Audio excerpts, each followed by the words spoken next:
Good morning, everyone.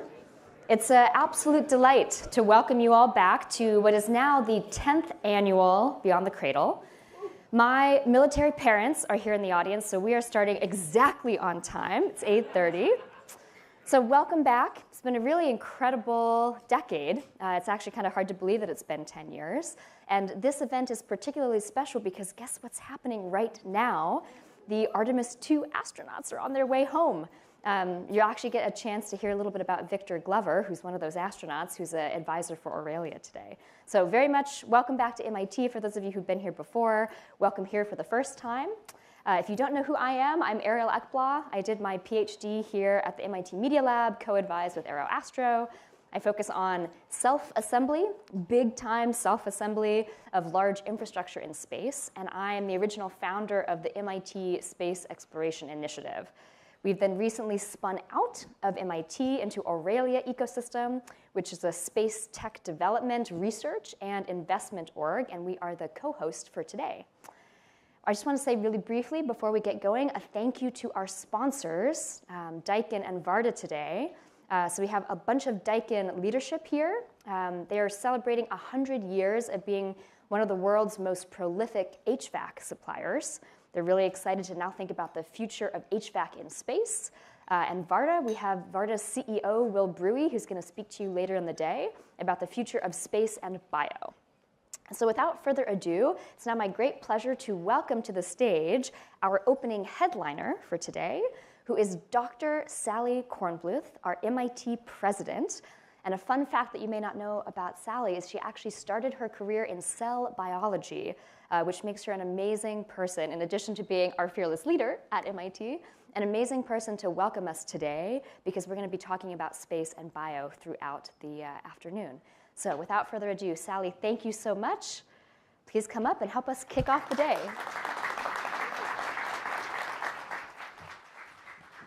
I'm here, thank you, Ariel. I'm here because Ariel is a phenomenon, and when she asked, how could I say no? Well, welcome to everyone. It's really wonderful to be with you all today and sort of the glow of the good feeling of Artemis II. This is a wonderful focus for the whole country at a time when science is being attacked, curiosity is being attacked, discovery is being attacked. What you all do, what everyone here is interested in, is really just emblematic of the importance of discovery and reaching out. I'm very proud, of course, of Lincoln Labs' key role in the optical communications system that's now giving Artemis II crew communications that are dramatically more reliable, efficient, greater resolution than we've seen in the past.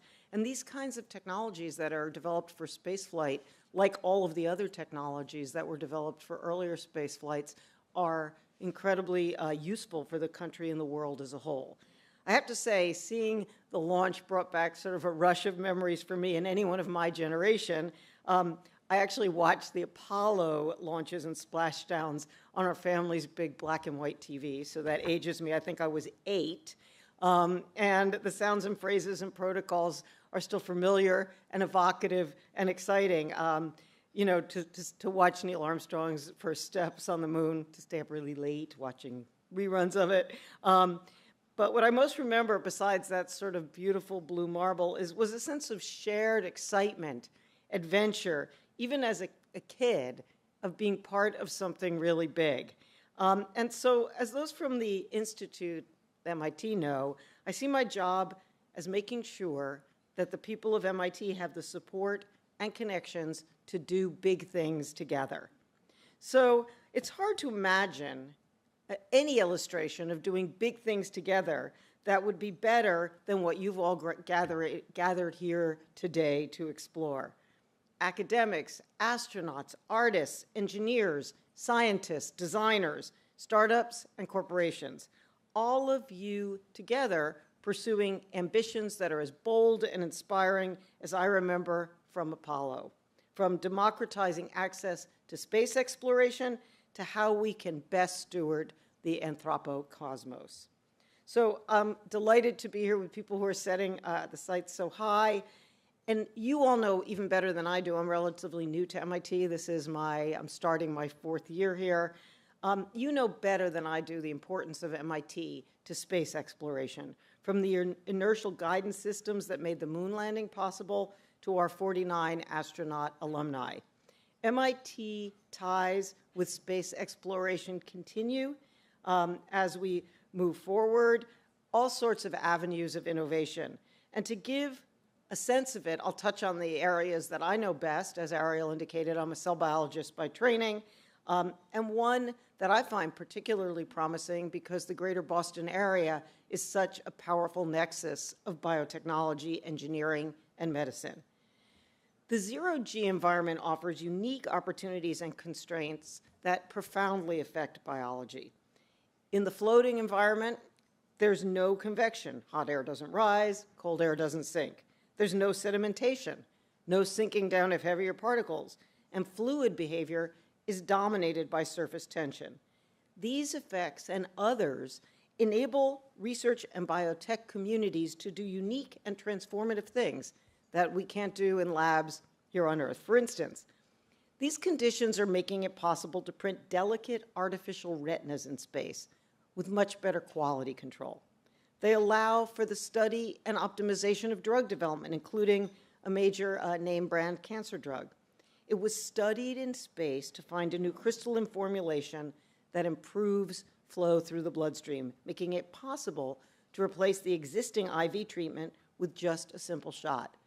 This is a high-quality improvement for patients in every way. Because of new vistas like this, our students are clamoring to be part of this new world, and we're seeing an explosion of new research groups, new startups, and they're exploring these sorts of transformative opportunities, from organoids that mature faster and grow better in a 3D morphology in space, to how tissue engineering and crystal growth processes can be optimized, again, for much better quality control. So to scale up this incredible research and to start moving to product-scale manufacturing for life-saving treatments, what we need now is more volume, more shots on goal. In the context of this new era for space research, I'm grateful and excited that Aurelia Institute and MIT Space Exploration Initiative working together are working to bring the first ever dedicated lab space in low Earth orbit. I remember when Ariel first told me about this, I was like, what are you talking about? And now I've heard a lot more, and it's incredibly exciting. This would be a global first for any university to have real estate in orbit, our own zero-G lab benches. You'll hear a lot more about this in the section on Orbital BioLab today, including a remarkable panel of luminaries. And also, I expect you're going to hear connections emerging between one of our own life and health sciences initiatives called MIT HEALS, which is really exploring all aspects of the life sciences and the health sciences. So in short, space exploration today can open up new frontiers like few other fields I can think of. So I was very honored and happy to open today's program. I'm looking forward to seeing and hearing about big things that bring you together next. And unfortunately, because I have back-to-back speaking engagements today, I'm going to be watching most of this on the video that Ariel will send me after the event. But I hope you all have a wonderful day and think about bold new areas that we want to all explore together. So thank you.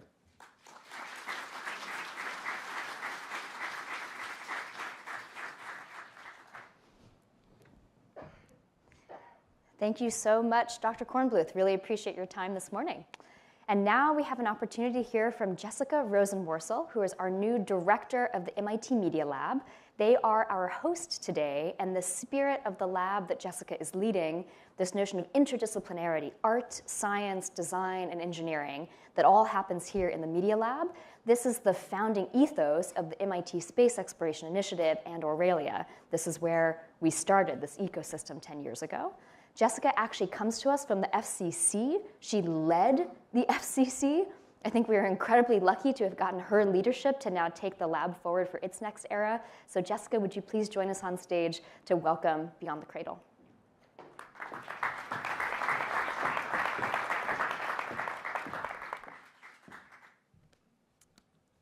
So welcome to Beyond the Cradle.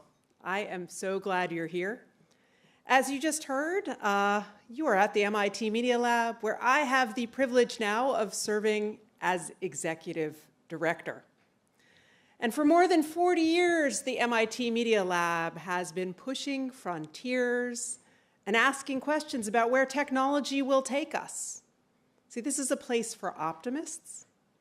This is a place where we believe we can design a future where technology advances human expression for all of us.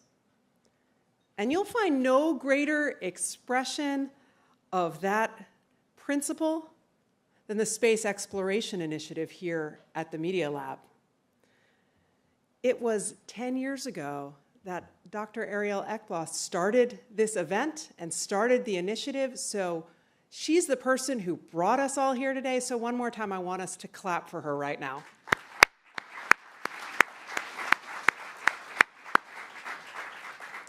So let me tell you a little bit about what brought me to the Media Lab.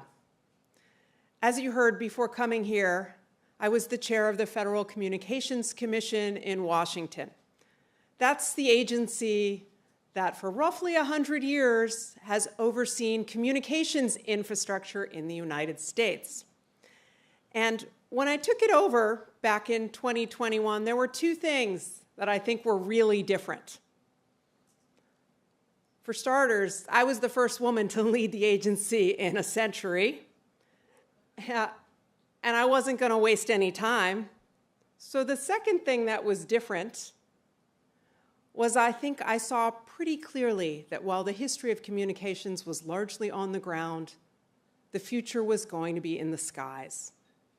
After all, we had spent years and years talking about trenching and fiber facilities and terrestrial towers and identifying how you get a signal from antenna to receiver along the Earth's surface. But with so much more activity headed to our skies, that's where the future of communications was really going to happen. So I decided to reorganize the agency, and I got the help of Congress, and I got the help of NASA, and I can tell you that reorganizing a federal bureaucracy is not for the faint of heart. But we were successful. And during my time at the agency, the number of satellites skyrocketed. Internet access was forever changed by constellations in low Earth orbit that altered how we think about the digital divide. We were able to develop the first framework for making sure that satellites can actually connect with our smartphones instead of those clunky old sat phones, which maybe people in this audience once had what they thought of as the privilege of using. We also set aside radio frequency and spectrum for lots of space launches and lunar landers. So that's a lot of change over a short period of time. And that change was inspired by all the things you think it might have been inspired by. The increase in the number of launches, the number of commercial entities emerging in the space economy, and also this notion that the future of space wasn't wholly going to be defined by superpowers or nation states. But you see, my inspiration for that actually came from another place that you might not expect, or more accurately, another person. And that person is Newton Minow. Now, Newton Minow was a legend in his time, but if you're not familiar with him, he was President Kennedy's chair of the Federal Communications Commission. And when I started, he reached out to me. He wanted to welcome me to the job. He was 96 years old and sharp as a tack, which, by the way, bodes well. But he also wanted me to know that we were about to celebrate the 60th anniversary of putting the first commercial satellite into orbit. That satellite, which was known as Telstar 1, was historic. It helped share broadcasting between Europe and the United States. And so for the first time ever, we could share images and ideas at massive scale and in real time. So Telstar 1 actually led Chairman Minow to tell President Kennedy that communication satellites are going to be more important than sending men to the moon, because ideas last longer than men. Now, I believe it. Newton Minow has since passed away, but I think he was right about that basic fact. Because we're moving from an era where we think strictly about space infrastructure to one where we think about applied ideas. And you see that all around us, because that's the possibility of labs in microgravity. It is the potential of manufacturing in space. And it's the promise of actually living up to the Outer Space Treaty of 1967, which is our founding document at the United Nations for space, which boldly proclaims space is the province of all mankind. I feel like I see that potential here every day at the Media Lab with our space-enabled lab and with our space exploration efforts. I see it all over MIT, and I think you're going to see it constantly and continuously today at Beyond the Cradle. So Ad Astra, and welcome to everyone. We are really excited that you're here.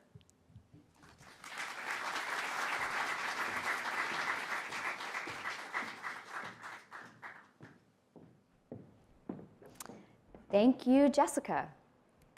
All right, and now for the days when we begin our content. The tradition for Beyond the Cradle, since it is MIT, is we always start with the science. And today it's my pleasure to introduce Dr. Julien, who's going to come up and give us a keynote about his really fascinating work in the Department of Earth, Atmospheric, and Planetary Sciences here at MIT. What's very special for me is Julien is an associate professor at MIT. He was our first ever science keynote for Beyond the Cradle 10 years ago, I believe when he was a postdoc, right before he had started his faculty position here, and told us about the TRAPPIST system, the search for exoplanets that might be a Goldilocks-like planet, have life like Earth. He's coming back to us after 10 years of amazing research at MIT, really fantastic and deeply loved classes. I had an opportunity to be a guest lecturer in one of his beautiful classes that's the intersection of humanities and science, which of course we really love and appreciate here at the Media Lab. And now he's going to tell you about the next chapter of his work, which has actually just been featured in MIT News. So if you're excited to learn more about his work after the keynote, go check out Planetary Defense on MIT News, and I think you'll hear a little teaser for that today. So without further ado, Julien, please join me.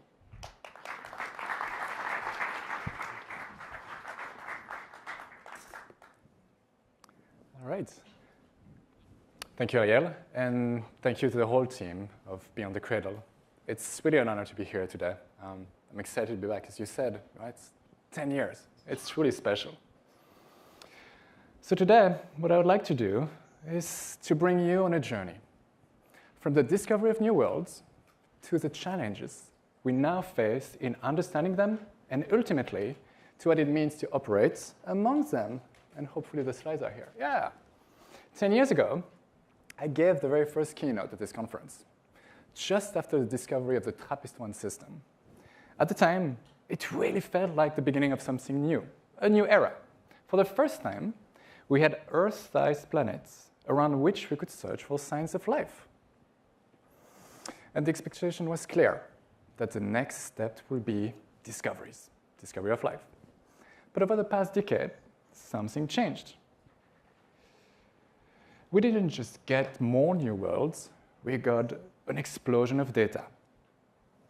And today, the challenge is no longer to find planets, really.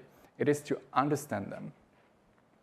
And in most cases, to decide what to do about them. This shift from discoveries to interpretation to decision really is beginning to define the next era of planetary sciences.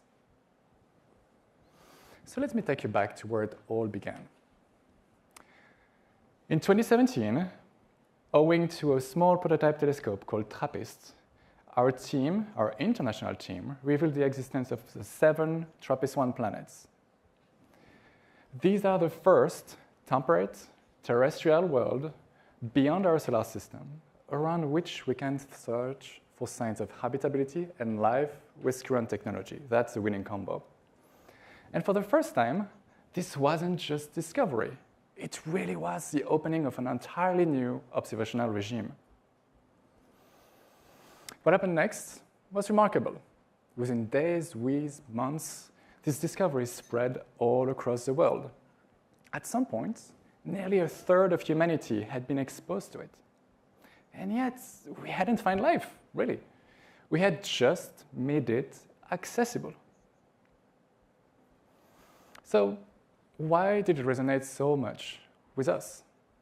Because for the first time, the question, are we alone, was no longer as abstract. It became substantially more actionable. Now, I'm sure it won't be a big news to you that we humans have a very special relationship to space, right? Space drives technological developments. It nurtures our imagination.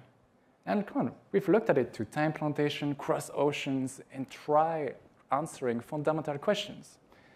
So the announcement of our discovery spread all over the world because it taps deep into our imagination, and it really is a small step towards a tangible answer to those old questions. In fact, this is more than a small step, right? It really is a reminder of how close we are getting to answering one of humanity's oldest questions. Because today, the search for life is no longer confined to a single space. It spans Mars, the ocean worlds of Enceladus, Europas, the atmosphere of planets like TRAPPIST-1, obviously, and, more surprisingly, even the clouds of Venus filled with sulfuric acid. And what makes this moment unique is not just what we're looking for, but the pace at which we are gaining access to it. And 2017 really is a striking example of that, and I'm excited about that here. Within just a few months, we opened 3 entirely new windows on the universe: temperate terrestrial planets, interstellar objects, and gravitational waves, which were predicted over a century ago, right? Now, when breakthroughs like these occurs quasi-simultaneously, it tells us something deeper, that we are not just discovering more, we are accelerating our ability to understand the universe. And as a result, we are getting closer and closer to moments that will fundamentally change our perspective, such as finding life elsewhere. So to me, the most important question really is not if or when, it is what are we going to do about it? Because experiences like this don't just expand knowledge, they transform how we see ourselves and how we act. Now, if the possibility of finding life elsewhere can reach a third of humanity, just imagine for a second the impact of its actual discovery. When Copernicus showed that Earth was not the center of the universe, it triggered a profound shift across science, societies, and even belief systems. So the discovery of life elsewhere would be comparable in scale, but owing to our technology and our connection, it will be faster and global in impact. And in a world already facing complex challenges, the real question becomes, how do we make the best of this, right? So to even begin answering that question, we first need to understand something more fundamental. How our perspective on planets, habitats, climates, life, and maybe even intelligence has been shaped. And how it is just being transformed as we speak. For centuries, our understanding of planets has been based on one single example, the solar system. From that one system, we have built remarkably successful theories of how planets form and evolve. But there was a fundamental limitation there. We were trying to understand a population from a single data point. And so it's a bit as if you were to try to predict the outcome of a political election by serving a single family. You will probably learn something, but you won't see the full diversity, right? And as soon as we began discovering planets beyond our solar system, that diversity became undeniable. Entire classes of planets appeared, classes that we had never anticipated. And one of the most striking examples are gas giants like Jupiter, right? But orbiting far closer to the star and we call them hot Jupiter, very creatively. These are planets that complete an orbit in not 11 years, but in only a few days, getting to temperature well above 1,000 degrees. These are the kind of systems that didn't fit within our existing framework. But what we found was more than just more planets, right? What we found really was diversity far beyond what we had anticipated. We found planets without stars at all, free-floating through the galaxy. We found planets with not one, but 2, 3, even up to 4 stars, offering iconic sunsets like Tatooine in Star Wars. We found planets like J1407b that has rings hundreds of times larger than Saturn's, so big that if Saturn had such a ring, it would be bigger and brighter than the moon in our own sky. All right? That's what we found out there. And that is a key point. This diversity didn't just expand our catalog of what we knew and had. It exposed the limit of our understanding. Because our theories had been built on one single example, our solar system. So how do we gather all of this information to detect and then study other worlds? Because unlike the planet in our own solar system, we don't see these worlds, right? Even with our most powerful telescopes, we can zoom in, and a planetary system just look just like this, and single bright dot, right? The light from the star and anything around it compressed in just a few pixels. And yet, from that tiny signal, we can try and reconstruct entire worlds, their size, their orbits, and even their climates. How do we do that? By looking at how the light from that bright dot changes over time and across different color or wavelengths. For example, when a planet passes in front of its stars, which is what you see on the right, it blocks a small fraction of the light, and that is what we call the transit method. Right? And this dip, which happens periodically, we get the size of the planet as well as its orbital period. The other technique on the left, which is the first that worked out, is the radial velocity technique that uses the motion, that derives the motion of the star based on shift in the Doppler, in the spectrum, sorry, from Doppler effect, and you can get the mass of the companion pulling at the star doing so. And when the planet is detectable by both techniques, you get its density, and then you can start talking about what kind of planet this may be. A giant ball of gas, or on the other end of the spectrum, a big ball of iron, think Mercury on steroid. Now, the great thing is that during transit, a tiny, tiny, tiny bit of the stellar light is going through the planet's atmosphere. And it carries with it information about what is in the atmosphere, the molecules, but also what is the temperature and pressure profile of these planetary atmospheres. So long story short, everything we know about these worlds comes from decoding, even in fact decrypting, the light coming to us. And for a long time, that worked great. Honestly, we did a really good job. The instruments improved, and we gathered more and more data, getting to some very interesting information. For example, using the Hubble Space Telescope, I was able to rule out the presence of thick hydrogen-dominated atmosphere around the TRAPPIST-1 planets. And that is what we started to do to initiate the exploration and get a few steps away from assessing the habitability. But along the way, something interesting started happening. Our ability to collect data started outpacing our capability to interpret it. With telescopes like JWST, we are now no longer limited by the quality of the data. We are limited by the models we use to translate that data into knowledge. And when those models are incomplete, the same data can tell us very different stories. For example, when we try to measure the amount of CO2 in an exoplanet atmosphere, the answer we get depends on how we model the interaction between the stellar light and that matter, the molecules of CO2. And today, different models applied to the same data, here a spectrum, can lead to different conclusions with regard to the planets and the atmosphere. So we are hitting an accuracy wall that is model-driven. This accuracy wall is not because the data is not good enough, but because our models are.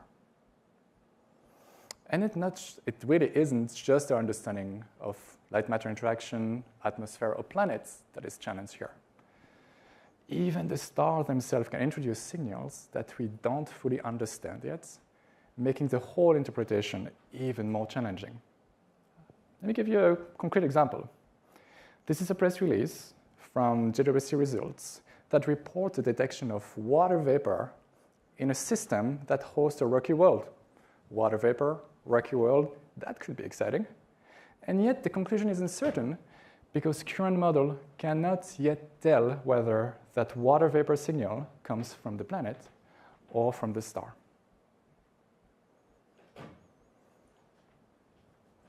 Now the good news is, and there's one, none of what I've talked about is a fundamental limit. It is fundamentally an engineering and computational challenge. And to address it, we need to rethink how we model the universe. Because at its core, the problem we face is that modern spectroscopy, and really more broadly physics, is dealing with complex systems, often requiring very complex systems of equations that are increasingly beyond human capacity to derive, validate, and scale. And that includes benchmarking with lab work. And this is where a shift really is happening. We are moving towards first principle ab initio calculations that build our understanding directly from the underlying physics. So it's from ground up. And while this is crucial for exoplanetary science, it actually extends far beyond. Because any field that relies on spectroscopy as a diagnostic tool face the same bottlenecks. In climate science, to understand relative balance and the evolution of atmosphere. In energy system, to optimize how we produce and store energy. In combustion, to control efficiency as well as monitor emission gas. In medicine, to diagnose disease from human breath. In in manufacturing, to monitor material and processes in real time. And even in fusion, to control plasma under exotic extreme conditions. All of these rely on our ability to model and interpret spectra. In other words, this is not about planets, not just about planets. Really, it is about building a new computational layer for interpreting the physical world. So, great. Now, let's assume for a moment that we, our group, and our collaborators do a really good job and that pay off, and we overcome these bottlenecks and truly make the best of the data at hand. What would it take in that realm to reliably search for life on these other worlds? Over the past few years, we have worked to diligently put together a roadmap from the detection of a planet to the assessment of its habitability and potentially even signs of life. Detection of a planet coming in the pipeline top left, assessment of habitability and life bottom right. And really the goal of this work, with many papers behind it, is to get to a place where we can find a world and with existing technology get to its complete exploration, meaning we don't spend too much time on it, but we get to a place where we've done what we could do with existing technology, done, because we have many of those worlds by now. And by doing so, we revealed another challenge, that many of the traditional biosignatures we've been thinking about, in fact for decades, are simply not actionable with current observatories. Either because they are too weak, or too ambiguous, or really just difficult to interpret in the context of our technology and inference framework. So we needed a shift in perspective, a shift in approach. For a long time, panel A, we've been looking for what is added to a planetary signal, right? For example, in the blue, you see HAP signature of water, such as the glint of oceans reflecting the starlight. In the green, you see biosignatures that will be like oxygen produced by an active biosphere, right? But in practice, again, most of what you see there, beside the one that's in the middle, are just out of reach with current technology. Too weak, too ambiguous, challenging. So instead, we started considering that instead of looking for what is added, we should be looking for what is missing. Look at panel C. Look at Venus, Mars, and Earth. Clearly, CO2 is missing. Why? And in fact, CO2 in yellow, the yellow band you can see is easy to detect. So by looking at different planets in a system and trying to identify the one where carbon seems to be missing, which we refer to as atmospheric carbon depletion, or DCO2 in the green right there, is a hub biosignature. That depletion could be the marker, a very strong marker of active planetary scale processes, such as strong water cycle combined with plate tectonics often, as well, or biological activity at a planetary scale consuming that CO2. So in other words, this shift allows us to move towards approaches that are not just scientifically meaningful, but also, and most importantly, operationally accessible with the tools we have today. And what this reveals is something deeper, that the bottlenecks we face are not only in our models, they are also in how we frame the questions themselves. Because when we shift from looking for what must be there to what we can reliably detect or rule out, we don't change the methods, we unlock what is actually possible. And this idea of focusing on what is measurable and what is actionable is not limited to the search for life. It is also applicable much closer to home. Because when we observe this distant world, the universe is 3D. So we're not just looking outwards. We are also becoming sensitive to objects within our own solar system. When we study temperate terrestrial planets, one of the first steps on this roadmap we put together is to search for an atmosphere around them using emission in the infrared, which is where objects that are temperate are the brightest. Which means that along that same line of sight I was pointing to, we are also sensitive to anything else that is temperate, including nearby asteroids. So in practice, when we began observing systems like TRAPPIST-1, which you see here in the middle, something unexpected happened. We started seeing objects crossing our field of view. Asteroids quite literally photobombing our observation of TRAPPIST-1. In other words, the same capabilities that allow us to explore other worlds also allow us to monitor our own space environment. And by combining these observations with new GPU-based data processing techniques, we were able to push our detection capabilities far beyond what was ever done by a factor of 100. We went from kilometer-sized object, top left, out in the main belt, down to objects tens of meters in size. And as you can see, many, many more of them. And what this did is helped us complete the picture of the solar system with not millions of main belt asteroids, but actually billions at these smaller sizes. Now, this is where things start becoming important, not because these objects are not scientifically interesting. They are, obviously, and I'm happy to talk about that.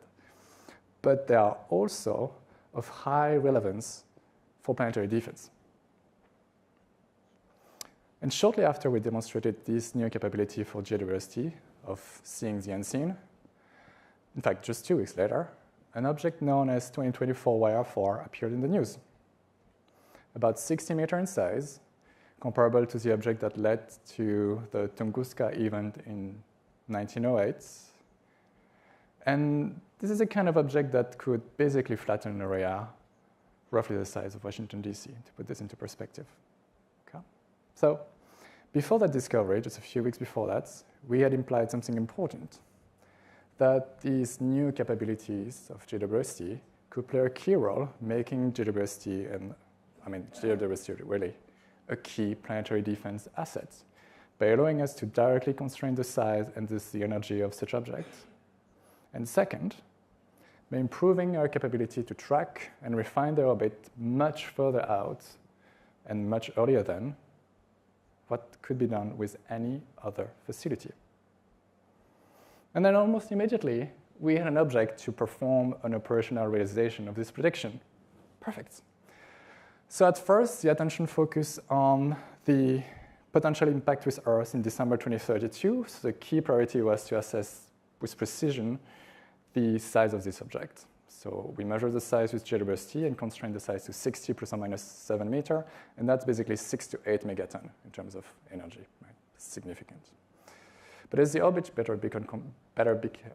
became better constrained, another possibility emerged, right? By the end of spring, Earth was out of the cone of probability of impact for 2032. Something else was.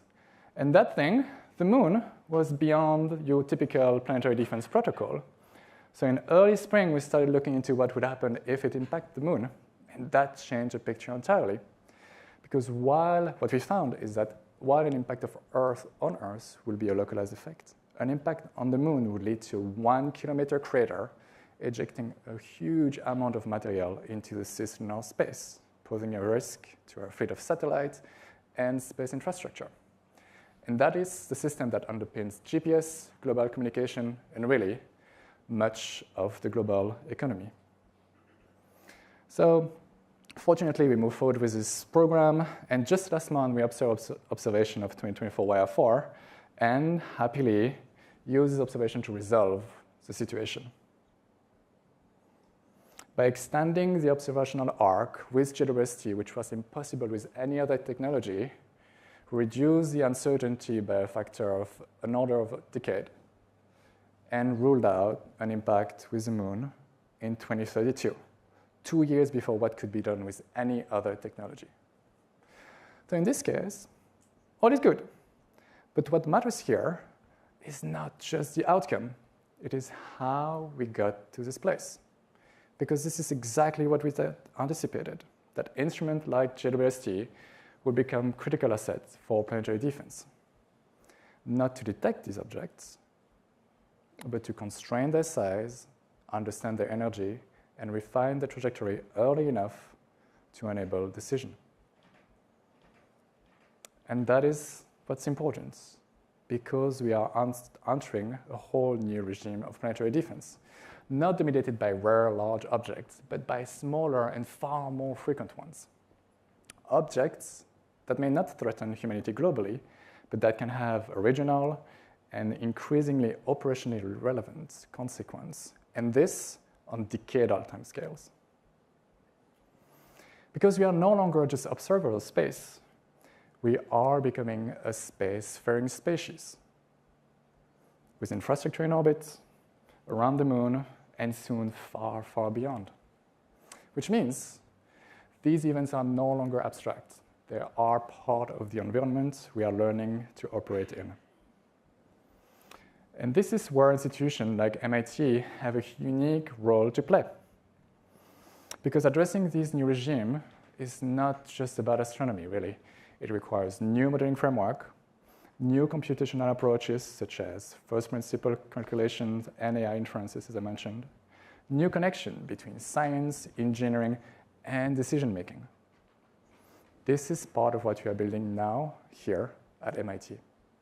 Around planetary defense, of course, but more broadly around planetary science and how we operate in space. And really, this is only the beginning. What we did see with 2024 YR4 is not an isolated event. It is the beginning of a new regime. As new surveys comes online, we will detect decameter-scale objects on a regular basis, okay?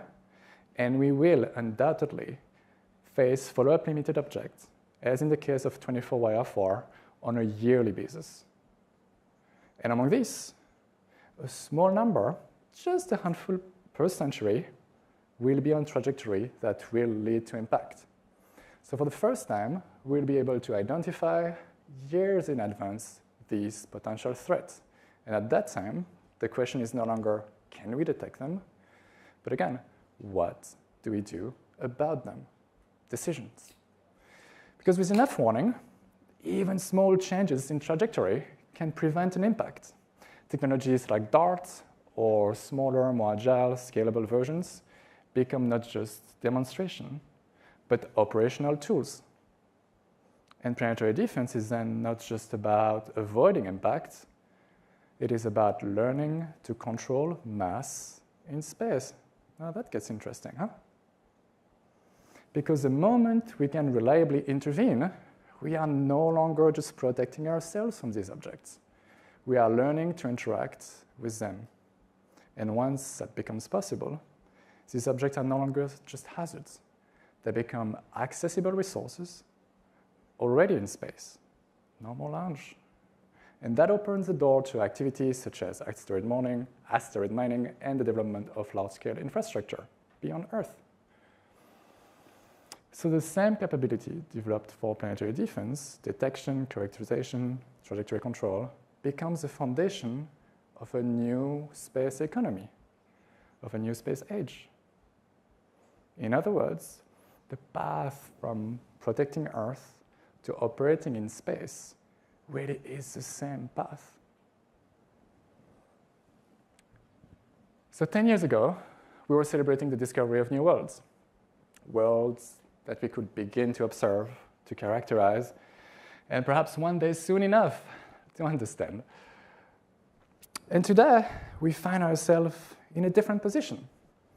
We are no longer limited by what we can observe, but by how we interpret and how we act on what we get to know. And across both fronts, the search for life and the defense of Earth, the same shift is underway. We are moving from discovery to interpretation to decisions. And in that shift, again, something deeper is happening. The tools we are building to understand other worlds are becoming the tools we need to operate amongst them. We are becoming a space-faring species, not in the distant future, but now, in fact, here and now.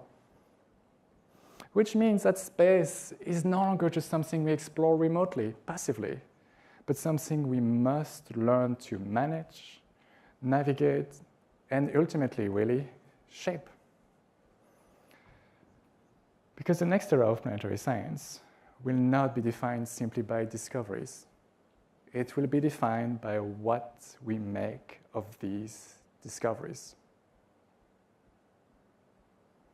One day soon enough, and maybe by the time we gather here again for the 20th anniversary, I hope to be back, we will talk about, preventing an impact on Earth or the Moon. So now to me, the $1 trillion question is actually defending Earth or finding life first? Thank you.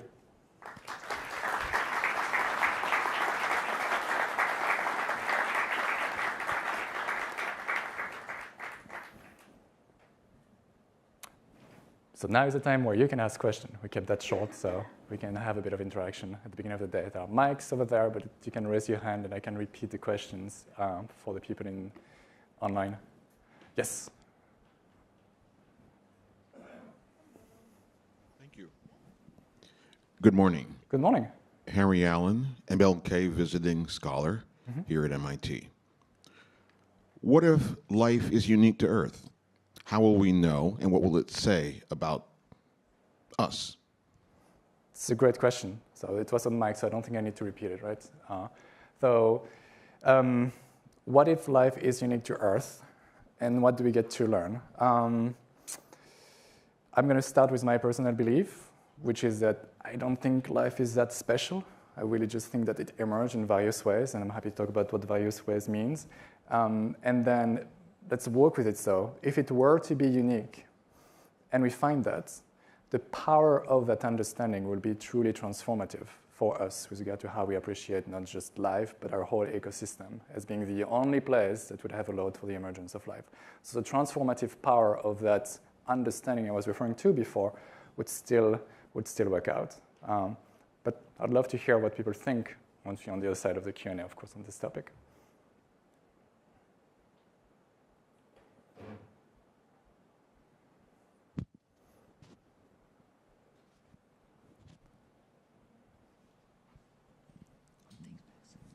Good morning. Good morning.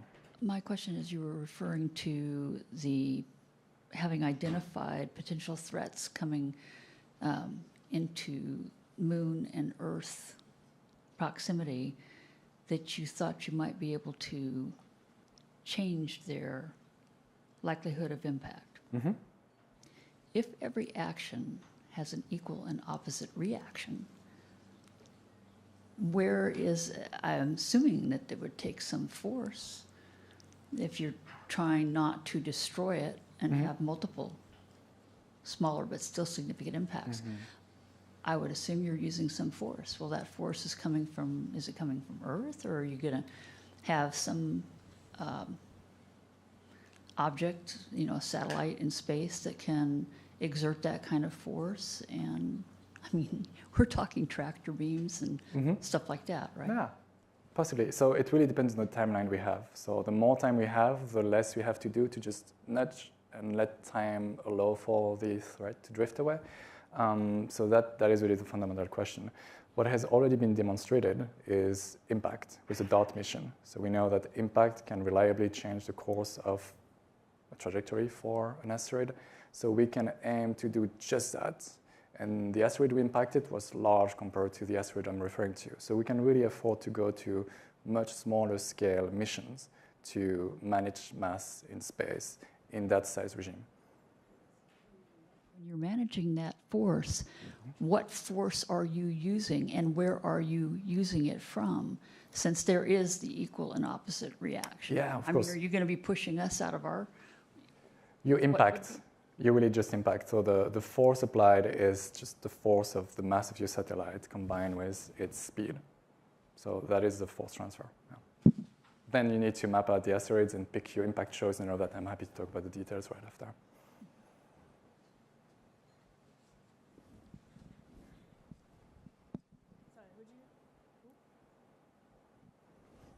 You pick. This is a question about the exoplanets. It's just something that maybe I just don't understand well myself. But, because of our molten core in Earth, we have this magnetosphere, and it protects us from a lot of ionizing radiation and improves our survivability. And I'm just not sure if that's something you can look for or you think is important for life on another planet. It's a great question. So the connection that's made here is between internal activity, magnetic field, and then the protection of the atmosphere, but also protection from some radiation combined with that. Can we look for this? Yes, observing in radio and looking for magnetic reconnection. It's difficult when the planets are further and further out. But then fundamentally, we are thinking about this to preserve an atmosphere. So if we observe an atmosphere, one can assume that there's still something there allowing for the atmosphere to be sustained.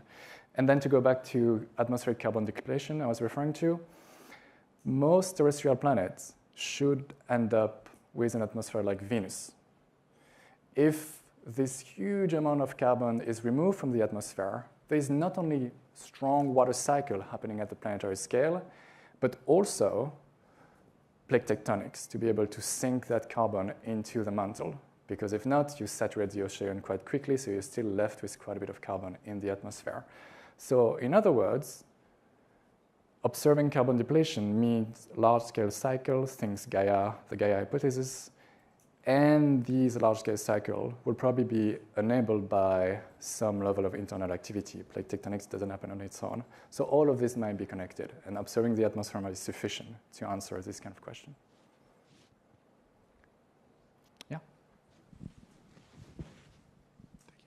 Thank you, Julien, for the incredible talk. I'm Salvador. I'm an MBA student here at MIT Sloan. My question is, we are currently searching for life in space based on what we know about life on Earth. What if that's not the case? What if life looks very different? How would we find it, and what would that say about it? You see a smile on this face. I was hoping for someone to ask that. I don't know if you saw the project. No, I can speak to it now, finally, because you remember I mentioned Venus, right? And for a while, I mean, in the 60s, Venus was the place where even Carl Sagan thought about this life form that would float in the cloud of Venus. And then by the time we realized that there's sulfuric acid there, it's like, bye, let's just look at Mars for the foreseeable future. But recently, a few years ago, phosphine was detected there, which is a gas that we cannot explain without industrial processes or some biological activity. And since Venus has come back to life, literally, with regard to what could be happening there. Because to go back to atmospheric carbon depletion, it is believed that in its past, Venus, just like Mars, had enough water to have sequestrated the carbon and be habitable. And now we're at a point where we're thinking that in the clouds of Venus, despite the fact that there's sulfuric acid there, life might still be around, maybe ancestors of whatever was there at the time. And so research is now looking into how not water, but sulfuric acid could be the background for key biological reactions that could lead to supporting life. Not necessarily the emergence of life, but supporting life as it might have been in water before. So we are not only looking for things needing water as solvent anymore, and it's really changing how we think of life. And literally in a complex chemical parameter space, think of it of island of habitability, where you have a bunch of different chemistry that could come in together with life as a solvent, and then another one with something else, sulfuric acid as a solvent. So we're moving beyond that narrow framework, fortunately. Well, thanks for the question. Yeah.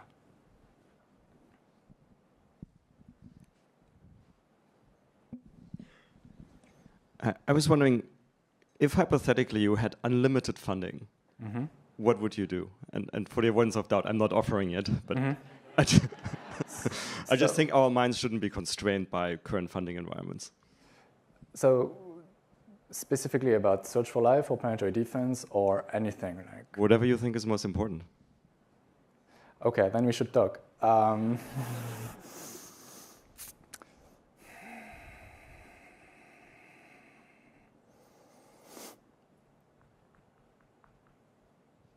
Yeah, we should talk, if that's okay. Well, it's going to take more than a few minutes. But as you can see in the talk, the key here is to appreciate that we don't need narrow field-specific efforts anymore. And the extent to which the data we have and what is needed for interpretation and for optimal decision, so we can act in this world today, requires complex network of information transfer and expertise. And so providing that ecosystem is essential to enabling everything I've talked about. I can get into the details after, but this is more what I'm referring to. The framework we use to perform or to do science, engineering, and then support optimal decision-making may need some upgrade. And this is in the system-level operational approach that we may need to think and act differently.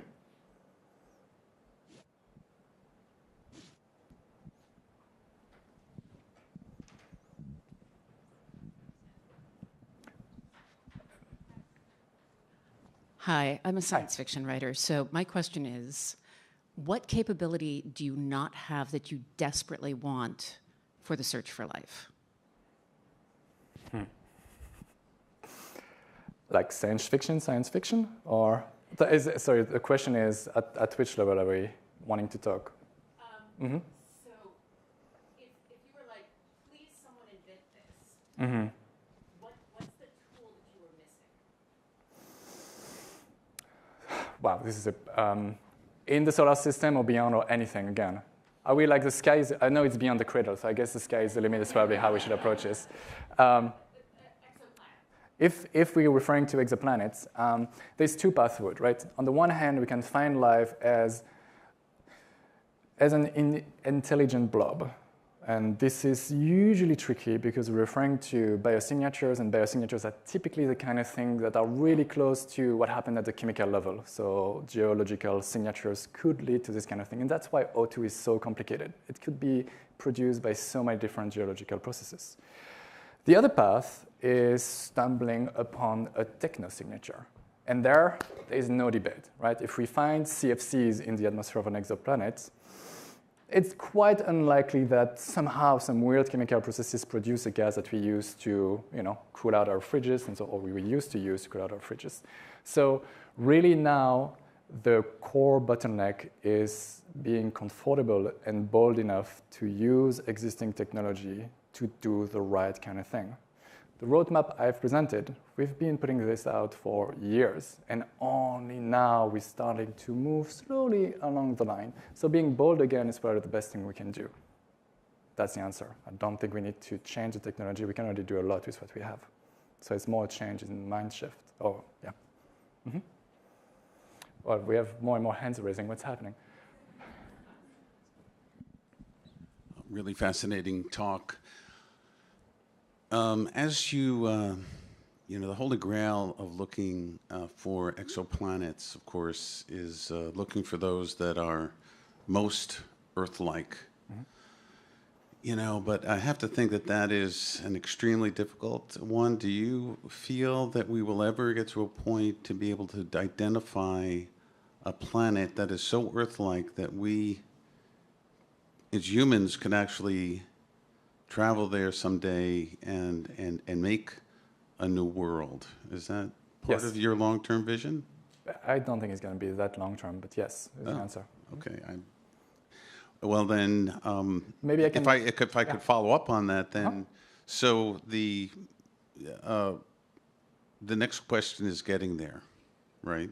So once we find the place, how do we get there? So we have their initiatives, the 100-Year Starship project, and trying to. So what does that piece look like once we've identified such a planet? What does the getting there look like? That's beyond my pay grade, but I'm happy to talk about it, though. What I'll say, to go back to the first question, is that I talked about the different classes of planets we've been finding, looking at other systems, right? And I've mentioned hot Jupiters, but there's another class of planet that's interesting. These are called super-Earth, and you can see astronomers are really creative with the name they use. These are planets that are between the size of the largest rocky planet in our own system, Earth and Venus, and then the small ice giant. And believe it or not, we have no example of such planet in our solar system, unless maybe planet 9 is, but that's another topic. And these are the most frequent planets across the galaxy. These are puffed up versions of Earth, and they may also be habitable. So you're right. Like, it is a bit challenging to search for a planet like TRAPPIST-1, and the further out they need to be from their star, the less easy it is to detect. So there's a challenge there. But there's an opportunity with this other class of planet that may or may not be habitable. So time will tell.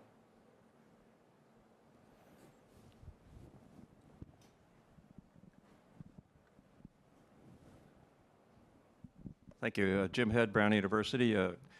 Thank you for remembering our solar system. They are, after all, exoplanets in our backyard, and they really are informative. And we've been able to, with my colleagues, map out 230 Venus exoplanets in the Venus zone between Mercury and the Earth. And JWST, as you point out, this is the best way to go, is using that to target.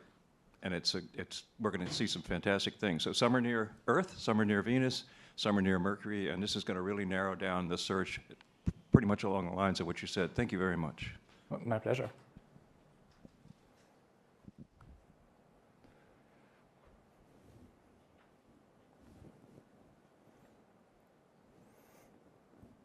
Maybe we take 2 more questions and then we wrap up. Thank you. No, it's a fantastic talk. Thank you so much for this. Pleasure. Naturally, there's a $1 trillion value in finding life elsewhere and also protecting our planet.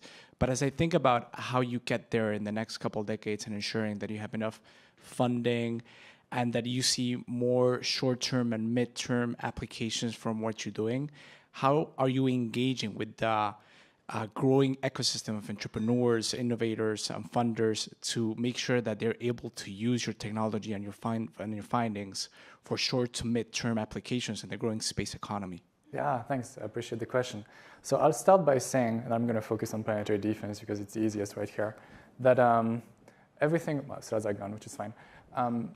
Everything I referred to with regard to planetary defense it was just bonus science for us initially, right? Like 2 years ago, we started observing TRAPPIST-1 in the infrared with JWST. We saw the asteroids, and then realized, okay, there's a lot of really cool stuff we can do because we can go like 100 times smaller than ever before. Well, frequency of these asteroids increased. This is a source of meteorites. Okay, what does it mean for planetary defense? It could be a planetary defense asset. And then a few months later, wait, we can actually fast forward, use it effectively for 2024 WIRE4. So it's a work in progress. It's moving fast. And just a month ago, I started the planetary defense.mit.edu initiative. So we're getting into that place. And we're understanding now that the technology we would need to do the detection, monitoring. So now we're lining up detection on the ground from optical all the way out to radio, potentially active radar. So it's, we're building the plane as we're trying to fly it, honestly. But we have the understanding and the network to appreciate the fact that we're going to have cases like WIRE4 on a yearly basis. And what I mean by that alert that requires additional follow-up beyond what's typically done in the context of planetary defense. We also know that statistically speaking, out of the hundreds of asteroids we are going to have to filter because they are follow-up limited, a few will be actual impactor for this century, right? We will find them.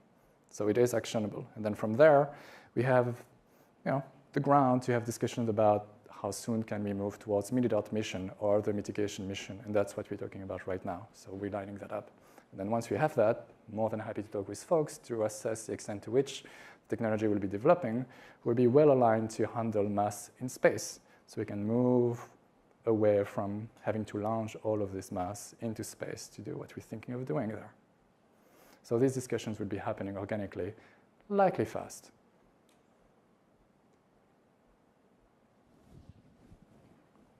Hi, my name is Alp. I'm a former professional education student.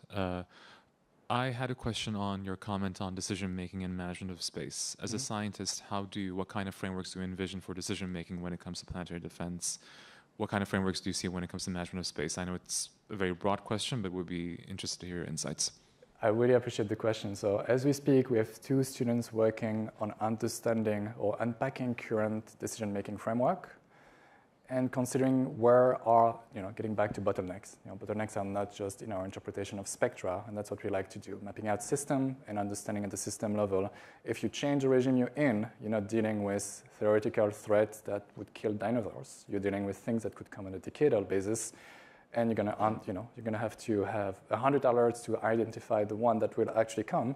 What does it mean for the current follow-up decision-making framework? So right now, we are at the level of mapping that out and stress testing the current framework. And once we have that in place, I'll be happy to answer with detailed answers.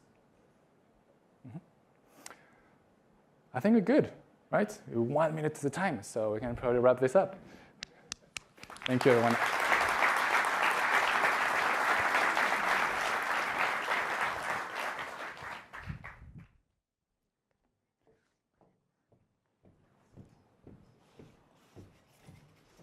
All right, thank you, Julien, for now 2 fantastic keynotes at Beyond the Cradle. We have one more panel before break, and then we'll give you all a chance to go out and get coffee and food and relax for a little bit.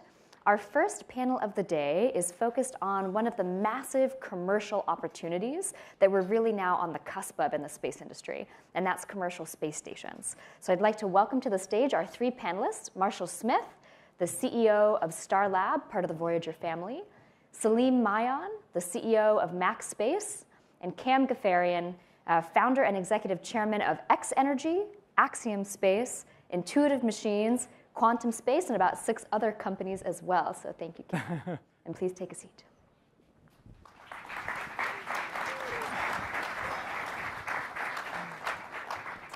So thank you all so much for being here today. Really appreciate your time.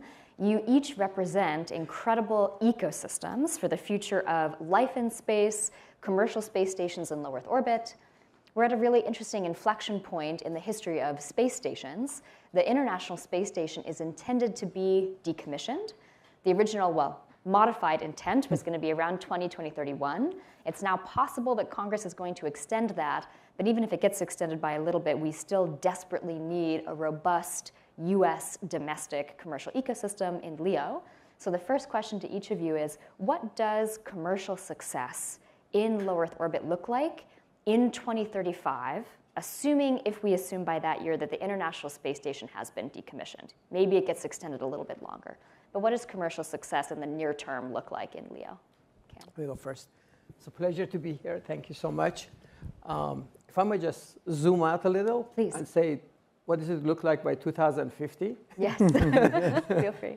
By 2050, I hope we have a space city rather than a space station, where people living and working in space, where maybe we have some artificial gravity, if you will, and imagine that, you know, in a space city there's schools, there's, you know, maybe all kinds of activities we can do, and people living maybe on the outer layer, and then you have a microgravity environment in the center, and you have all kind of space manufacturing, really a new ecosystem toward the interstellar travel. This is like the 1975 NASA summer study vision, which I think many of us would love to see. Really what I look forward, and that's the vision. Now, by 2035, I think it would be a stepping stone toward that.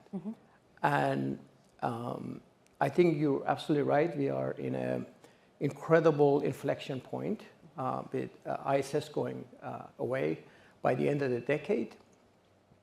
But this is more than just space station. It's a geopolitical situation, it's a national security, it's a competition, and it's really a platform if you want to go and build a habitat on the surface of the moon, and, you know, become multiplanetary species and be on Mars. We got to do all of this stuff in low Earth orbit before we can do that. But I want to share something that I think is even more extraordinary. When people think about space station, think about space exploration and going to other places, and maybe space tourism and things of that sort. I think creating a new ecosystem where things can be done in the incredible microgravity environment that cannot be done on Earth. Yes. Imagine, I just give a couple of examples. Please. That imagine if we're able to print a heart in space, coded to a DNA because of the microgravity environment, and be able to drop ship it to a clinic. We have now ability to bioprint corneas and retinas. Yeah. Imagine if we can do semiconductors that we're not able to do it on the surface of Earth because of microgravity environment, or doing pharmaceuticals that we're not able to do. So I think the hidden gem is this ability and the new ecosystem that can be developed that I think is going to be a multi-trillion-dollar marketplace, and it's growing very rapidly. Fantastic. And we're going to hear a little bit more about this later today in the Orbital BioLab panel, specifically the use of microgravity to, exactly like Cam said, fundamentally manufacture things that you cannot make on Earth, where space really is this incredible unlock for that. Thank you, Cam. Of course. Salim. I agree. I think that without a doubt, what Cam just mentioned, and Ariel, what you've advocated for a long time, is that there is a huge opportunity and marketplace in LEO. And not only is there a huge forthcoming market, but there's a huge historical market that has the foundations of all of the technologies that we enjoy today have in many cases been originated from that work that was done in deep exploration in space, in LEO. And so I think that there's only a growth and continuation of that effort over the next decade into that 2030 period of time. I think that the efforts that companies like Axiom and Starlab and others, and that MaxSpace is supporting to provide the type of infrastructure and scalable infrastructure that's required to have a long-standing presence in LEO is exactly what we're all working towards. It's what we've driven our companies towards. It's what we've heard the voices of not just NASA, but other international agencies in terms of their requirements and needs of a LEO orbit and usage of LEO. That I think it's only going to get bigger and more used than it is today, and more accessible. One of the big things that we see a lot of is conversations around whether there really is a LEO economy. There really is a LEO economy. I mean, we as MaxSpace, as a new entrant to very large volumes of habitable and usable space in space, are ourselves getting demands and requests from companies with payloads that they want to take into these large environments for long duration development and long duration missions. So we're huge advocates of the LEO space, very excited to be able to share the continuation of what we're doing and the support of the work that we're doing with companies like Axiom, Starlab, and others to support that requirement. And I think everybody here should be aware of the fact that there is a very long duration LEO economy that gets us to the moon and then ultimately gets us to the Mars. And we're going to touch on that later in this panel as well, asking you guys who are the customers that you're most excited about. And each of these ecosystems represented on the stage, this is not wishful thinking to really prepare for a space station infrastructure by even well before 2035.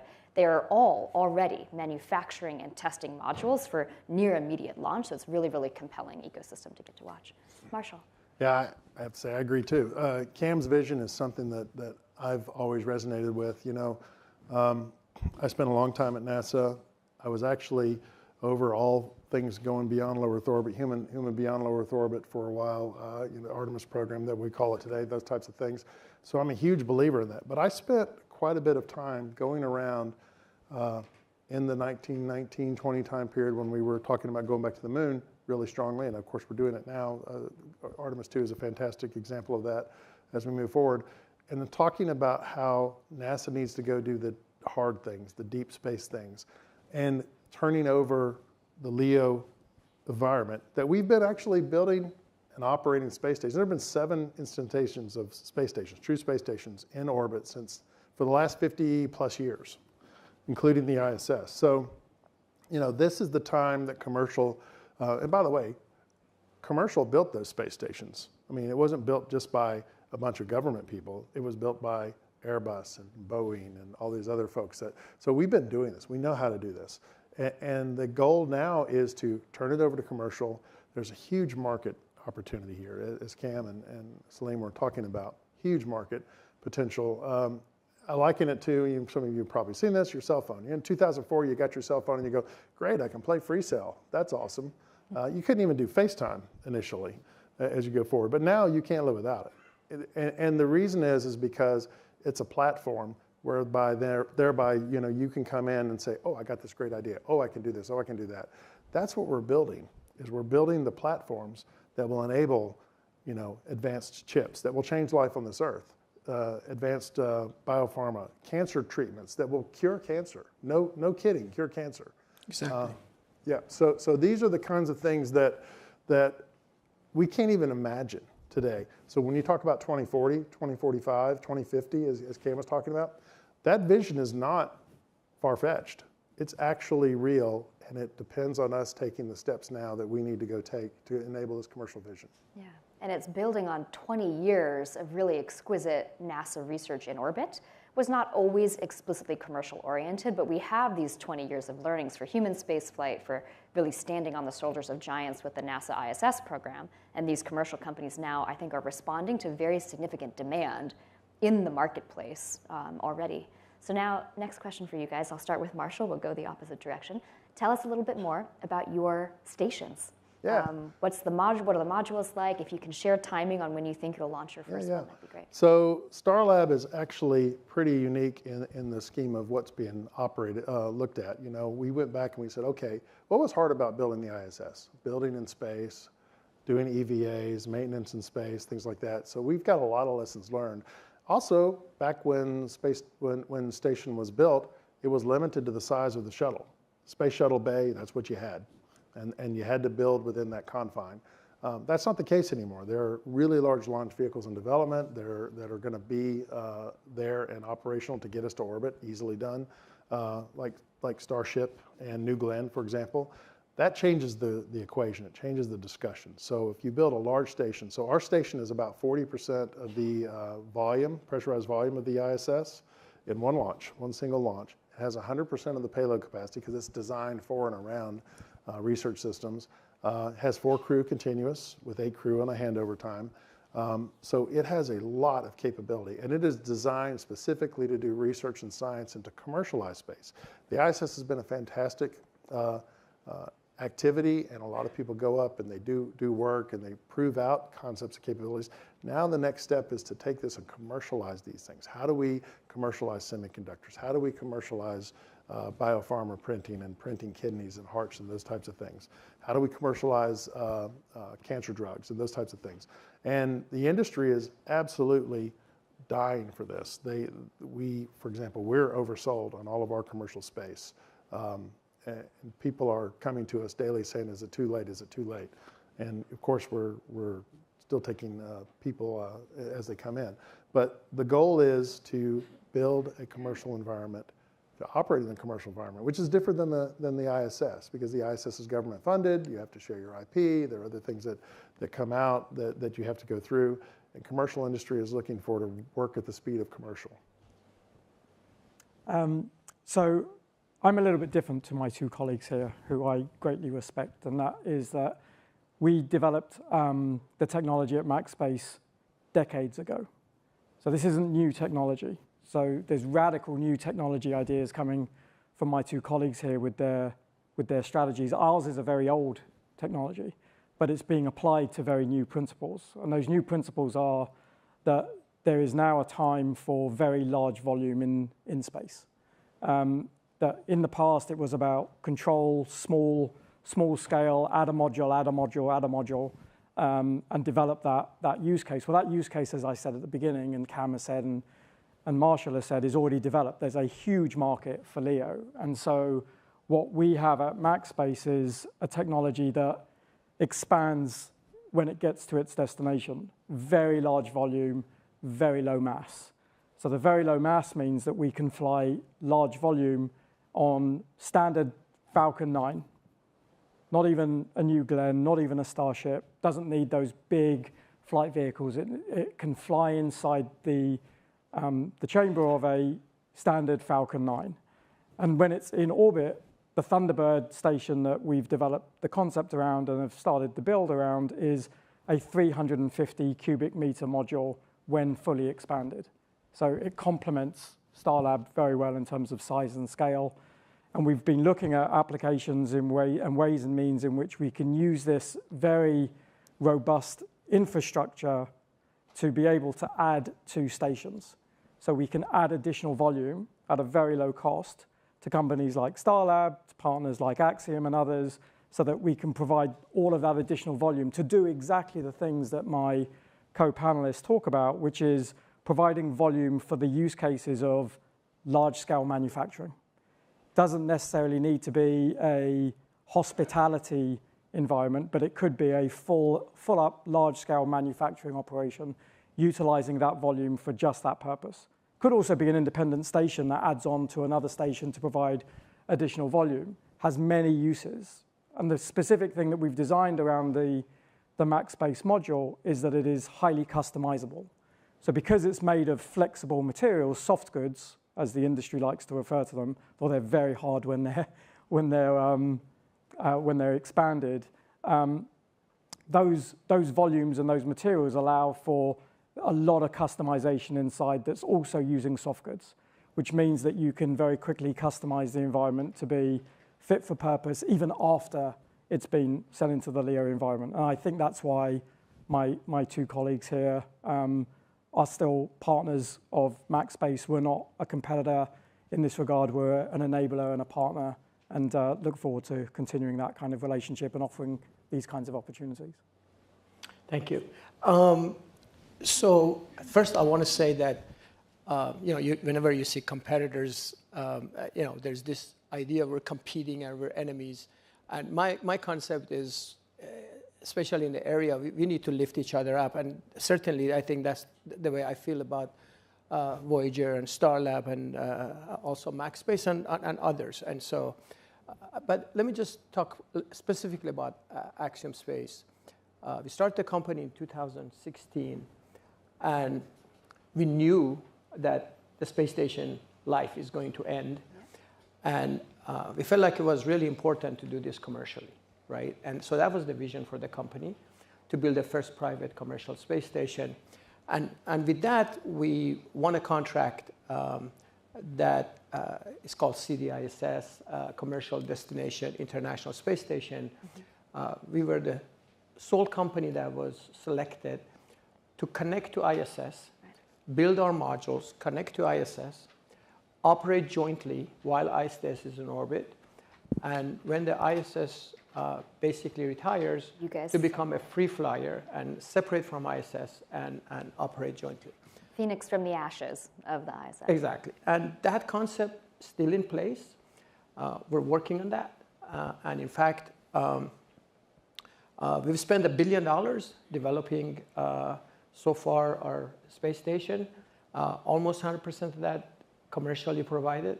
A lot of it also by me personally, because I believe in this vision. Our modules are being developed by the shell of the modules being developed by the same company that provided ISS modules, because we felt like it was very important, especially because of human nature and having humans in orbit, that we start with that place. Totally on board with expandable modules and everything else. And so our modules is actually is built, is going to be delivered to us this year. Our idea is that we will actually launch our module by end of 2027, maybe early 28, and connect it to ISS. And then a year later, the first module we were working on called PPTM, Power Payload Thermal Module, and then our habitation module would be right after that, and then other modules, after that. So that's the concept, and we are aggressively working on this. And I think this is incredibly important because the Apollo days, we were competing against Soviet Union. Now we're competing against China, and they already have a space station in orbit. So that's why I think this is more than just a commercial play. I think it's a geopolitical play. I've traveled all around the world, like I'm sure they have as well. And I see really a huge market of all these countries who want to partner with us. We've taken 11 countries so far. Axiom Space has taken 11 countries to orbit in 4 missions, from Saudi Arabia to Sweden to Italy. Our latest mission, we took 4 astronauts, 1 from India. And this is really incredible that I want to talk about. There are, I believe, 160 million people that are under age 16 in India that were tuning into this mission where we took an Indian astronaut to ISS. And we took an astronaut from Hungary and 1 from Poland. So this is really also inspiring the next generation of people who are really tuned into space. And especially with what's happening right now with Artemis around the moon. This is really such an incredible, exciting time. I'm proud to say that we're a very huge supporter with one of my other companies of everything that's happening with Artemis. And also proud to say that in another company of mine, we were the first private company, Intuitive Machine, that successfully landed an unmanned vehicle on the surface of the moon a couple of years ago. So this thing is growing very quickly, and I just want to express this, that I have 4 grandkids, and I talk to them, and I feel like we are in a golden era. This is such an incredible time to be alive with everything that's happening, around us in terms of technology and everything else. But space exploration is so exciting because the universe is so incredibly vast, and we're such a small, tiny little part of it. And to sort of start human beings start exploring stars, and my personal ambition goal since I've been a child is that the ultimate destiny for humanity is to become interstellar and be able to go to other stars. And these are all intermediate steps that we need to implement to be able to get there. Yes. I think Cam touches on a really wonderful point, which is this is an incredible moment for our human society becoming a spacefaring species. We've had some early momentum around Apollo and Interregnum, where we lost our competitor in the Soviet Union, so funding dropped off. But now we have a space industry that is not just military, defense, and government, it's commercial, and is pushing us forward into this near neighborhood of the solar system, and it's a really interesting opportunity. What Cam just mentioned around the Chinese space station and the geopolitics of this space station race is also very interesting. There's only room for 14 humans, period, in orbit right now. So that would be Tiangong, the Chinese space station, the typical occupancy of the International Space Station. And if you add to that the humans that are in a Dragon capsule from SpaceX on their way to swap out the other humans in ISS, it's about 14 max. So really now, with the amazing progress in rocket technology, we have a road to space very much built.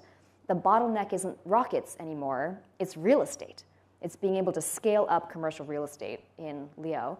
I want to do a quick lightning round for you two because you answered the question about timing and you touched on customers for Axiom, which is very interesting, a combination of these sovereign nations doing private astronaut missions. Can you guys do a quick lightning round for me? First year in which you think you'll have your modules up, and then maybe your top 2 or 3 customers, and then we're going to pivot and talk a little bit about the moon and kind of broaden the conversation for today. I'll go first. So we're shooting for 2029. We've actually completed what you would call critical design review.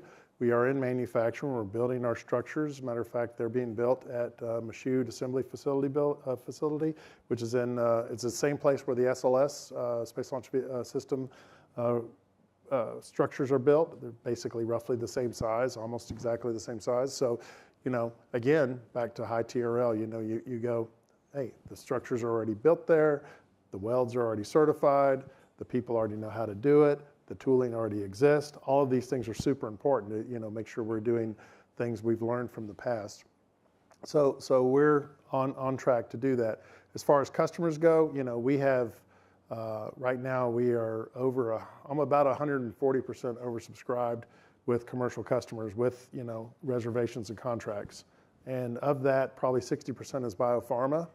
The other major portion is semiconductors. And then we go from there. So, you know, there are lots of miscellaneous mismatch. That doesn't count NASA, ESA, JAXA, and the sovereign work that has usually been the lion's share of the work. So we're flying our demo mission early next year. It's a subscale version of a full-scale HAB.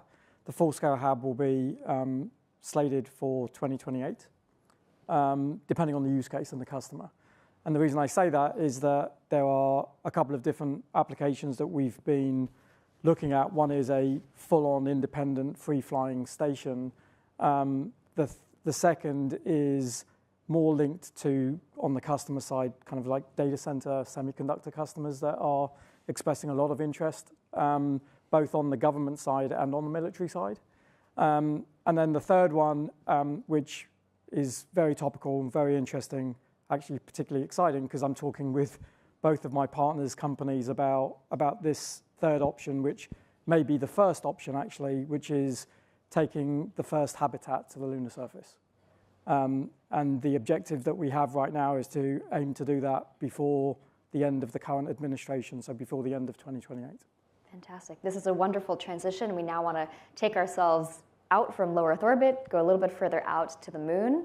As we open the day today talking about Artemis II mission coming home, right now having essentially finished their lunar flyby, can each of you tell us a little bit more about how do you imagine your companies expanding to fill cislunar space, maybe in orbit around the moon for commercial space stations, if you guys have plans for surface activities with intuitive machines? Can you each give us a little bit of context for lunar activity? Feel free to jump in. Sure. So I think for us, what we really see as one of our biggest advantages and why these partnerships, as Cam said, these partnerships with these commercial companies not really competing but working together really means more than just words. There's real action behind that. And the action is that we're talking about how we can integrate a max space module into an intuitive machines lander, as an example. Actually, we had most of Cam's senior team on a call yesterday. We have them again on Monday at Space Symposium in Colorado, going into a lot of detail around how much mass is available on the lander for us to be able to put these habitats into that structure. And the reason why that's so important and why expandable architecture is so important is because it only expands when it arrives at the destination. So we don't have to build it for space flight. Yeah. Right? We're not limited by the size of the fairing of the rocket. We're only limited by the mass. And because our mass is so much lower, we effectively get a lot more volume. And that's why this ultimately becomes at least the initial foundations of how you build permanence on the lunar surface. And are you thinking about having your max space structures be inflatable, soft good, very rigid, as you mentioned, on the actual lunar surface for habitats. Tell the audience a little bit about what that ecosystem looks like. Yeah, so the interesting thing about the habitat is one of the biggest challenges isn't building the structure, as Karen and Marshall know really well. The challenge isn't the structure. The challenge is everything that goes inside the structure, right? How do you preserve life? How do you protect life inside that? Number one, most paramount, essential priority for us as CEOs and founders of companies is to make sure that we're preserving and protecting anything that we put inside those assets. And so the biggest challenge for us isn't about getting the module to the lunar surface. The biggest challenge is about what that module is going to get used for in the first instances as part of building out a roadmap for the infrastructure that's required for permanence on the lunar surface. And so our starting point is to say, what do we need to do when you first get to the lunar surface? Well, you need to learn, and you need to learn quickly, because there's an awful lot of cadence that's being presented by NASA and others about the regularity of flights and the type of missions that they have scheduled. Well, the smartest and most optimal way of actually learning is getting there and experimenting and learning as much as you possibly can. So one of the things that we want to do is to be sure that we can provide as much data back as possible about what these habitats can actually be used for and how safe really are they on the surface of the moon, what really are the effects of regolith, what really are the effects of the lunar nights, and so on. And so that's what we'll do with the first habitat. So it may not necessarily be a full human-rated system, but it will be an incredible science system. Yeah. Yeah, I fully endorse that, being formerly really all about going to the moon and Mars and beyond. But LEO is a big part of that. And what we see is a vision where you have to develop systems. You need long-duration nucleus systems, life support systems. You need advanced thermal systems, things that you're going to take to Mars, things that you're going to take on the moon if you want to live and operate and work. And so LEO is a great test platform for that. I used to have an adage. I used to be an aero, and then I worked in satellites, and then I went to rockets, and then eventually doing this. And it's the motto is test where it's the cheapest and easiest to do. If you can do it on a computer, great. If you can do it in a wind tunnel, great. If you can do it in flight in the atmosphere, that's another level. You just keep going and going. And so going to the moon or to Mars, it's kind of almost ludicrous to say, oh, we're going to test something at Mars when you're years away from going back and forth and solving problems and fixing things. So if you can be literally hours away from dealing with problems while you're developing, that's a huge advantage. Of course, there's things you have to do on the surface of the moon, like regolith and other things like that. So I'm not saying that that's not the appropriate thing to do, but there's room for both, and there should be both as we move forward. Now, where we go is we're looking to expand into that. How do we work with creating habitat systems on the surface of the moon? How do we work with creating transfer systems and vehicles that go around to go back and forth to the moon or back and forth to Mars, those types of things? That's where we see things expanding for Starlab. Yeah, so I very strongly believe in the cislunar economy and commercialization activities around there. That's primarily my company, Intuitive Machines, where we built a series of moon landers. We were the first that landed on the surface of the moon, first that landed privately on the South Pole. South Pole is really important on the surface of the moon. For water ice. Because that's where the water is. And we were very honored a couple of weeks ago that we won the next moon lander, which is our next generation moon lander we call Nova D, where we'll be able to take a much larger cargo. So this was awarded a couple of weeks ago that we're going to be able to do that. But we're also heavily involved in the cislunar communication. So we won a massive contract, I think it was $4.8 billion, to create the entire cislunar communication network. And so we're heavily involved in doing that. And just about, I think maybe 6 months ago, we acquired Lantris, which was Maxar Space, which is one of the largest satellite manufacturing companies, I think maybe in the world. And so we're involved in really being able to do that.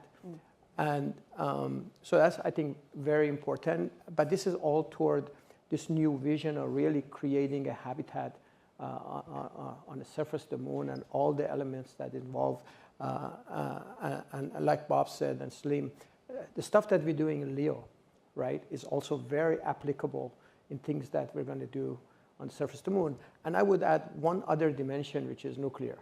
So if you want to have a habitat on the surface of the moon, you need power. Yeah. So if we're able to extract water, let's say, from underneath the surface of the moon and be able to turn it into oxygen and hydrogen, so having power is very important, which I think Jared Isaacman also believes in space nuclear. So we're also very heavily involved in that, especially the area he's talking about is fission, which is really X-energy, a small fission reactor. So actually, both intuitive machine and X-energy are involved in that activity. And I think that's also really important if we're going to go to Mars.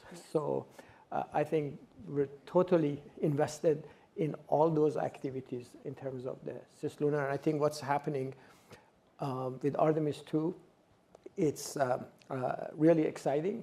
I was there at the launch, and so experienced this moment. And I just want to reflect for a second. I was 11 years old when Neil Armstrong landed on the surface of the moon, and it was a transformational moment in my life, saying that I want to be part of the space industry. And people seeing what's happening today, I think, will be transformational for many of them as part of us becoming an interstellar community. Interstellar community, indeed. A few things just to call out for this audience if you're going to go home later and learn a little bit more about what's happening in the lunar ecosystem. Several of the panelists have referenced a program which is CLPS, Commercial Lunar Payload Services.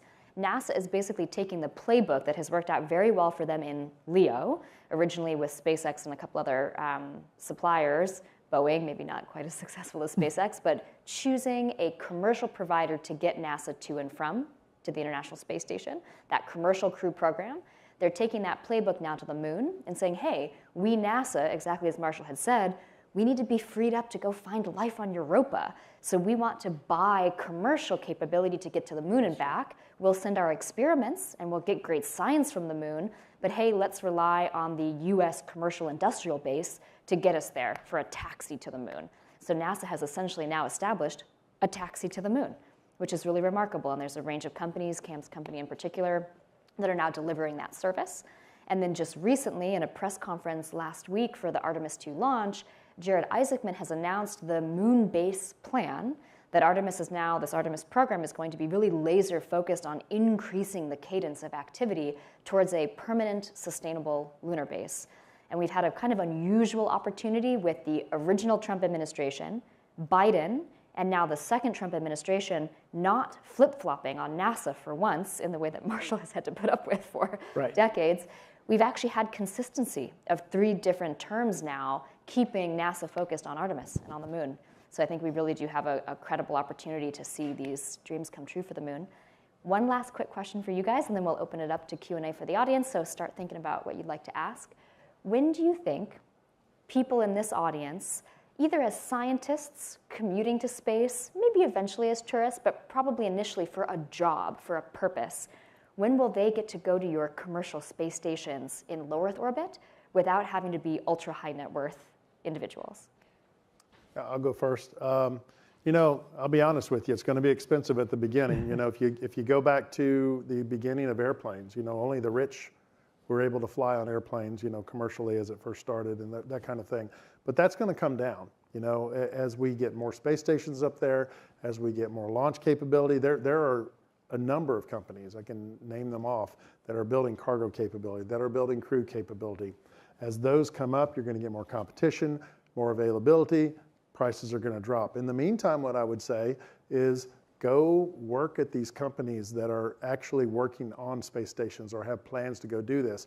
Maybe you get involved in some kind of area where you have to go and be there in person to monitor the experiment and work it. That's a great option. You go take advantage of that in the near term. I think it will come down. It'll be a little while before that happens, but I think it's going to become commonplace. Maybe by Cam's vision, which I totally resonate with, 2040, 2050, could be like go buy a ticket. Yeah, so I think the specifics of your question, if we look at NASA's cadence of activity and how many flights they're planning on taking to the surface of the moon by the time we get to the mid-2030s, I think there's a chance that at least one person in this room could be on the moon working on something. It is MIT, so let's hope that's right? that's I would. That's right. I don't know if Max Triff is in the room anywhere, but Ariel introduced me to Max. You're there, right? Hi, Max. Welcome to Max Space. So you got the right name. So Ariel introduced me to Max a little while ago. Our best intern ever. Thank you, Max. And soon to be Max Space's best intern ever. So we're looking forward to you coming on board. Welcome. So, you know, for anybody else in the room that's looking at something, yeah, put your best foot forward, and companies like these up here and many others will be looking to welcome you with open arms, and I would advocate for that as much as you can possibly do. So Max, it sounds like you should hit Salim up for a +1 to that first module. I think if your name is Max, working for Max Space, maybe there's some synchronicity there. Anyway, I think there's this concept that we call democratization of space, right? Where, you know, sort of maybe like even airline industries, in the beginning, it's not open to the public, but as things develop, and I believe things are accelerating. You know, so with the advent of AI, the cost of transportation coming down tremendously, and all the other things that are being developed. 1, 2, 3, 4, 5, 10, maybe 2035. But I think by 2040, we will have, in my opinion, much more democratization of space, where people can travel more to space. But again, I just feel like there's all this enabler, quantum computing, robotics, AI, cost of transportation. And whenever, if you look at the history, whenever you have a new ecosystem being developed, it starts slow, but then once it starts going, it really accelerates. It takes off really fast. And I think we're at that point, especially with the commercial space jumping in. Fantastic. All right, let's take questions from the audience. Where do we have the mics? Mic runners? Oh, great. Okay. Here in the front row. Thanks, Jackson. Thanks for taking the time, gentlemen. Appreciate it. How are you going to how do you plan to mitigate the radiation risks? First in LEO, and then also on the moon. You want to take the mic? Go ahead. So I think one of the interesting challenges here with radiation is definitely construction and how you protect yourselves from those types of applications. So one of the things that I think, at least from our perspective, that we have, which I believe is one of the reasons why we're having the types of depth of conversations we're having with NASA right now, is that you could actually bury our modules in in regolith. You could actually bury our modules inside caves and then expand them when they're in those areas. If there's anything that's going to protect from radiation, it's going to be that type of material. So from our perspective, I think that's one of the areas that we see, going back to the point about the early adoption and moving quickly, learning quickly. That's one of those areas that we're big supporters of, and think that we can add a lot of value there. Yeah, and as far as LEO goes, obviously we've been in LEO. We've got the Van Allen belt around us, which is a huge protector. Obviously, if you're in space, you're removing some of that protection envelope there. It is not incredibly risky to be in space for a long amount of time, but obviously we're looking at countermeasures. We have countermeasures already. You can make with the newer rockets where you have larger mass capability, you can actually build the material much thicker. You can actually use thicker walls, which in some cases we are in areas. You have areas where you can shield if there's storms, those types of things, areas that you can safe haven, it's called. Also, newer protection for micrometeoroid also has radiation capability as well. I'll just answer it this way. I'm glad you're asking that question, because a lot of people think that's an easy thing, and it's not. It's a hard thing, but by the end of this decade, space station will be in orbit for 30 years. So we've learned incredible amount of lessons. And one of the reasons we're going with the approach that we're going, I love, the expandable modules, and I think it's very applicable long term, but lessons learned from the ISS and everything else. That's why initially we're going with the hard modules. They were building it because, radiation is a big issue. The other thing is, one of the other things Axiom Space is involved with is orbital data centers. In fact, we've launched 2 satellites already in that area, and that's another area that's really very important for LEO in terms of commercial that is growing, and radiation is something that we're dealing with in terms of how we'll be able to solve those problems. I'll just briefly rep a little bit of MIT research. Dava Newman, if she's still here, was my PhD advisor, and through separate co-PhD advisor, along with Joe Paradiso, who's sitting there in the back. Separate from my work, she also advises work on radiation, looking at material science like carbon boron nanotubes, probably more for suits, woven into suits, than really for radiation structure for the entire habitat. There have been proposals from NASA in the past, things like water walls, to line your station with something in addition to the metal. So I will leave it up to these experts to decide when and where that fits into the future architectures. But I would say, I'm glad you mentioned the suit. So Axiom Space also is the sole provider for Artemis of the next generation spacesuits. So that's a big deal, and we feel a very strong responsibility to be able to deliver, because if you build the landers and all of that, and you cannot walk out of the landers, then you really have created the issue. But we're working with what you just talked about earlier in terms of the radiation for the spacesuits, in terms of next generation spacesuits, where astronauts actually can walk on the surface of the moon and operate and everything for a period of like maybe 8 to 10 hours. It's not really a spacesuit, it's really a spacecraft. Yes, they're really like little enclosed spacecraft. Other questions? Dana? Yep, coming to you. Hi, thank you so much, and thank you, Ariel. Congrats on the 10 years of Beyond the Cradle. I'm Dana Karwas from Yale University, and I'm very curious, perhaps coming through a design lens or sci-fi lens, what are the affordances or mechanisms that you think designers should be looking at in considering infrastructure for the moon or infrastructure for LEO? For example, folding or tensegrity. Talk to me. Okay, I've got to take that one. That's why I looked at you. I know, I felt it, the modules that we build are actually sewn together. So the material is actually sewn. The material is kind of ballistic grade Kevlar, so it's pretty thick material. But it is effectively a seamstress activity. And the challenge with these modules is they can get really big very easily in terms of their mass capability, because they're obviously not as heavy as metallic modules, and therefore you can build bigger stations. The design that we have allows us to be very predictable and scalable in those designs. So the 350 cubic meter module, as an example, was designed specifically to fit in a Falcon. With some metallic elements, right, docking capabilities and other things. But it is very specific in terms of how it's folded, how it's packaged, how it's put together for the launch vehicle so that it doesn't do things that it shouldn't do while it's on its way. And then when it arrives at the LEO destination or the lunar surface, it can then safely expand and do everything it needs to do. So folding, packing, deployment, all of those things are big aspects of the design of our module.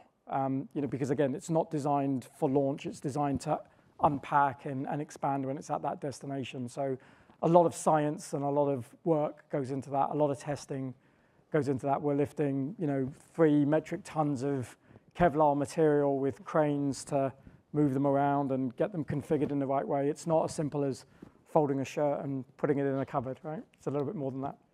When we take that IPT, integrated product team, I think is really the way we need to look at it. I'll just give you an example. What I mean by IPT is like have the user in mind, have maintenance in mind, all the stuff that Salim is talking about, rather than here's the design, go ahead and use it. Have all of those things in mind as the design is being done.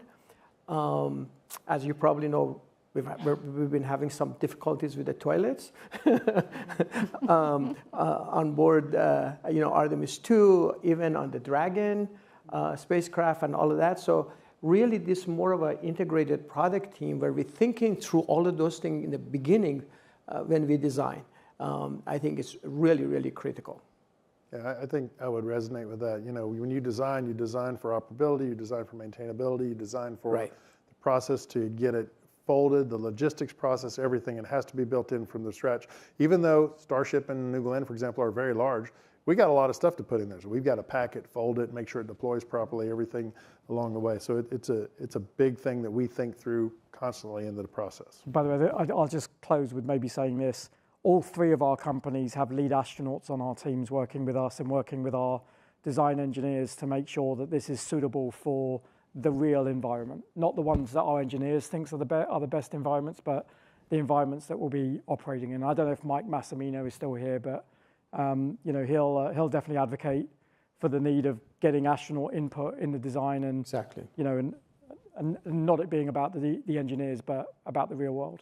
And for the designers in the audience, if you didn't already come up through the elevators, the main elevators today, we have our Aurelia, more speculative space habitat dome that's down in the lobby, trying to think about a future, maybe the next generation after these initial commercial endeavors.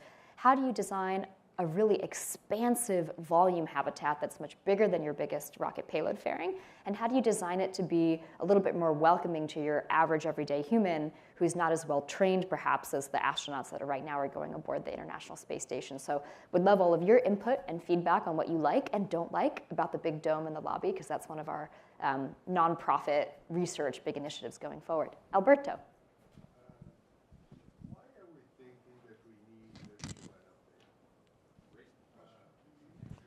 So I'll just repeat it for the room. Why are we thinking that we need a human up there? So I'll take the first stab at that. There's a lot of folks that say, oh, robotic, let's do human. And I had this conversation quite a bit when I was doing human spaceflight. It's both. It's actually both. You can't do everything. For example, if we're on the station and we've got robots up there, we're going to have robots. We're going to have internal robotics, for example, doing and monitoring things. But sometimes you need a human in there and engaged and working it. So, it's not this or that, it's both. When we're going to the surface of the moon, we're going to have robotic rovers. We're going to have robots. What if we sent, Elon's building his robot right now, and then the, Boston Dynamics and the other ones that are out there.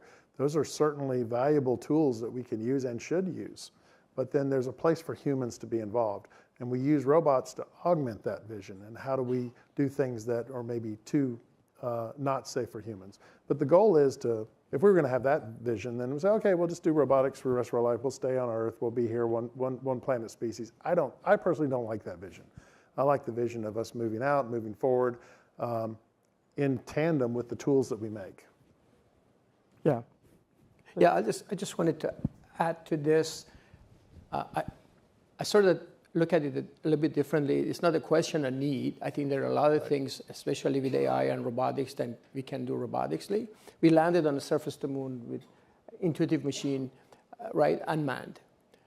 But how I look at it is the human DNA. We are explorers, and it's more than just maybe the issue of need is issue of desire.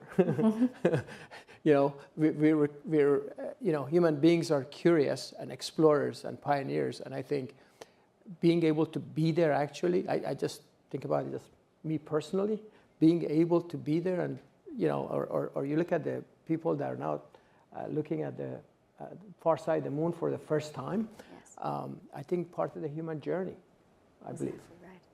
I think we're going to close on this comment and get ready to send you all to break. But one final way to think about Alberto's question, I completely agree with Cam and Marshall. There's a certain beauty to sending the humans. For those of you who are thinking, but space is so expensive for humans, why do we do humans and robots?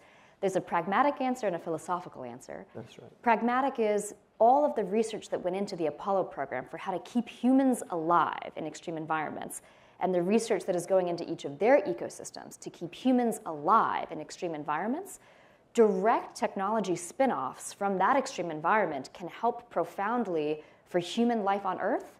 If we were just sending robots into space, we won't learn how to keep the humans alive in tough environments. So there's a long history of really foundational technologies coming back that helps humans on Earth. And then the second, to Cam's point, the first image of the Earthrise, taken on, I think it was Christmas Eve, 1968 for the Apollo 8 flyby. That image of Earthrise, Earth rising over the moon, helped launch the environmental movement here in the United States in the 70s. So there's an opportunity, I think, for humanity to expand our concentric circles of awareness as a species when we actually, in our biological embodied human form, get to go out and do the exploration. I think we bring back better principles back home. Can I just add one other last thought? I'm not sure what the future of Earth will be, let's say, 10,000 years from now or 20,000 years from now. And if we want to have survival of our species, we need to learn how to be interplanetary and maybe interstellar. So I think that's another dimension to that. And I think we will end on that. Thank you so much to each of you. Thank you. Welcome back to the session. This is the science fiction panel, which I'm really privileged to run. I'm Joe Paradiso. I'm professor here at the MIT Media Lab. I'm also the academic head at the moment, too. And I've done lots of space work in my group, and actually at Draper Lab before I came to the Media Lab. So this is a topic that's resonant for me, and I've been a lifelong fan of science fiction, too. So it's even better in my case. We got two great guests here. We have Ken Liu and Mary Robinette Kowal, sorry.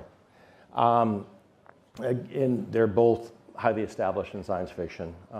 They're both winners of multiple Hugo and Nebula Awards. For those of you who don't know, it's basically the Pulitzer Prize of science fiction. It's extreme recognition.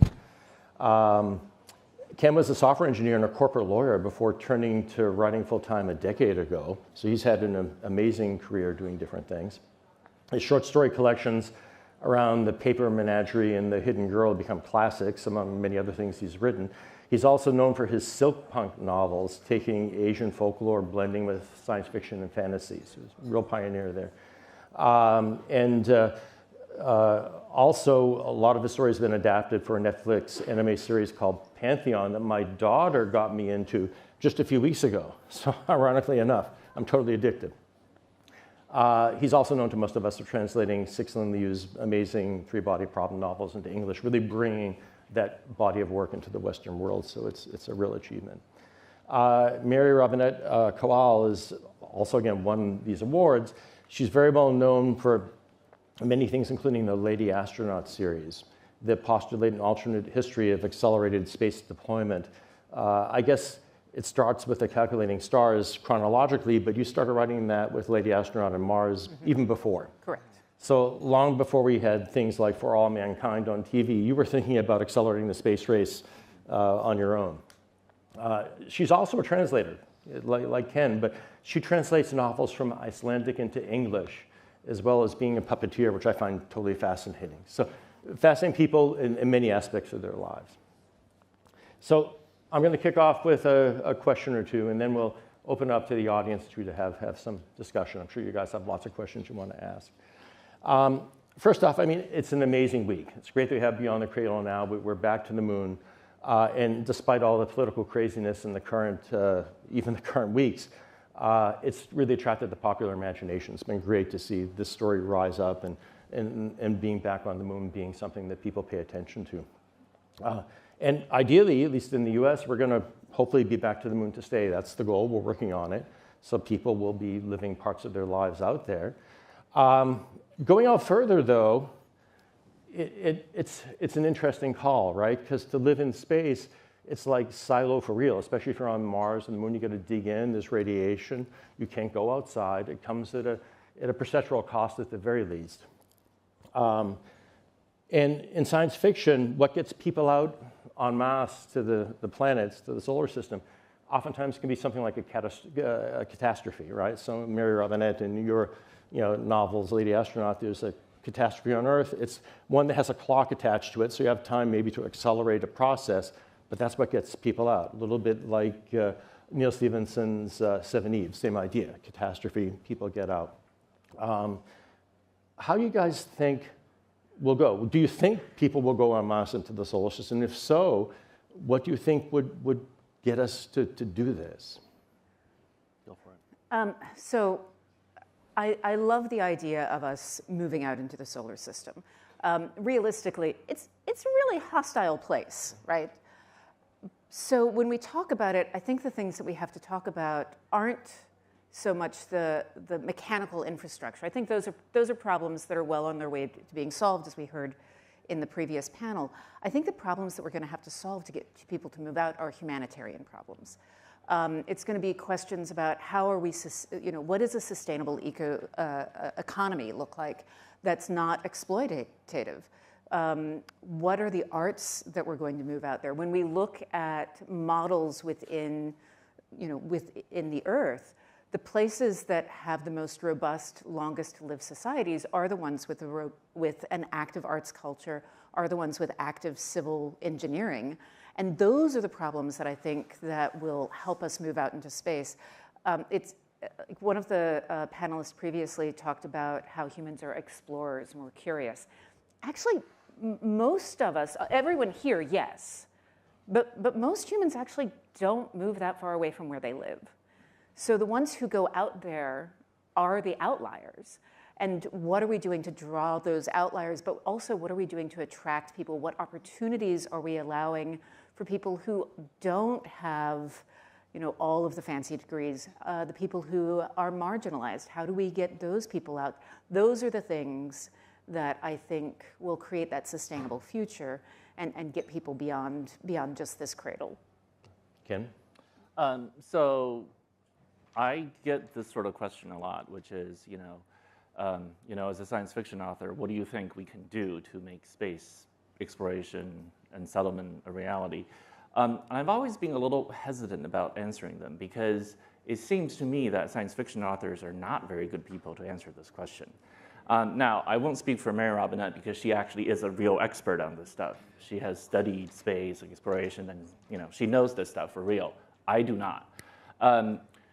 But here's my answer for why science fiction authors are actually interesting people to talk about this subject. It's not because we're domain experts, or at least I'm not a domain expert in space exploration per se, but I do have something to say about how fiction in general can help people who are thinking about building complicated things and solving difficult problems. And it's this.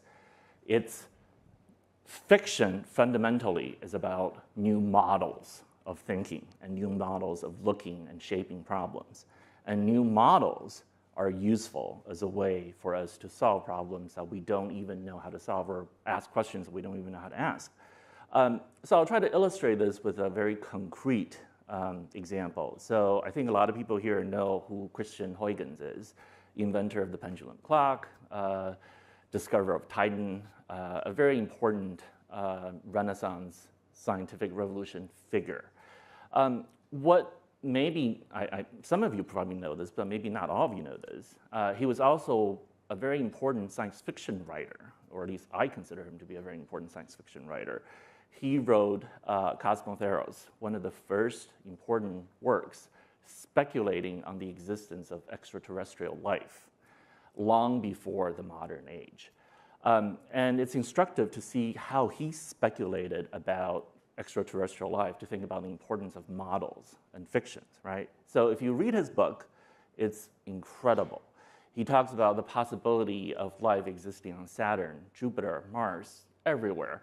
And he wrote this tour de force description of what it would be like for the inhabitants of Saturn to look up and see the rings dominating the sky as they see the sun rise beyond. It's one of those beautiful passages. But here's the thing. He was very bold, but also weirdly conservative in certain ways. So if you read his book, he talks about how, well, these aliens must have hands, because what is the alternative to having hands? Surely you can't think that they're going to have trunks like elephants. That makes no sense. They must have hands to do science. He also speculated on how these creatures from other planets will be essentially very similar to creatures from Earth, just slightly different. Now, the reason I bring this up is because it seems weird to us today to look back on it and sort of see how conservative he was in certain ways and bold in other ways. But both of those features are the result of the models he was working under, right? So what were the models he was working under? One, the biblical framework, right? The biblical framework and the scientific revolution, which sort of transformed the Earth-centric model to the heliocentric model, right?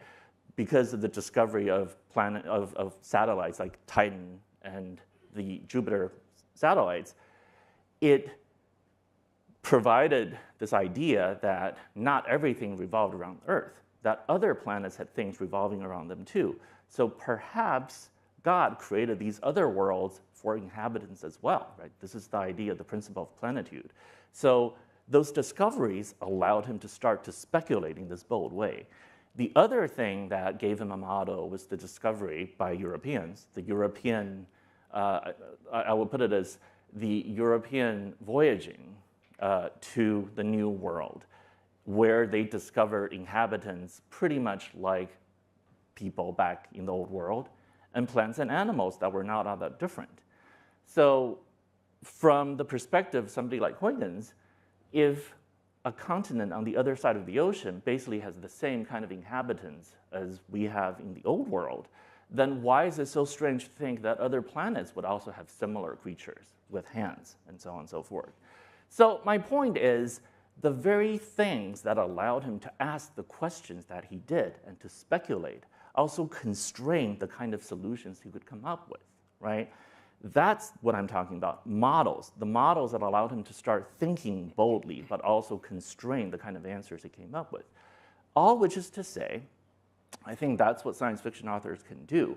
We can offer new models of thinking about problems, like Mary Robina was talking about, by asking the question of who is not going to space, or why do we not want to go to space?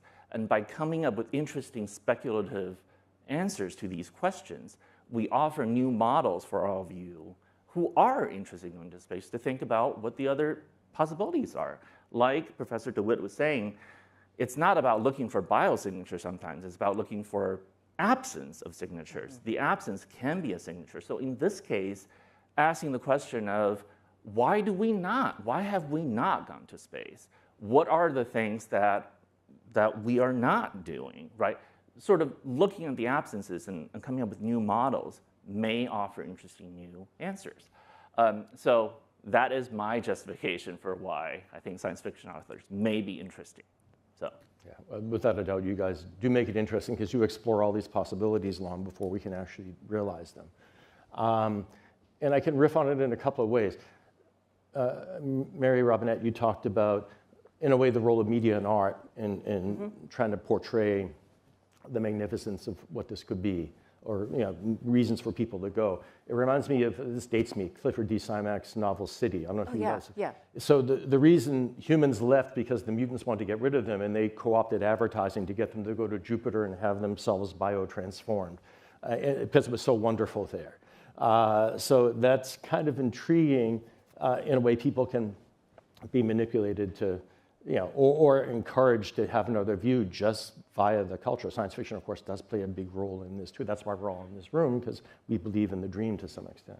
Well, like one of the things that I got to do a couple of years ago was run a space economy camp for writers through University of Arizona, where we brought in economists and science fiction writers and then a bunch of students and looked at these different models for different futures. Some of which were based on capitalism, some of which weren't. But one of the things that was true across the board when we were looking at historical examples and modern day is the power of idioms and aphorisms. So if you look at Robert Heinlein's The Moon is a Harsh Mistress, one of the things in there that's like actually painted on their flag is there ain't no such thing as a free lunch. That's a very different lunar world than a world that would be based on the aphorism, a problem for one is a problem for all. Those are two totally different societies. So one of the things that you can do as humans now is to start shaping things just by introducing catchphrases and aphorisms that shape the way we think about things. And that's one of the ways that, again, science fiction can do. We can model, like, we have a tendency to lean into the, how can things go terribly, terribly wrong? But also looking at, like, what would a path be for something that we want to live in, a world that we want to, a future we want to inhabit? And looking at using aphorisms, idioms as ways to bridge those gaps. Right. I mean, to sort of follow up on that point, the media has an incredible power in shaping the way we think about mythologies and models for how the world should be, right?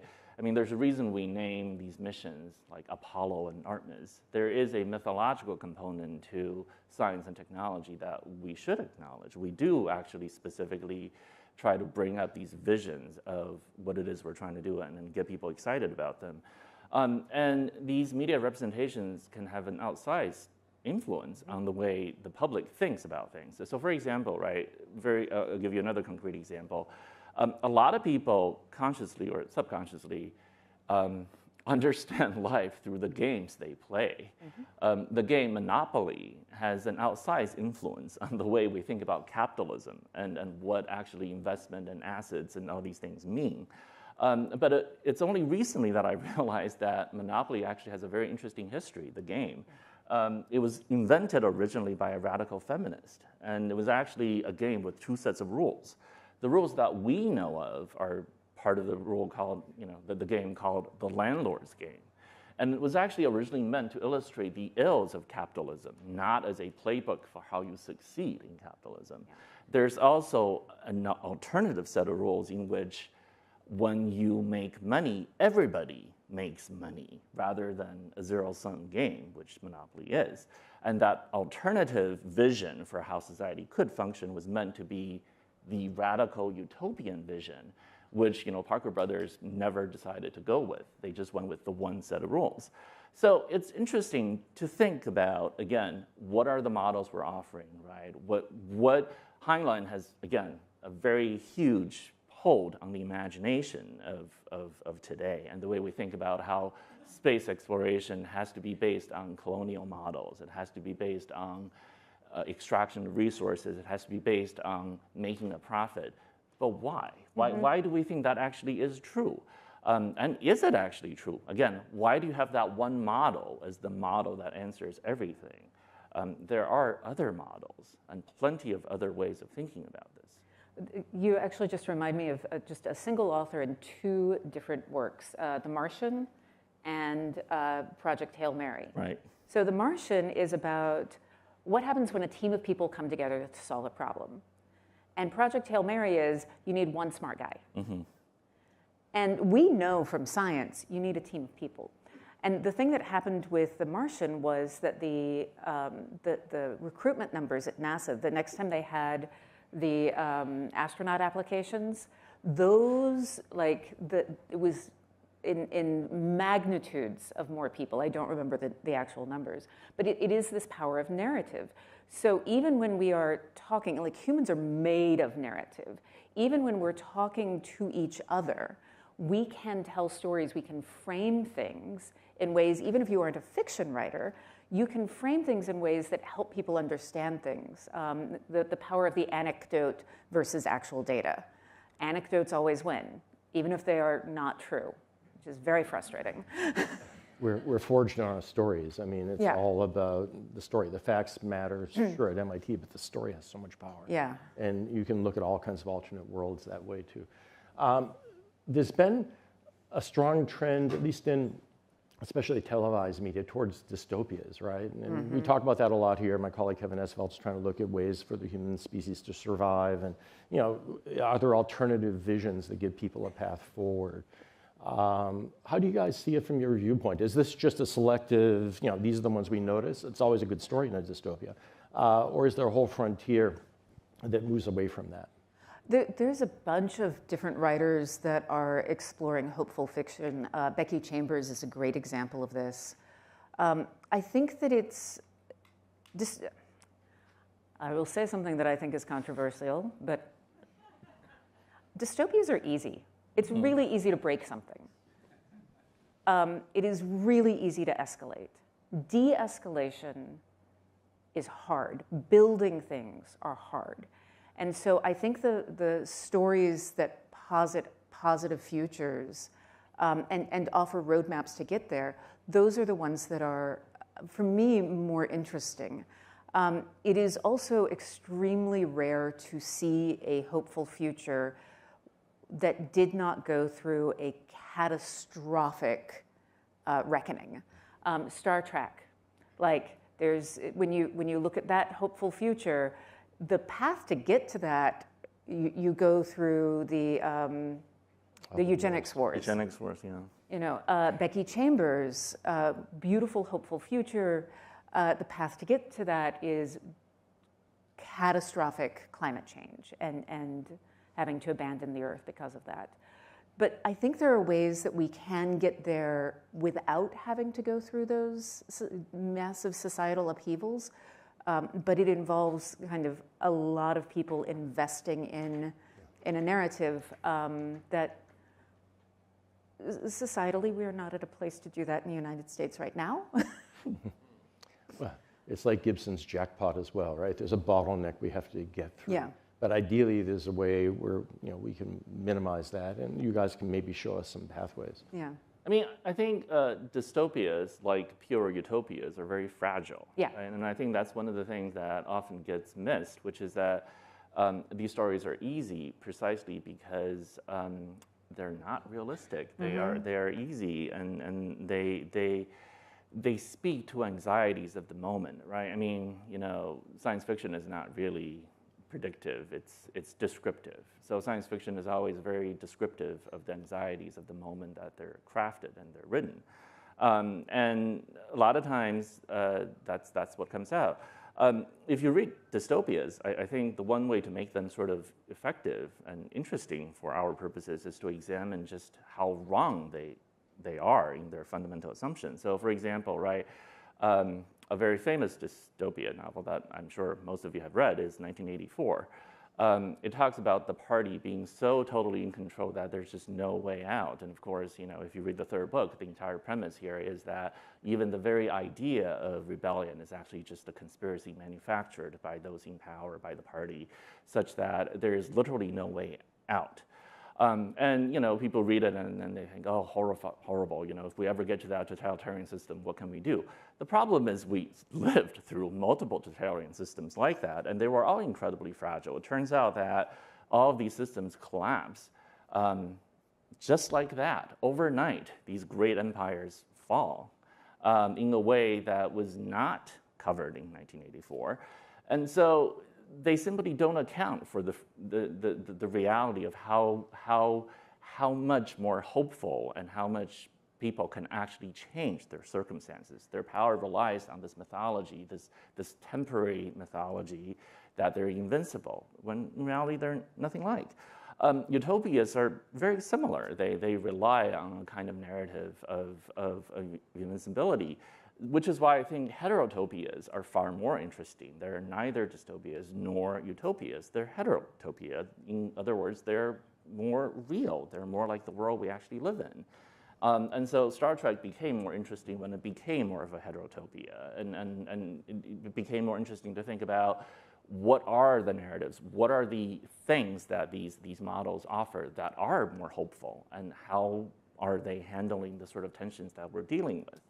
And I think, like you were pointing out, a lot of science fiction writers are interested in those stories, and I think those are the most instructive. They're the ones who offer the most different models for how to hold the world in your hand, but also to think of alternative ways to really treasure it and not to confine it to the shape that we see it right now. I just want to tag on to what you said about dystopias are not realistic. Like when we look at natural disasters and the immediate response to a community in a natural disaster is we help each other. That like when we in the Western Carolinas when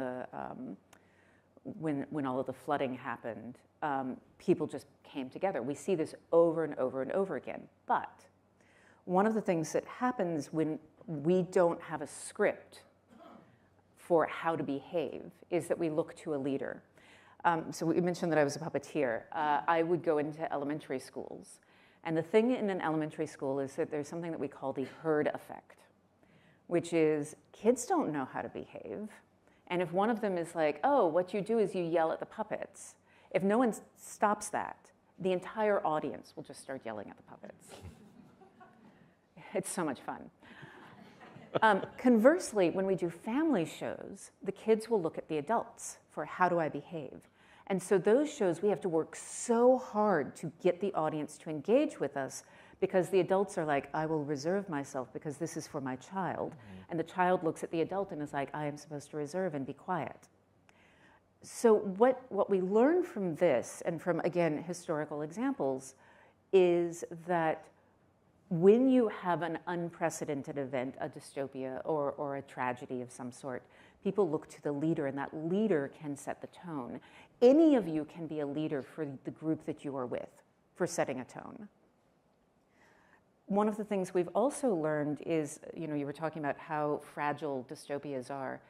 When you look at sustainable societies, societies that have been going for thousands of years, one of the things that they are often based on is, this is what we do as a community versus prescriptive things, which is what often dystopias are. We don't do this. When you say we don't do this, people are going to rules lawyer their way around that. But when you say this is what we do, we help our neighbors, we do these things, this is how we behave, this is what a good society member looks like.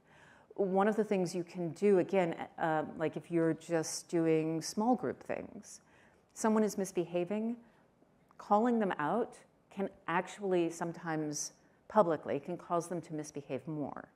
Calling out good behavior can cause a ripple effect where people want to do that more. So when you're looking at trying to build these sustainable societies in space, these are the kinds of things that you're looking at. I'm also going to say one other thing about dystopia, which is dystopias are not evenly distributed, and we are living in a dystopia right now. Not the one that we're all like, ha ha ha, it's a dystopia. It's like there are people on Earth that are experiencing dystopia right now. We are in the capital city of the Hunger Games. We are all in a place of privilege. But dystopia is happening, and that is a reality. Yeah, it's certainly a complicated time, and you're right. Reality is not evenly distributed to well, and dystopia has been, like, the United States is built on a dystopia. Yeah. I mean, many ways to tie into that. Yeah. I'm going to shift gears very quickly, picking up on what Ken was mentioning about the different models and so on, because there are revolutions in science and technology and popular belief and philosophy that just bring humanity forward, and literature of the past we can interpret in a different way. We talked a bit about search for life, which I think is one of the most important things we're doing, if not the most important in terms of new knowledge. And it makes me think of the Second Third Body Problem book where the epiphany happened, right? The main character looked up, saw the stars, and said, life is everywhere. This is an old idea. It goes back to Lovecraft. I mentioned Huygens, E. Doc Smith, these great books. But for me, when I think of a big universe, it means life is rare, because just random fate gives us a chance to get sophisticated life. You have enough chance in this universe for it to happen at least once, and it happened here. So it's the opposite feeling. And you see this anthropic shift even in science, right? We're seeing very little sign of it. We're knowing how to analyze the Drake equation. There's a whole panel today about adding extra terms to it. There are incredibly huge statistical bottlenecks in it to get us. So it's entirely possible that, we'll know in a few years that we're alone. Brings the center of the universe back to humanity, which is intriguing. But these old books that I love now, when I see these aliens all over the place, I start to lose patience with it. How do you guys feel about that? At least a future maybe in this world in another 10, 20 years, where we pretty much start to think we're alone. Oh boy. Okay. So, have you seen the animals on social media that use buttons to talk? Okay, it's called augmentative interspecies communication. I bring this up. I have a cat who does this. She has 130 words. We've been doing it for 5 years. She has self-diagnosed medical problems that were not visible to external symptoms, no visible external symptoms. Anyway, it's a whole thing. I started out very skeptical. Point being that the AI work that they're doing with whales. We're learning whales have names for each other. There is syntax. There's a paper that's supposed to be coming out later this year. They're managing to do translation with whales. There are non-human intelligent species on Earth now that we don't know how to communicate with. Like my cat is not speaking English. What we have at best is a pigeon. And we know that birds can lie. Birds also have a syntax. We know these things. Corvids are amazing. There's a culture, they pass things down. Whales go through fashion phases where they're like, do you see my jaunty salmon that I'm wearing as a hat? Also, how do they keep it on their head when they're swimming? I have so many questions. But point being, I do think that at some point we are going to find life off the planet because there's so much of it on the planet. There's all of the life that's growing in extreme environments on the planet. We know more about Mars than we knew about the deep sea. So I feel like, yeah, it's going to happen at some point. What it looks like and will we recognize it, I have serious doubts about our ability to recognize it. There's a phrase in animal cognition called anthropodenial, which is the idea that we deny, that we want to be exceptional and singular. And so we will come up with reasons that other creatures are not communicating, reasons that we get to, it's like, oh, this is only us. Only humans do this. Only humans do that. So I suspect that when we find life, that we will spend a lot of time trying to say this, well, yeah, but it's not really life. Mm-hmm.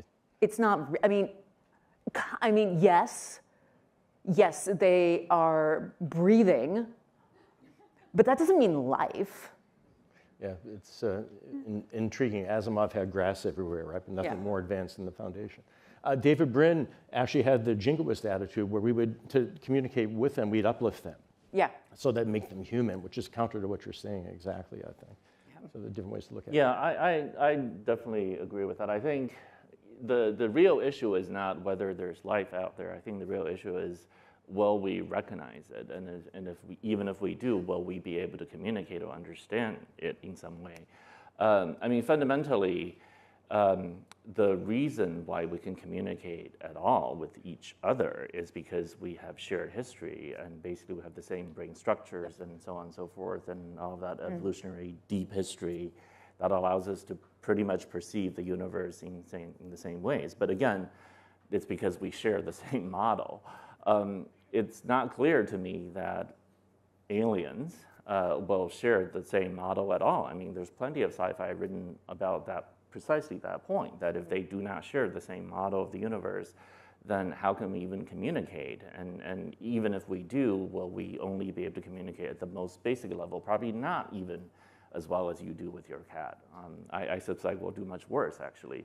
I mean, there's evidence now that, I mean, there's evidence actually in both ways. I mean, in one direction, I find it very interesting, the public discussion over what intelligence actually is in the context of AI. Because the more you look at what AI is capable of doing and what it has been able to do and how little we understand how these models actually work, the more weird it is that we can't really define what intelligence is. You know, when I was studying AI something like 25 years ago, the idea that someday you have a machine that is capable of passing the bar exam and able to advise people on a variety of problems, and that's being used out there to actually discover new mathematical proofs and being used to search through hard drives for evidence of hacking. And then somehow people will look at it and just shrug and say, oh, it's just a statistical parrot. It's not, there's no intelligence here. I think most people would have been like, how can that possibly be? This is nonsense. And yet here we are in a world in which machines do all of these things, and we sort of shrug and say, that's not actually intelligence. Intelligence is something else. So I very much doubt that if Yeah. we found intelligent life, we would actually agree it's intelligent life. I think we will say, oh, that's just crystals doing its crystal thing. Yeah. That's not actually intelligence. So I'm not really convinced that we will recognize intelligence or even life if we find it, because we are far too constrained by the model of what we are. Mm-hmm. We are not all that different from Huygens, to be honest. I mean, we go back and look at Cosmotheros and we think it's comical, because one of the questions that he's obsessed with is whether these aliens are actually the seed of Adam, because this is a very important question, since it has to do with whether Christ's sacrifice also saved those aliens or not. And this is a very difficult question to resolve. We obviously look at this today and think that is a huge waste of processing power, but maybe in the future, our descendants will look at us and think we are incredibly foolish, that we're obsessed with what we are obsessed with. Like we used to think that animals were just a black box. Did you know that Descartes vivisected his girlfriend's dog in front of her to demonstrate that it didn't have feelings? Right? Brutal. And he was a thought leader. Like, so I look at things like that, and I look at drinking mercury will solve everything. And I think, what do we think right now that's just dumb? I totally agree. You touched on AI. We're living in a science fiction novel now, right? I've been reading the Colossus novels, actually all three of them the last year, just to kind of go back. And, singularity lore has its whole mystique here. Even the idea of retreating into an inner world, right? You deal with it a bit with Pantheon. So instead of going out, we kind of go inward. Science fiction has treated that, and you see it more and more. Any quick, we'd spend an hour on this, but anything quick about this revolution that we're encountering now that you guys would care to share from the Rogers perspective? I would just say this. I think, these models are trained on us. So they are, in a lot of ways, just sort of amplified versions of our shadows. And so I think the enthusiasm about making new discovery with these models need to be cabined by the fact that they are fundamentally following our own models of thinking. I'm not convinced that they really will lead to revolutions of the kind that I'm envisioning. Because to actually have the kind of revolutions that we're talking about require us to change who we are. We actually have to change fundamentally how we think about the universe and how we narrate the universe into being. These models are interesting and they're powerful, but I'm not convinced that they will lead to those kind of revolutionary changes on their own. Fundamentally, we still have to do the work ourselves. In other words, I don't personally believe this vision of AGI being constructed and we can all just fall down and worship the machine god. I don't think that will happen. I think fundamentally we humans still have to do the hard work of becoming post-human. Yeah, storytelling is at its core decision-making all the way down. And the thing is, since we are made of narrative, and it's designed to hack the human brain. For me, the thing that's interesting is that connection. There's a thing that we say in puppet theater, that the difference between a puppet show and playing with dolls is that one of them has an audience. And so it's about that conversation, that the puppet is created in the liminal space between us. When I write, I put down words on the page, and I am relying on you to build that world in your head. And that is fundamental connection. And so regardless of what happens with these machines and how capable they become, I'm just not interested in connecting to a machine. I want to connect to you. And so for me, those are the, regardless, I think it's cool. I think there's some really neat stuff that it can do. I think it's possible that it will be able to do, all of the science fictional stuff. But am I interested in that? Not so much. I think ideally you're going to do the hard work of being an author, even though you may have different tools. And I love the hard work of being post-human. I'm going to use that one. Yeah. That's wonderful. We have time for maybe a couple of questions. If whoever wants to ask a question. Okay, if you can grab a mic and. Thank you. Harry Allen, MLK visiting scholar here at MIT. Thank you for your ideas. During the last panel, I was looking at the words low Earth orbit, and I was thinking, Leo would be a good name for a show or a movie about a low Earth orbit law enforcement officer. Who is also a Leo? Who's also a Leo. Who's named Leo? Leo. I was just wondering why they didn't put the last panel together with you guys. Because, you know, like, when you look at an architectural rendering, no one is ever walking through the hallway carrying a machete. Everybody's just very placid. And I can't believe for a second that when we put, you know, satellites or space stations up in space, that people aren't going to go nuts. People aren't going to divorce. People aren't going to, you know, want to throw up. We have currently one of the most anxious, youthful populations that has ever existed. So what happens when we put them in space? And it seems like this kind of question or consideration is beyond the futurists. The technologists, I should say. The futurists sound more realistic about what the future might look like than the technologists do, which is weird to me. So first, you would probably like my book, The Martian Contingency, which actually deals with this. Second, we have some models for this. Not a lot of them, but there's some things that have happened in Antarctica and a couple of the other polar exploration things that give us an idea of what happens when you have crime without law enforcement. And these are very interesting models to look at because people do have breaks.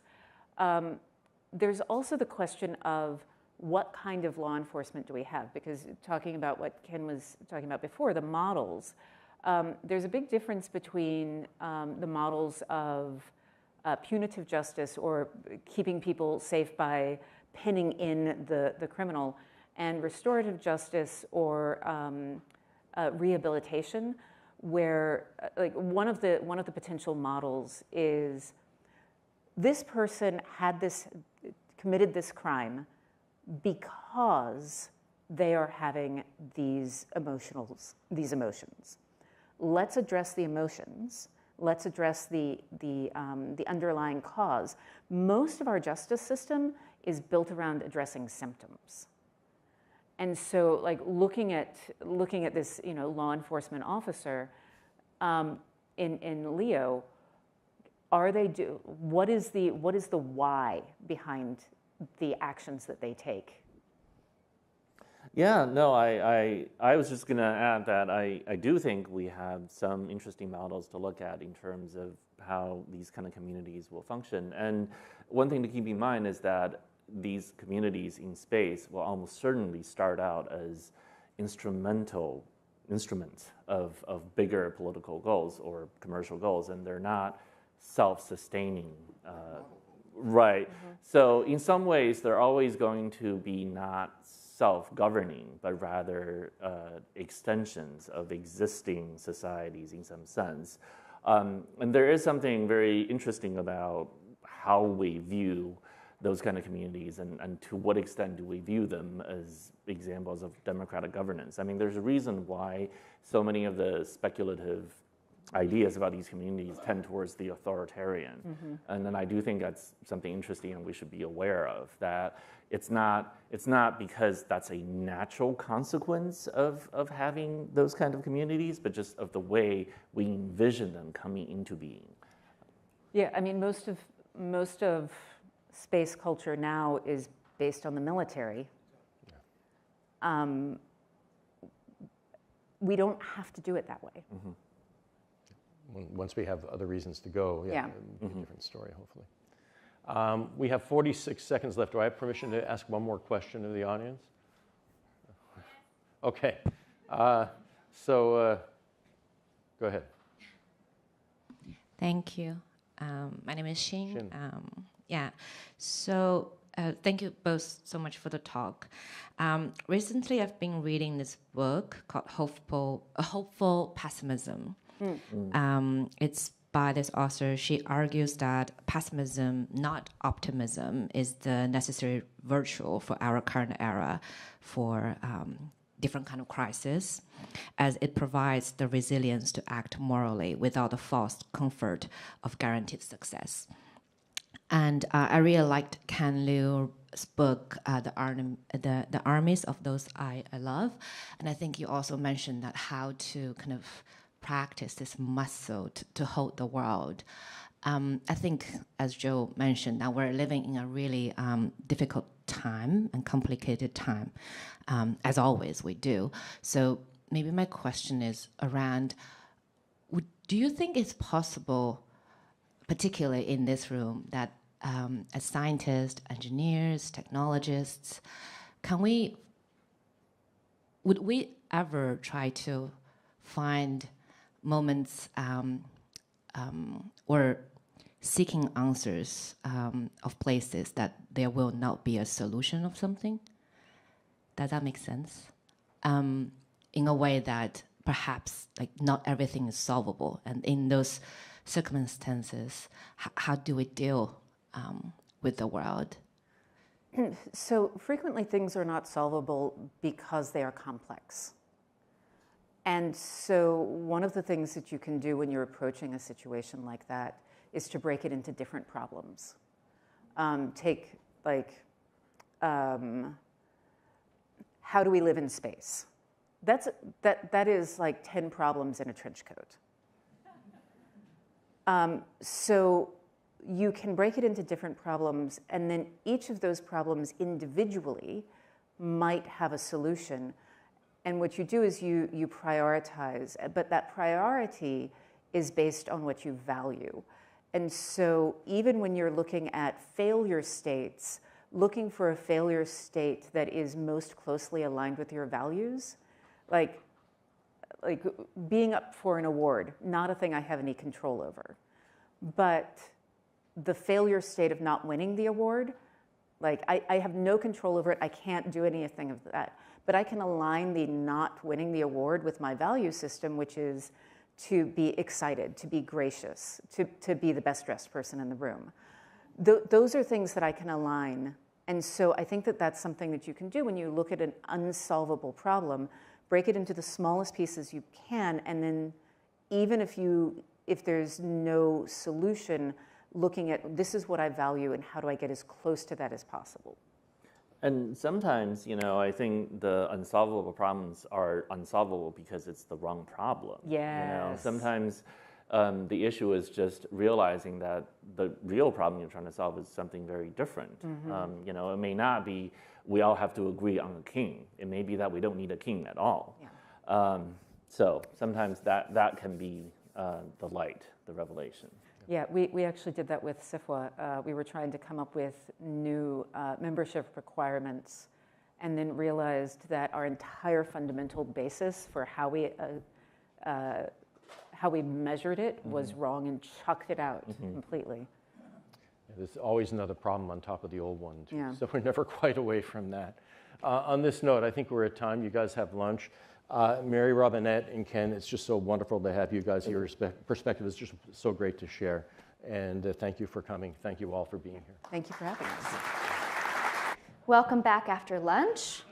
We are now incredibly excited to present something inaugural and brand new for Beyond the Cradle. So we've never done this before.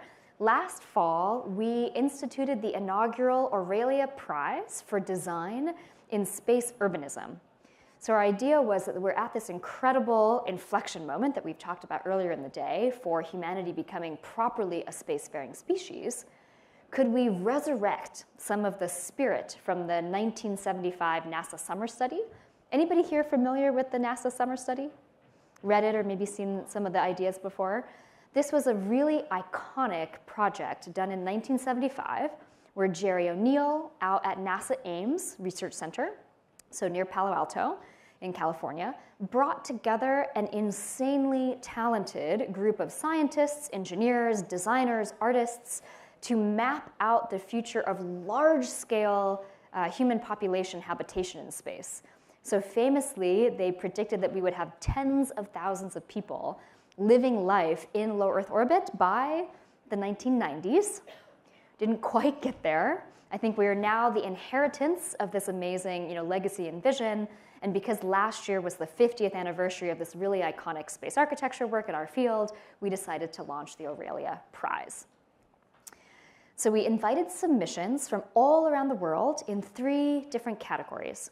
We wanted people to think about the next 20-ish year future, something that could be credible, not science fiction, really needed to be based in near-term credible engineering and reality. So the first submission area was a low Earth orbit space station, some type of craft, or at a Lagrange point. So that is a stable orbit point. In between, there are multiple of them between the sun, moon, and Earth, but that was a kind of key feature of the original NASA summer study. So we opened it up to LEO space stations or Lagrange points. Space habitats on or around the lunar surface. We had some amazing lunar submissions from the community.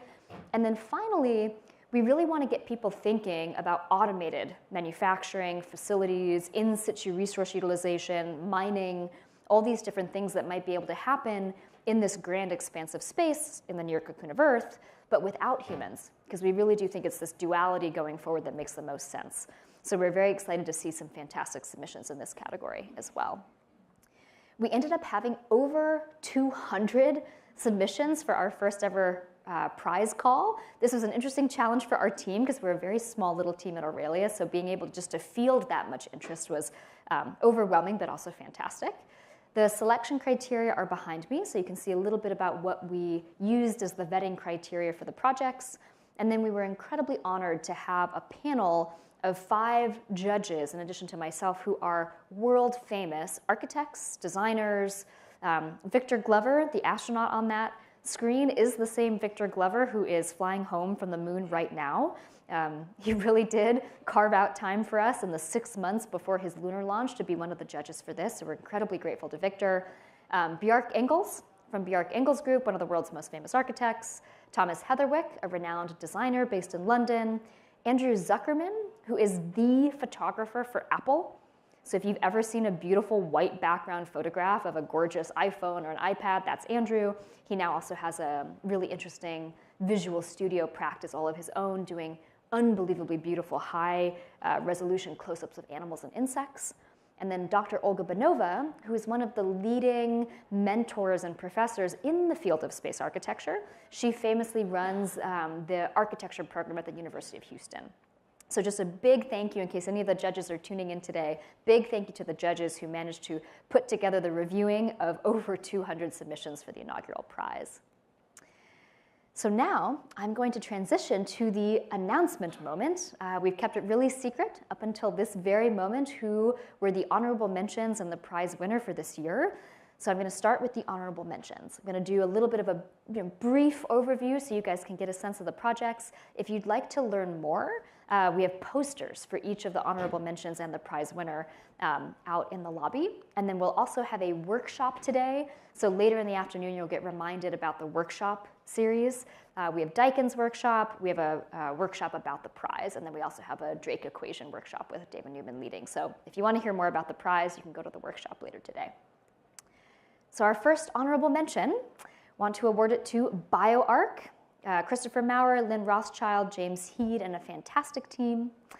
They really focus on biological integrations into a habitat design, building off of some fantastic work from NASA NIAC, which is the NASA Innovative Advanced Concepts team. Really fantastic work. Can I please invite the BioArc team to the stage?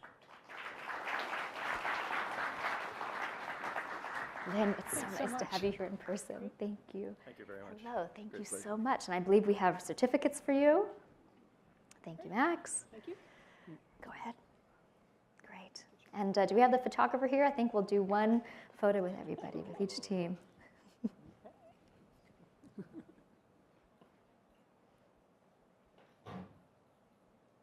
Thank you so much. Thank you very much. And we'll get you your orb later in the day. So standing behind me, I should have explained, we have these really beautiful, very special glass orbs.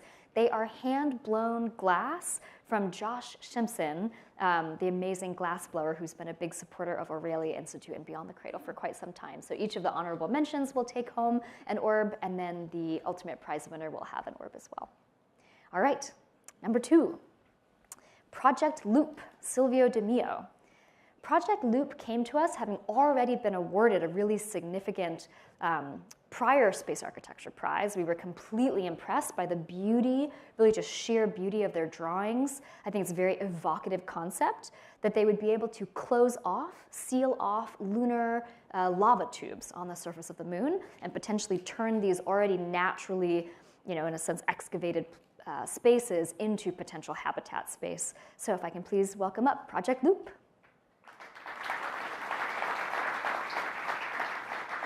Congratulations. Thanks so much for coming. And Max. Great. Thank you. Wonderful. Thank you so much.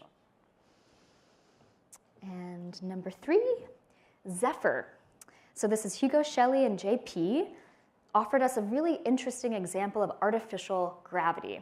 So we were talking a little bit earlier in the day about if we are going to succeed in getting more humans to space for longer duration time periods, we need to do more than just have floating zero-gravity habitats. We actually need to spin habitats where you get the effective feeling of gravity on the edges due to centripetal force. So Project Zephyr is an orbiting laboratory. We really appreciated their submission in the context of many, many, many different artificial gravity submissions that we got because of the focus on bioregenerative life support technologies and some of the early work that they're doing in that regard. So can I please welcome up Zephyr?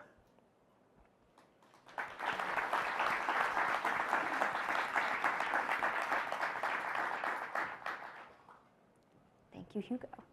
Really nice to meet you. Great.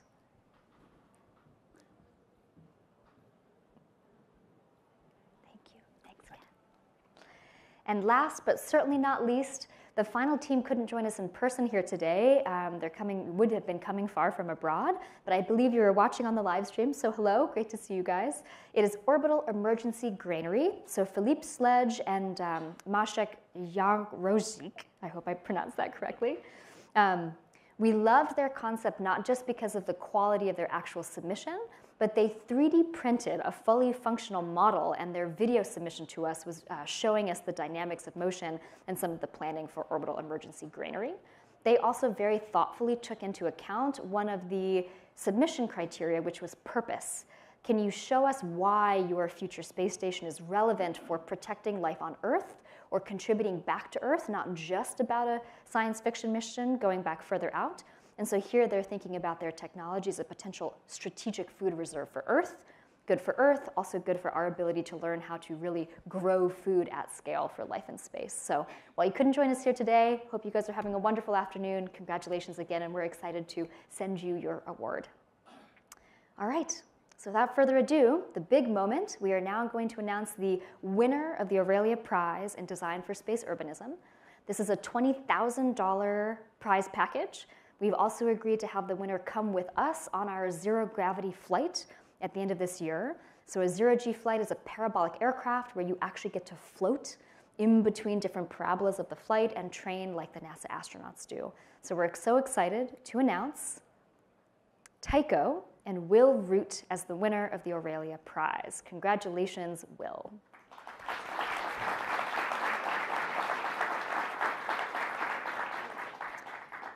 So Tycho, one of the reasons that we chose this as the ultimate winner across a slate of, as you can see, absolutely fantastic, credible concepts, he has a particular geometry that is long, which allows you to be gravity gradient stabilized in orbit, so very clever.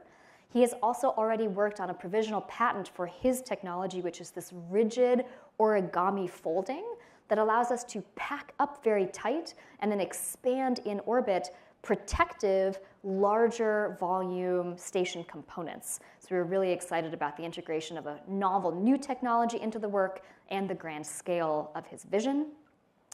He provided us with some of the best thought out urbanism images, because the prize really is about what would it look like to have thousands of people living and working in orbit. And I think he really thought through in a very compelling way different aspects of what that urbanism life would look like in the spirit of the 1975 NASA summer study. And then these different expandable geometries are able to be packed into a single Starship launch. And so in addition to many other considerations of the space environment, Will, the Tycho team, really did an amazing job of fitting within the constraints to make this a credible launch within the next few years, so something that we could actually see building up over the next 10 to 20 years. So with that, we're going to try to Zoom Will in today. He's actually here in Boston, but fell sick. He's very gracious, did not want to get you guys sick, but I just wanted to give him a chance to say hello, and it looks like we've got him. Hello, Will. Would you like to say hello to Beyond the Cradle? Hello. Thank you so much. It means a lot. I'm sorry I couldn't be there in person today. Fantastic. Well, I'm so happy that we get to have you on screen for about 30 seconds to have you also get to enjoy the moment. If I could get everybody to please give Will a big round of applause.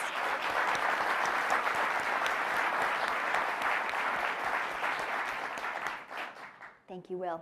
And we'll be in touch and we'll ship you your special stuff here to come. We're so excited to take the prize forward. We're going to now try to run this every year. And from here on out, you'll be hearing from us with more details about all of the different prize submissions.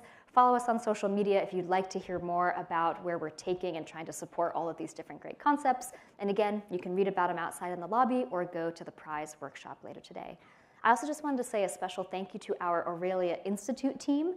This was a massive new undertaking that we added on to everything else that Max Pommier in particular leads for the team. So I just want to say thank you so much, Max, for making this happen. I think you have provided a really incredible impetus for some fantastic space architects in the world. Thank you for all your work to wrangle it so beautifully for a first-time prize.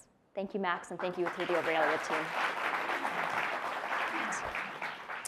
And now it is my great pleasure to welcome up Mehek Sarang, who was one of my earliest employees at the MIT Space Exploration Initiative 10 years ago, 8 years ago, something like that. She's now coming back as an alum to be your moderator for our always fan favorite, kind of the classic panel at Beyond the Cradle, Democratizing Access to Space. So Mehek, please take it away.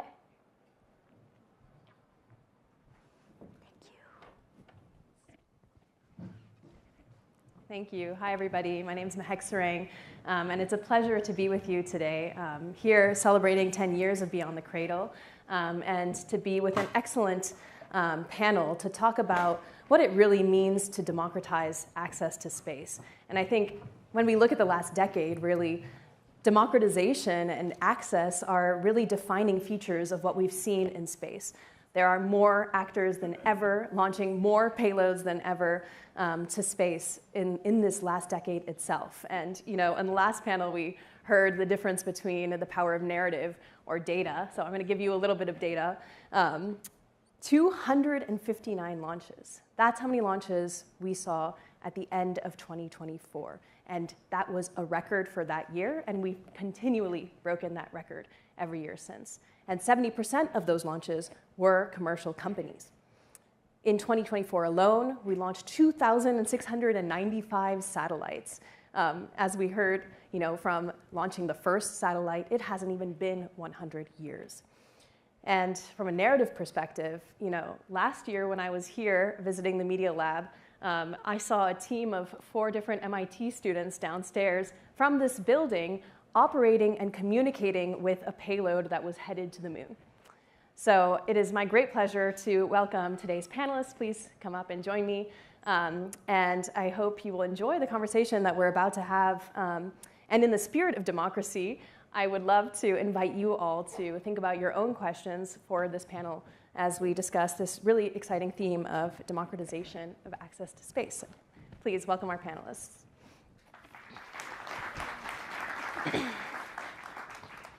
All right, so when we think about democratizing access, some of the key themes that we can think about are capital, so new modes of investment and new funding that's coming, but also the people that are involved. And I'm really excited because our panelists today really represent these 2 different themes in different ways. So we have Phil Frank, who is co-founder and CEO of Rendezvous Robotics. where he is leading the commercial deployment of autonomous in-space assembled spacecraft and commercializing a technology that was spun out of Aurelia Institute. And you can see kind of a version of the technology that they're developing downstairs in the pavilion.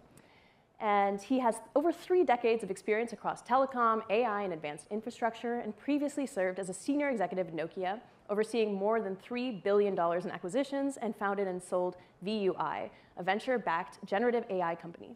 He's also served as CEO and CFO of AirSense Wireless and held leadership roles at Minim, Apollo, and Singular, and AT&T Wireless. He holds an MBA in finance and a BSE in aerospace engineering from the University of Michigan. Welcome, Phil. Thank you. We would also like to welcome back Dr. Cody Page, who is now an assistant professor of mechanical engineering at Columbia University and used to be the director of the Space Exploration Initiative here at the Media Lab, helping communicate with that payload that was headed to the moon last year. Her research is focused on enabling a permanent human presence in space, spanning vision systems, virtual reality, and digital twins for the lunar surface, including advanced spacesuit materials and space architecture for the moon. All of that was happening, by the way, here at MIT and continues to be happening at MIT.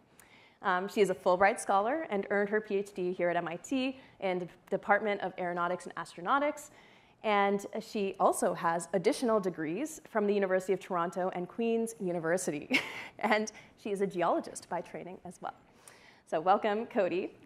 And finally, Raphael Roentgen, who is a founding partner of E2MC, which is a space-focused, early-stage venture capital firm with over 30 investments globally.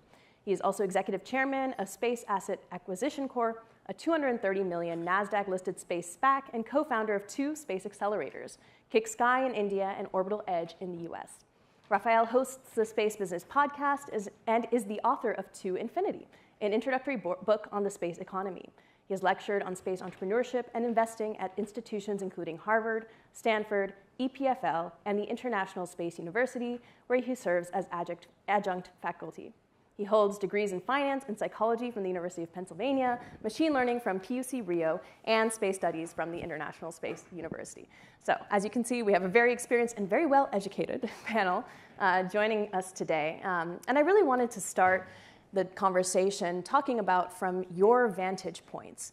You know, what have you seen as really bringing a narrative shift to access in space over the last decade? Last week, a lot of us had the great pleasure of seeing the Artemis II launch, and that felt like a really watershed moment for what's to come in the next decade. So for one second, I'd like you to turn back, think about the past, and then maybe, you know, what you see in the next decade as being a really important turning point as well. So Raphael, let's start with you. Oh God, so many. I think, I mean, not to state the really obvious ones. One thing that I was really excited about is when India successfully landed a probe on the moon, just because it wasn't Russia, it wasn't China, it wasn't the US, but it was a really interesting up-and-coming space economy that we're super excited about. We have 2 investments in India already. And the other thing that excited me about it is when that happened, and it didn't happen on the first attempt, right? It was the third time they tried. You can find on YouTube, there's scenes from shopping malls and other places in India, and people are watching this like this is a football game or something, and they're just cheering and like totally out of control excited. And that made me feel so optimistic about the future for space, because I knew it inspired so many young people. And yeah, just from a narrative perspective, any Indian or member of the Indian diaspora was filled in WhatsApp messages from that mission, just from a firsthand experience. And yeah, there really was a narrative shift, I would say, in that regard. Cody? This is perfect that you brought up that one, because I couldn't decide between the 2 of them, whether it was like how many countries are actually getting involved in space exploration. But of course, the other one is the CLPS missions, so commercial lunar payload systems or services. This was how we as academics and me as a student, this was my PhD work, got to send something to the moon. That is something that I feel like is almost unheard of. We only think of, you know, NASA being able to send something to the moon. So as a student, actually seeing my work landing on the lunar surface, this was like incredible. And that feeling of really democratizing access, that was through the CLPS mission. So I think this shift from having it be purely government focused, to now there's a lot of industry involvement. The prices are going down, still outrageously high, but at least low enough that academics can get involved and students can be involved. It's huge. Who doesn't love a good rocket? Watching the Super Heavy booster get, captured from SpaceX, I think is really cool. I think the easy thing to say is launch, with the progress that we've made with launch. But I think that's just widened the front door. It's just opened the front door a little bit wider. And what I'm concerned about is there's a lot of talk about, space economy and whatnot. I don't think there's an economy yet.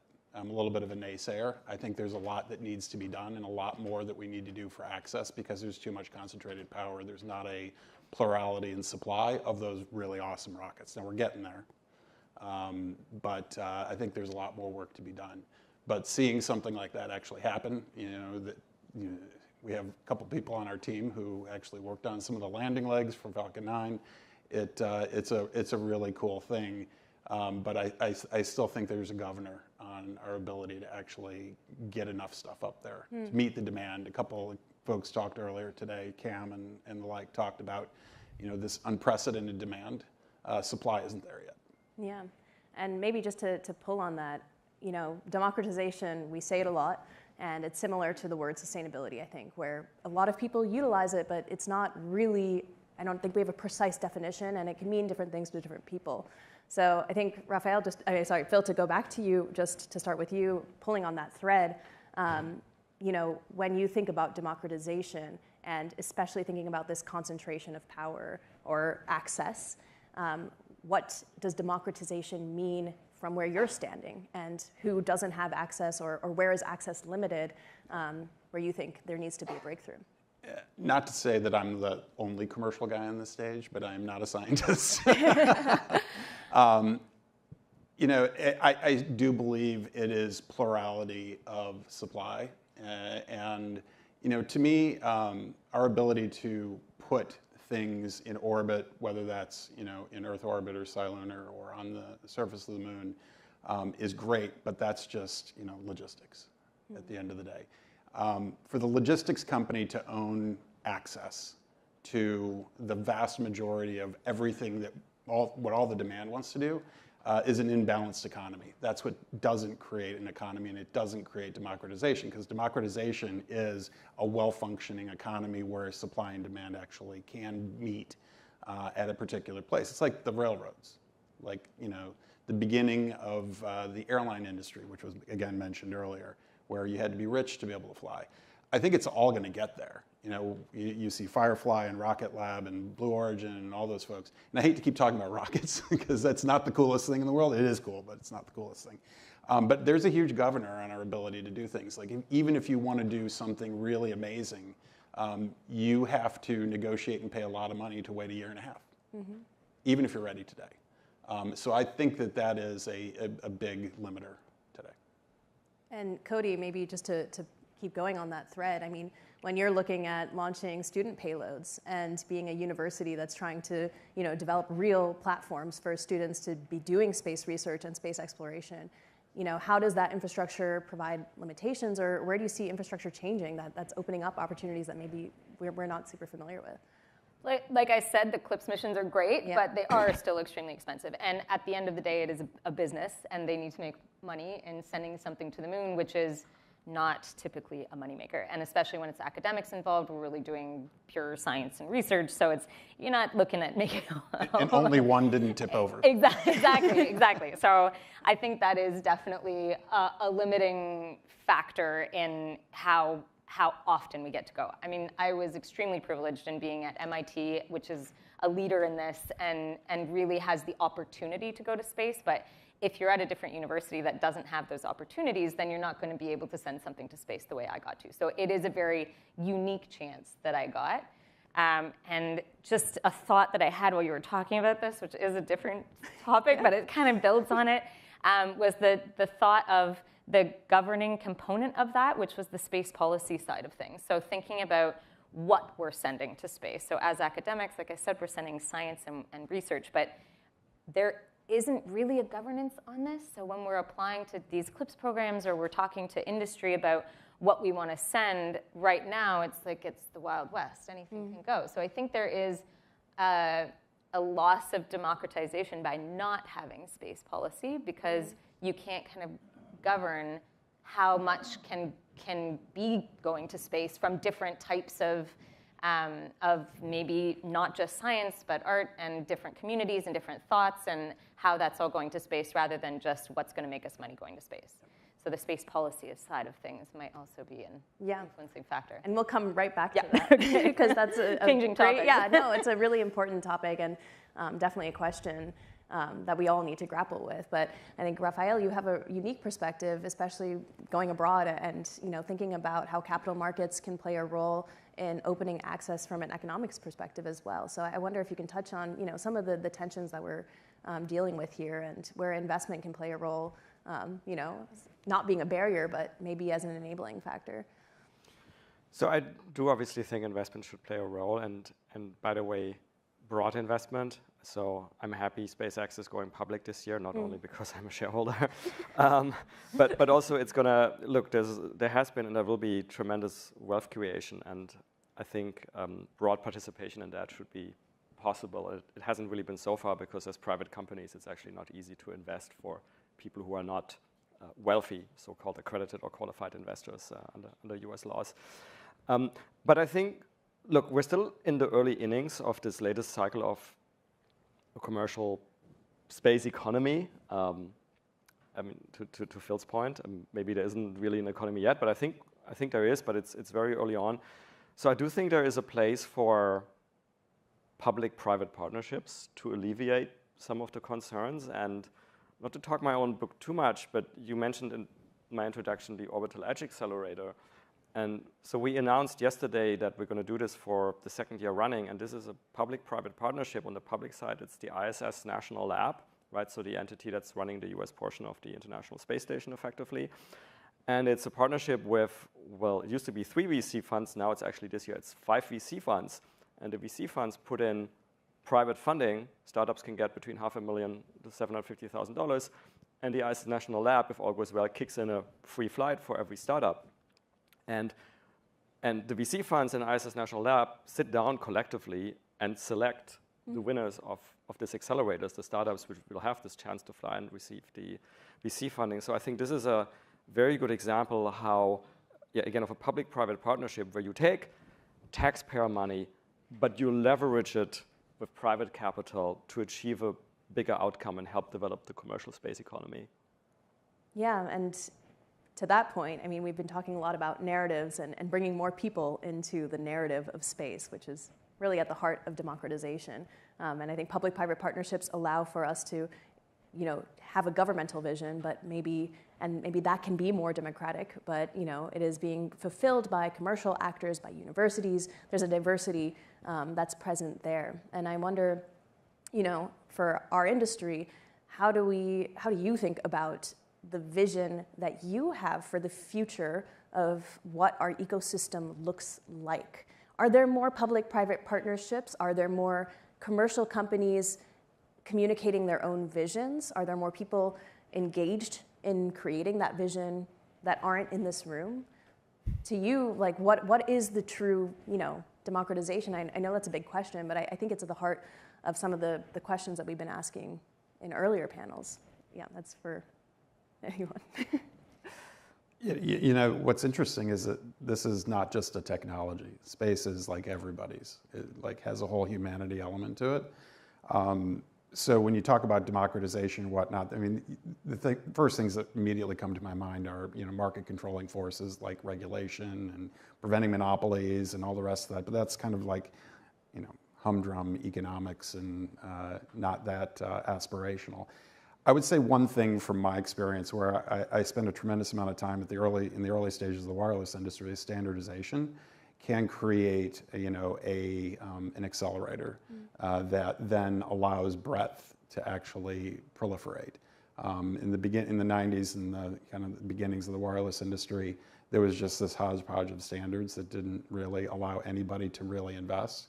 And once you got the entire world coalesced around how to actually look at the technology.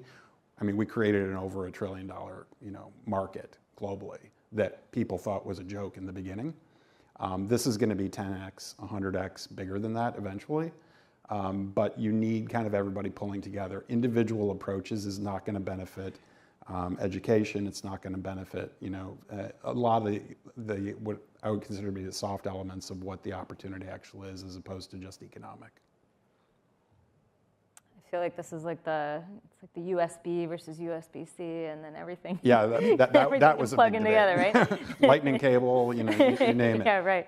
Yeah. I think actually that I just building on that, I feel like having something that everybody can plug into coming from the academic side is really extremely valuable, because we use things like how to access the ISS right now is we use like a specific box that we can just put our experiments into, and then we have access. So creating that gives access to more people who wouldn't necessarily have the capability of building that box in the first place as getting sent to the ISS. So that would, I'd second that with. I've got probably 20 examples, but some of them are crazy. Yeah, standardization sounds great from an academic perspective, to be able to kind of. I mean, like the same docking format or refueling format, and there's like 5 different companies, 8 different companies trying to do a refueling port. Things like that. When you get down to it, the flywheel is much more powerful when everybody's pulling for the same thing. But anyway. Yeah, Raphael. Yeah, I think from maybe sort of from a commercial entrepreneurship point of view, I mean, one way of democratization is ensuring that anyone who wants to be an entrepreneur in space somehow is easily able to do that, right? And so, yeah, that goes to launch access, but it goes to many more things like that. So, one analogy that I've drawn in the past, and other people as well, is that if you look at the commercial internet, right, which started in the mid-late 90s, and you see where we are right now, like right now, if you have an idea, like, I don't know, you want to sell like cat t-shirts on the internet, like you can go on Shopify, it takes you like 30 minutes to set up a shop and you can sell cat t-shirts. Like, we're nowhere near that in the space sector. We're a hell of a lot further along than 10 years ago or 15 years ago, right, when like the first of the most recent wave of commercial space companies, like, when Planet, for example, started, they had to do their own satellites, they had to do their own ground segment, they had to find their own launch provider. It's much better than the situation they faced 15 years ago, but it's not as easy as Shopify. So I think we need to make more progress on that. But people are working on that. I think infrastructure, this is going to be the largest wave of infrastructure that humanity has ever built. I truly believe that. If Elon, I say this a lot, so don't, it's kind of trite, but if Elon and SpaceX are building the Yellow Brick Road, someone's going to build the Emerald City at the end of the road. And it's going to be a lot more interesting than the road. So all the, the space stations, the lunar stuff, it's going to be a massive undertaking with a lot of great companies, a lot of great institutions that support it. It's going to take a much bigger thing than one entity. It's why I'm excited and came back to space, because, spending a few years building something that ends up becoming, this thing that connects the world. A cell phone was not even a cell phone. Someone said, yeah, you can play Snake, and you figured out how to use TGIC T9 to send a text message and triple tap keys. The infrastructure in space is going to be amazing, and it's going to be a lot of fun to be part of, like, actually opening that door and building the Emerald City. Cool. Let's keep talking about that. So, one of the taglines of SEI, which I always loved, was prototyping our sci-fi space future.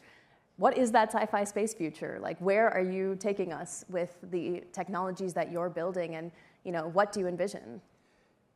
Well, I have to give Ariel a lot of credit, because obviously she invented it and came up with it, and there's a lot of years that went into developing what we are commercializing. What we're doing in the beginning is very simple. It's just being able to imagine, removing size constraints, both on the fairing as well as in space, and what actual use cases that would benefit commercially today, immediately national security, but then eventually, in a much broader sense, for humanity and getting to habitats and the like.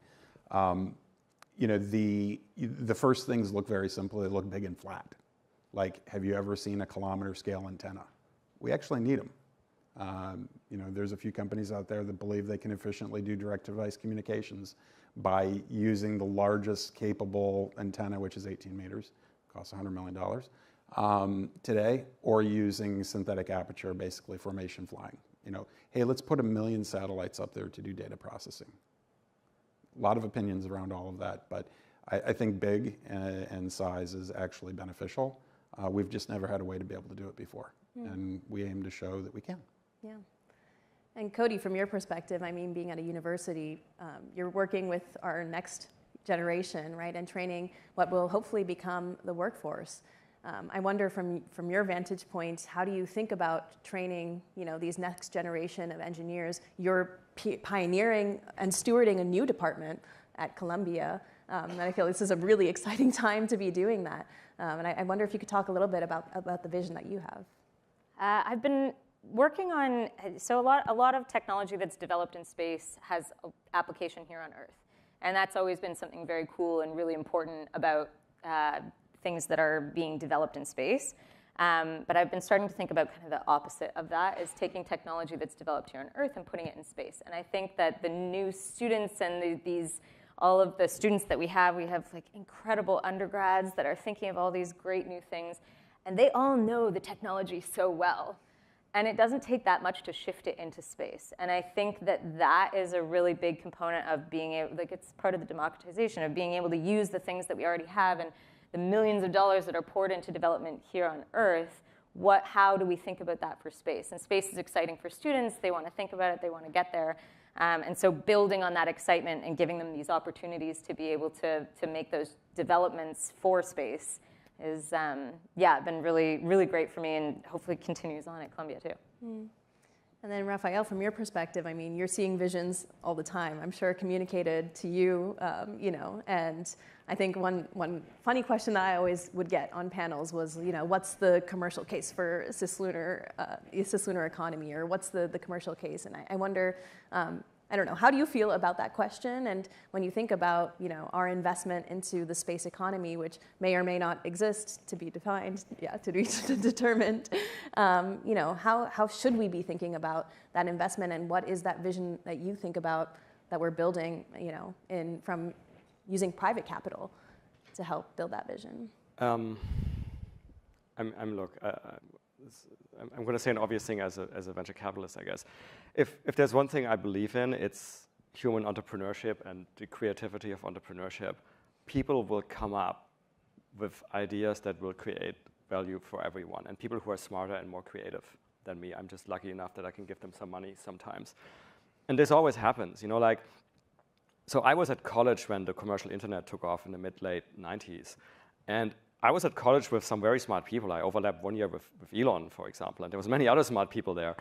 And when we first kind of went on these really shitty web browsers they had back in the day, like those smart friends of mine, like nobody imagined Airbnb or Facebook or even Tinder, but people came up with that. And so people will, like right now I cannot answer the question, what's the killer use case for the moon? And I haven't had actually really credible answers. But people will come up with stuff that makes sense. I really believe that. And the internet is just one recent example. So you could say the same thing, like we mentioned the railroads. When they built the first transcontinental railway out to California, I mean, I think there was only like 50,000 people living there. There was nothing there. There's nothing on the moon right now. Well, look at California right now. People will come up with ideas. And I just hope I can be there and finance some of them. And see a few more IPOs, hopefully. Of course. All right, so returning back to Cody's, taking us to veering in a different direction. I do want to touch on governance a little bit and talking about, this new ecosystem that's emerging, people living and working in space, but even, managing our commons. We're sitting across the river from Boston Common, and as we know, just because access exists doesn't mean it's always equitable or sustainable over the long term. And you all have worked in the space industry for a very long term and time, and have probably understand very intimately what some of the issues that we're facing as a global community are in managing access to space. So I wonder from your vantage points, what are some of the critical questions that we need to be asking from a governance perspective as we think about managing the resources that are available to us, Phil, even from a communications infrastructure perspective, maybe going back to your point on that. But yeah, what are your thoughts on kind of the challenges that we're facing? And hopefully, if you come up with a challenge, you can think about some potential solutions as we push ourselves into the optimistic imaginary. I can jump in, sure, since I brought up space policy and I was interested. I think that because we don't have one governing factor that is telling us kind of the best routes to do these things and how to do stuff, there are a lot of technologies and a lot of things that are going up into space without the thoughts of how it ends. So I think that's, to me, one big thing. I don't know how much it does impact access, because if everybody's just sending things up, eventually we're going to have difficulty, for instance, with all of the satellites. You talked about the satellite launches. There are all these satellites going up and more, and now we're talking about other companies having, as many satellites as there are Starlink satellites. What happens when people just keep sending these up, and what happens at the end of those lives? There are some regulations about bringing them down at the end of their lives. They have to burn up in the atmosphere. But how do we think about what happens to our atmosphere? We're burning up all of these satellites. So I think there is a place for governance in kind of thinking about the life cycle of these things. And even if we're building up an economy for space, we need to think about the life cycle, and that will impact access to space and the democratization. Yeah. I mean, I think it will be the wild, wild west until we have, some ground rules. And the hardest thing to get ground rules around is a global, effect. I mean, affecting every country, every political organization, around the world. So, I think efficiency in capital markets will help drive some of that at some stage. But there is going to be, think about the number of times that the NASA budget has changed over the course of the past 20 years. It's a political football. So politics plays a part in it as well. But the interesting thing about this, and I don't have an answer, the interesting thing about it is it's a global question. And it's probably not even a global question, it's a galactic question. Yeah. There's a lot of things to consider. Do you have any insights or lessons? We heard from the former chair of the FCC this morning. And I think space access for communications applications is, one of the first places where we started seeing some governance. So I wonder, looking back at that, are there lessons that are useful or instructive or informative? Yeah, it's a complicated FCC, spectrum management. Been around that for a few days in my life. It's complicated. I think that new rules need to be, considered. Like, not from an FCC standpoint, but from an FAA standpoint, like anything you put up there is a separate vehicle. What if you put up something that's a proliferated vehicle that is not necessarily, you have to license every single thing that you put up there. So like Ariel's technology, Tesserae, every tile is a separate spacecraft. That is a regulatory nightmare. So regulatory schemes are going to have to change as technology changes and as the pursuits that we have change. So like, who controls the moon? Everybody says first person to get there, first person to get to the South Pole. I think that's like the wrong way to think about it. So it's really complicated because it's going to take a humanity kind of approach, which humanity has not proven to be good at, ever. Raphael, let's end this on a positive note. Sorry, what was the original question? The original question is, how do we think about governance and what are the challenges to access to space from a governance perspective? Okay, I'm going to try to find a positive element of that. Because Phil is right. So geopolitics at the moment are not favorable to sort of unified approaches, or they will probably take way too long in the current regulatory bodies. It's also a historical fact that whenever we have fast technological change, politics and regulations run behind. That's just always been the case. Now, I still think it's going to work out. I put a lot of trust into game theory. So, neither the Americans nor the Chinese have any interest in like messing up space. And that's very powerful, or get into some sort of war on the moon or something like that. So I think game theory and just people arranging themselves, taking into account their mutual interests, I think that's very powerful.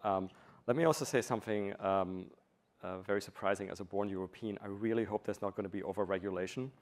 Because we have an opportunity there. I'm actually going to take the opposite side of that. I think that I really hope, and I will, to my extent, that I can push for that there's going to be sort of things like regulatory sandboxes in orbit that actually makes it easier to do certain things than on Earth. Or, you know, if you can have like free zones in space, like stuff that can really help develop the space and economy rather than suffocate it before it begins with regulations. No, I love that. And we're going to spend the last 10 minutes on questions. So just to close out this portion of the panel, I'd love for you to think about, you know, coming back to the Media Lab maybe 10 years from now. When you think about the democratization access, you know, to space panel, the last decade we saw more launches, more satellites, more actors, more countries. What would you like to see?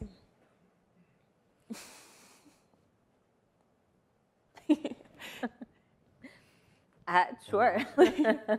I would love to see, again, more students getting their work going to space.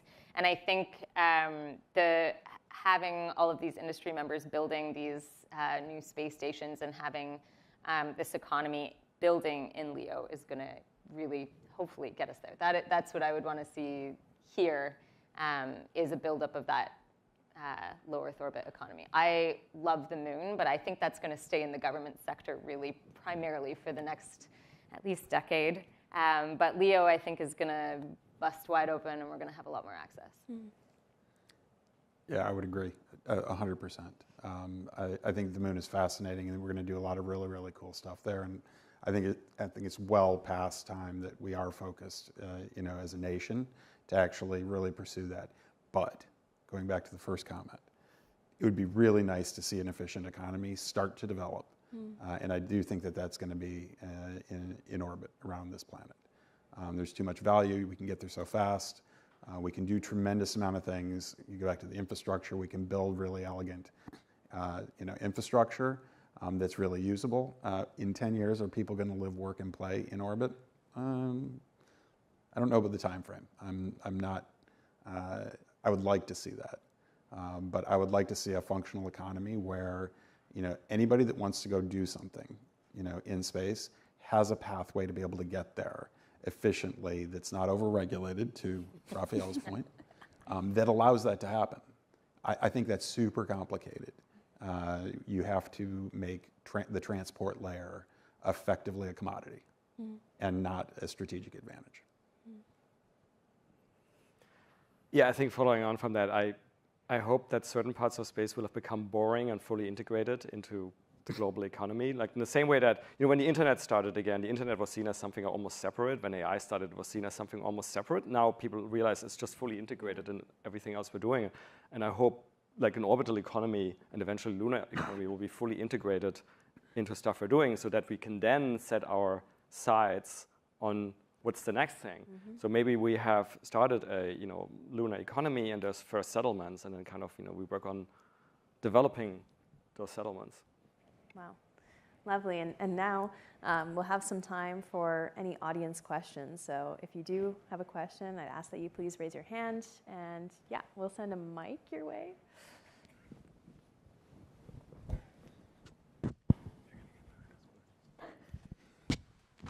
Hi. So there's been talk today about the different kind of like infrastructure and bottlenecks that can be created. You know, Phil, you talked about like logistics controls a lot of what happens, you know, in space right now. But all of the kind of soft infrastructure around how all of these, you know, companies operate, how deals get done, how capital moves around into and out of the industry.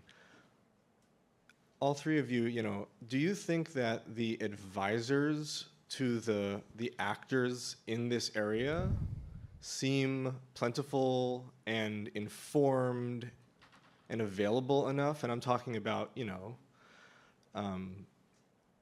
very sophisticated advisors like, consulting firms, law firms, financial institutions, regulatory navigators. Do you see that there are just like a few pockets of people who are just like really interested and they've got their finger on this, but it's not widespread and they're not available enough to help fund build a real space where this can be more easily navigable for a broad swath of actors, or is it not that way, and the industry is kind of up with things? I mean, I'm happy to take that or start on it.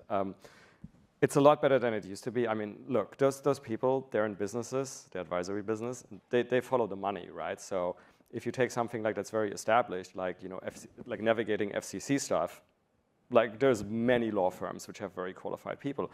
Yeah, if you're talking something like, oh, I want to understand the legal aspects of lunar mining, there are fewer people, but there are some, but as the space sector develops, those people will enter the field, and again, they will follow the money. I mean, I can say this like, I've been investing in the space sector now for almost 10 years, and look, for the longest time, it was really hard to have a conversation with people in the financial, like I'm originally a Wall Street guy, people like speak to investment bankers and get them excited about space. Let me tell you, this year, every investment banker on the planet is very excited about space because there's going to be a $1.75 trillion IPO. So those guys just follow the money. Yeah, I would agree with that, Raphael. The largest liquidity event in the history of man. Going to be interesting to see where all that money goes back into the industry.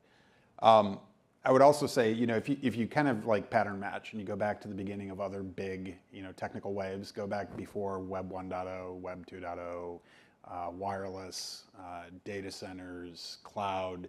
Each one of them had an immaturity point in terms of truly understanding what was happening around it. I think that I did my first startup in 1993, back before it was called doing a startup. I wasn't the founder, by the way. I was 24 years old, so it doesn't really count. But you start to recognize that pattern. I think that there are certain elements of the advisory side, to Raphael's point, they are just following the money, but you gain expertise by doing things. And there's a lot of doing that needs to be done. There's a lot of unknowns that really need to get sorted out, just like privacy. Before the web actually was the web. It's an entirely different world today. The FCC, when we did spectrum auctions in the mid-90s for like 1900 PCS spectrum, fundamentally, we did them in a war room on paper, responding to a blind auction from the FCC, and bought billions of dollars worth of spectrum. How do you do it? Things like that today. It's like you can share spectrum. You can do all kinds of different things. So the only point is, there's a long way to go. I think we're at the early days. There are some really, really talented lawyers. I think it's hilarious, to your point, Raphael, to watch the bankers get excited. If you talk to a banker, I hope there's no bankers here. Worked with a lot of them in my life. They're like the last people to truly understand what the hell it is you're doing. So we'll let maybe the lawyers go first. It's funny, actually, just jumping in from like the science standpoint of all of this, like thinking about, you guys are talking about kind of the business side and the advisory on this business side, and I'm thinking on the science side, like how do you advise all these companies from a scientific or engineering perspective? And I think we're in a transition zone. So we still have a very small community. Like a lot of us see each other at all of the same conferences. We see each other. It's still a relatively small community, and because we're still building up that economy, there's a lot of knowledge that still needs to be translated from government to industry and kind of move over. And I think from an academic perspective, we're a great in-between. We can kind of help to do that translation. But I think that needs to still move over. So there's still a need for an advisory kind of component from the science side that needs to be built up. We didn't have this when I graduated Aeroastro at Michigan in the early 90s. This is amazing, and I give a lot of credit to you all that created the SEI and everything here at the Media Lab. I worked with the Media Lab in the 90s. This is a huge breath of fresh air. Not that it wasn't great then, but this is really cool. There is a much broader community, but there's more to do for sure.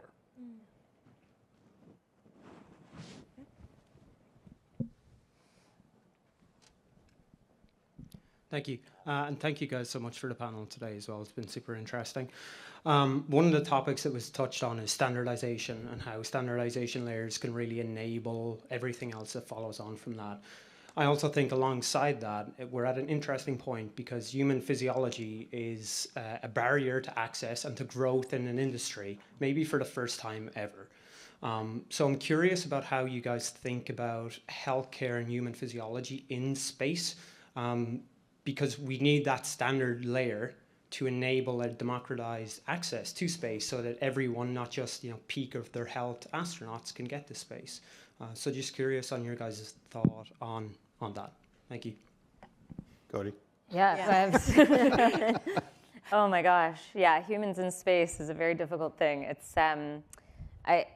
I think, I worked on some projects with radiation material and how do we protect humans in space from that perspective. There's concepts on genetic modification and how you can actually provide, but that's very, very far future. How do we provide that now? And I think one of the things that will do that the fastest is, well, two things, I guess. One is to keep the trip short. As long as you're going up to space for short stints, even if you're spending your time in an aircraft, you're getting exposed to a lot more radiation. People who work in that industry are they have a lot more health risks, but if you're just going on a flight, totally fine. So providing access to space can be done if we're keeping those trips short. People aren't spending years and years living in space. And the other is to continue the actual development of this, and perhaps the standardization would be a critical part of that. So if we are building on the lunar surface or in low Earth orbit and thinking about humanity actually living there, we need to standardize what we put into space, not just to protect the people who are at the peak of their health, like the astronauts, but how can we make sure that everybody will be able to live and thrive in space, for instance, using very thick radiation shielding material that might protect on space stations. But that's a really complicated one. So, two quick points to add on that. One, I saw George Church, I think, is on the next panel. I really hope we can talk about CRISPRing humans to make them more space adapted. But the second related point to that, which is like a pet peeve of mine, I really hope that humans will settle off Earth, right? But from what I can tell, and maybe I have the science wrong on this, we've done close to zero research on human embryogenesis in space. And that's going to be a problem. How are we going to have settlements in other places if we can't have families there? That's just not going to work. Yeah. And we only have 30 seconds left, so if you have anything else, Phil, even though people living in those habitats. No comment. No.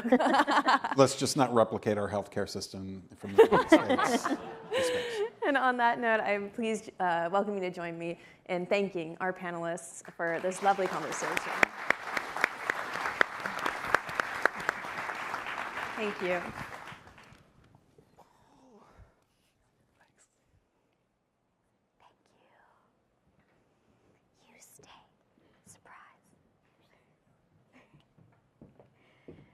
Hello, everybody. I just wanted to take a quick minute in between this panel. Come on, over here. In between this panel and our fabulous keynote, Xing Lu, who's coming up next, to say a really big thank you to Dr. Cody Page. Cody is the one who has been shepherding and leading MIT Space Exploration Initiative for the last 2.5 years. There are very few people that I ever would have trusted, much less been so excited about to pass the baton to. And not only did Cody shepherd SEI, but she took it in a fabulous new direction, so really brought this cool focus on Earth-based analogs, did amazing field work in the Arctic, in Svalbard above the Arctic Circle, in Lanzarote, made the Space Exploration Initiative her own. And I know there are so many really loyal people in the audience who loved working with you. The reason she is no longer the director is because she got a badass job at Columbia, essentially founding their aerospace department. She is a new professor at Columbia, just started in January. So I simply wanted to say thank you and congratulations.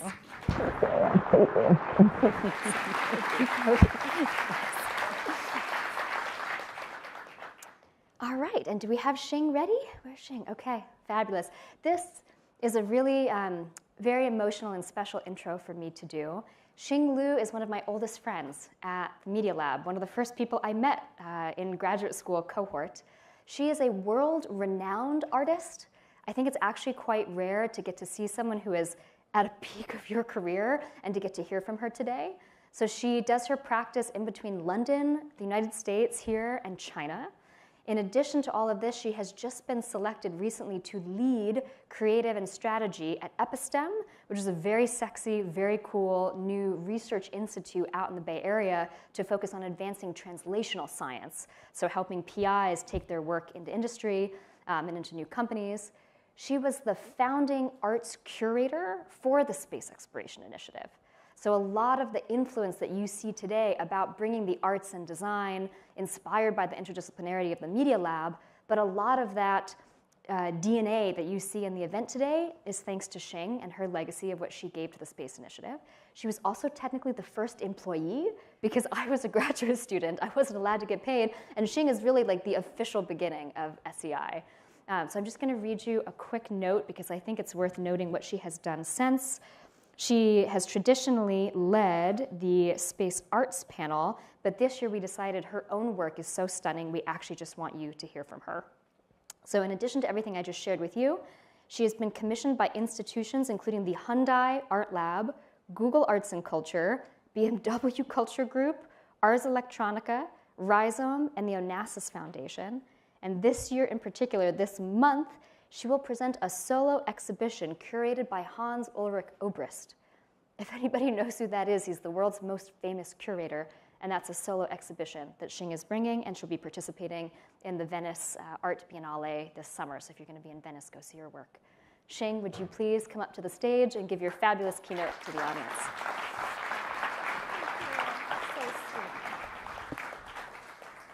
Thank you so much, Ariel. It is very nice and sweet and emotional to be here today.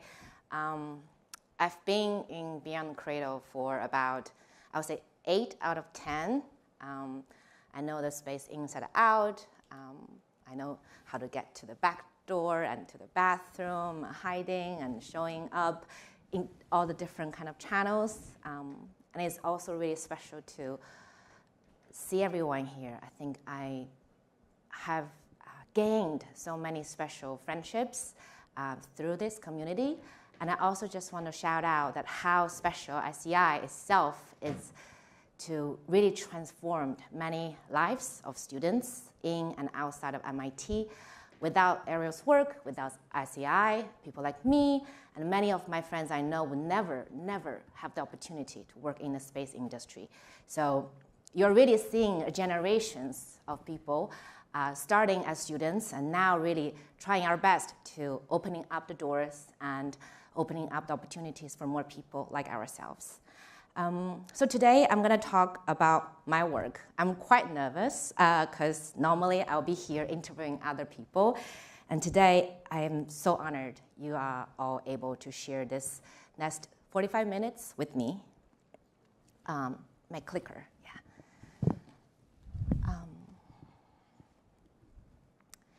So in June 1965, NASA astronaut Ed White stepped out of his space capsule and walked in space for the first time. Out in the vastness, he was tethered to the space station as if a child attached to the mother through the umbilical cord, a new beginning for the humankind. Thanks to the Space Exploration Initiative, back in 2017, I was part of the first cohort of researchers on this parabolic flight chartered by SEI. When I first had that experience with my own body inside the parabolic flight, I did not fly. It was quite an anti-heroic moment. What happened was that the ground beneath me fell. And the truth is that gravity never disappears. It's just everything falling together and a habit we live in reference to each other. I think that moment was, of course, sensorially exhilarating, but more importantly, it was a philosophical moment almost. That I want to know that what if progress isn't upwards but back down? And if the organic body we carry isn't meant for the space beyond, what shall we become? So this was my second project with SCI. Carried by a crystal robotic sculpture, a wisdom tooth departs. The wisdom tooth's passage into space is a newborn entering another world on board a new shepherd system from Blue Origin. Its body enclosed in a hand-sculpted glass skin, and its life supported by this entire electronic and mechanical system. So this is a moment of it floating in zero gravity, 100 kilometers above the Earth. You're in free fall. Nice bay.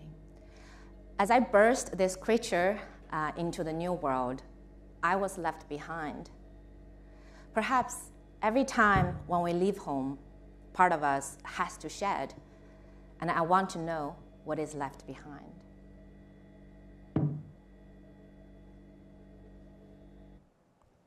So today I'm very honored to share my journey to here from a very far away place. I'm an artist, engineer, I'm a researcher, I'm an immigrant, I'm a woman, I'm Chinese. I lived in the US for about 10 years and now I live in London. I was born in Xinjiang. It's a very far west north part of China. The city I grew up in is called Crimea. It means black oil in Uyghur, which is a minority language for Chinese Muslim. My grandparents were ordered by the state to move there in their 20s and develop this oil city. Extracted beneath the thick earth crust, petroleum transformed everything above it. This very barren, alien-looking place now has a city, my hometown. And we even have a graded forest right next to it, irrigated by water channeled all the way from Russia. And this is the satellite image capturing the oil field in my hometown.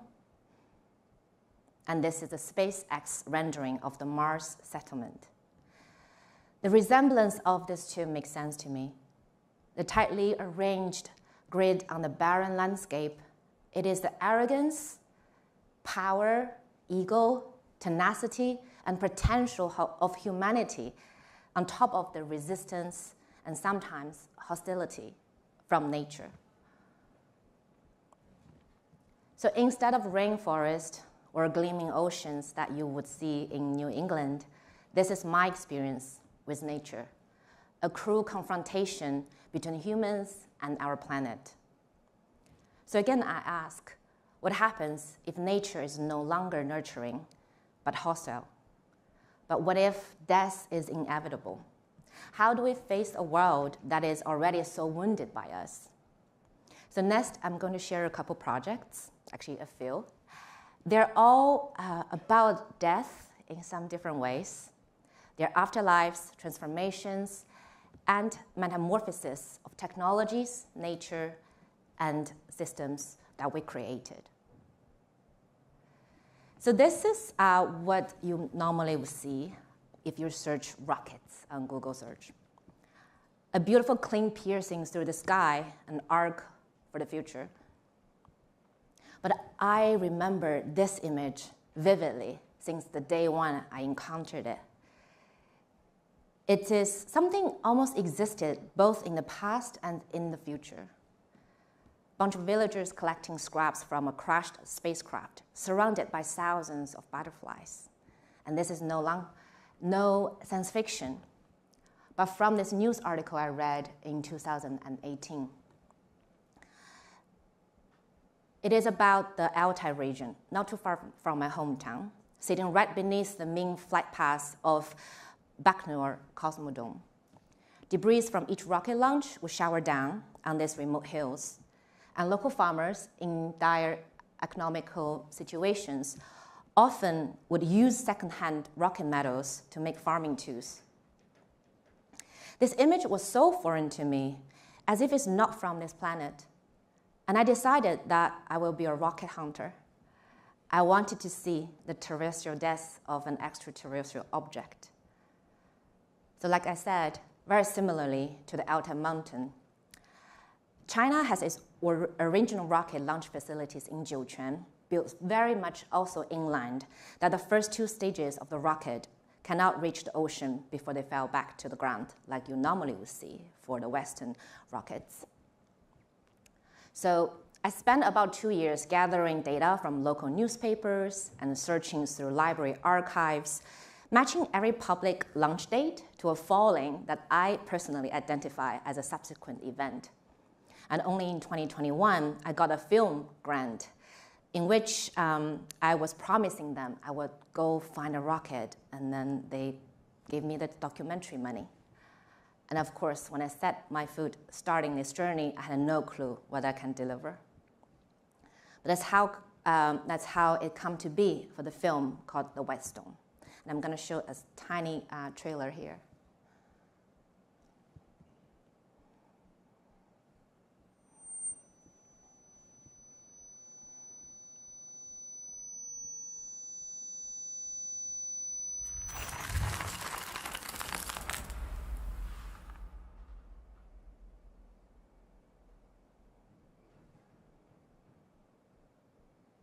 有的时候能听到但看不到，但有时候从这里飞过去，然后就落到这山子里，就有点怕，我们都怕，因为你落到房子里面，他不会负责。万一他掉在房上面呢？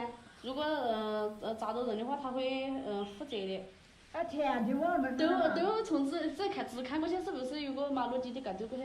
都像都是。从这里过去没多远，要不然你去看一下。经常摸啊，他会告诉我们。好危险哦。是有点危险，他会经常告诉我们，因为不能在房子里面躲，都会到这些躲。他们比如人家晚上很晚的时候躲着。So as I was working on this project, I traveled in China for 3 months with no official connections. All I did was to show up at breakfast stands and trying to ask the villagers, have you seen a rocket recently? And sometimes they think I'm crazy, but sometimes I do get to a little clues that I manage to stitch together. And honestly, until the last week of the 3 months, I couldn't find anything, because most of the rocket debris would be immediately recycled. The government actually took quite good care of the reporting, notification, and recycle of the debris. So I have to beat the government to find the rocket before them. And luckily, there are 2 that finally was left behind because they're simply too remote for the government to care and recycle them. One is in Gansu Dunhuang, and the other one is inside the valley in Guizhou. While the hunt for the debris goes on, I was in touch with the private space companies throughout the 3 years of my research and filming, and I finally convinced them to donate their debris to me for an exhibition. And this is how they look like in the shows. It still amazes me and surprises me how the half-inch thick steel metal can deform like fabric after it heats up during the re-entry.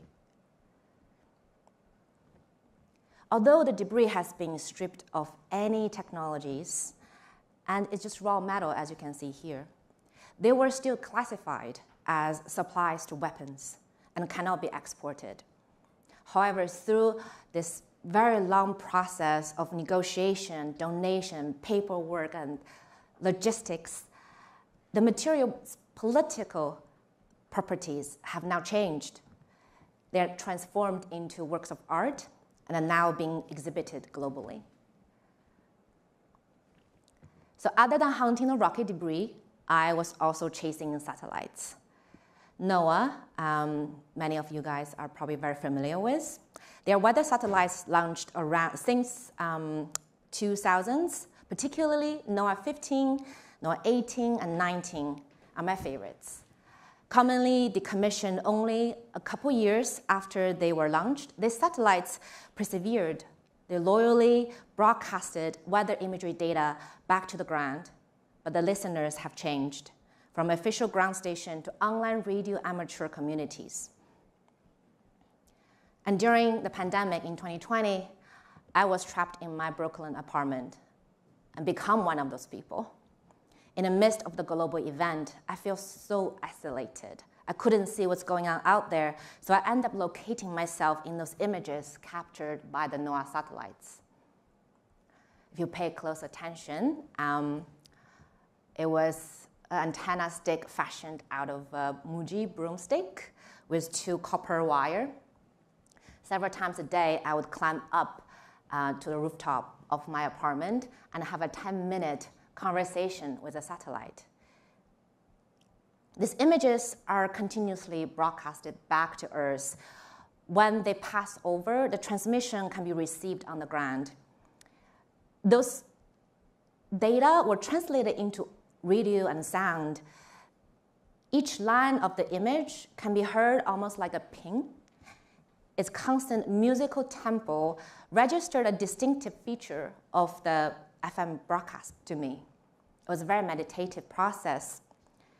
And in those images, I could not hear the car exhaust and the low-frequency air conditioner sound that permeates everywhere in Brooklyn. And here in vacuum, no sound and smell exists, and only vision, lights, images are left. So how are we certain, from one image to another, this is the world? That's when I got started researching more about orbital photography. It is a process in which scientists, like a photographer, crafted the editing and integration of the images, matching them to a map of the world, and then making connections. I found it really fascinating. It's a collage craft, not for beauty, but creating something looks objectively true or natural. As many of you know, the images taken by NOAA really played an important role in the early day weather broadcasting and prediction. And for the first time, it was possible to observe the clouds from far. And the cameras used on those satellites are meant for capturing the details on the Earth at low Earth orbit and simply a too close a distance to capture the Earth as a whole. So most blue marble images released from NASA before 2015, other than the first one, they're composite images, a collage of moments of this world carefully stitched together.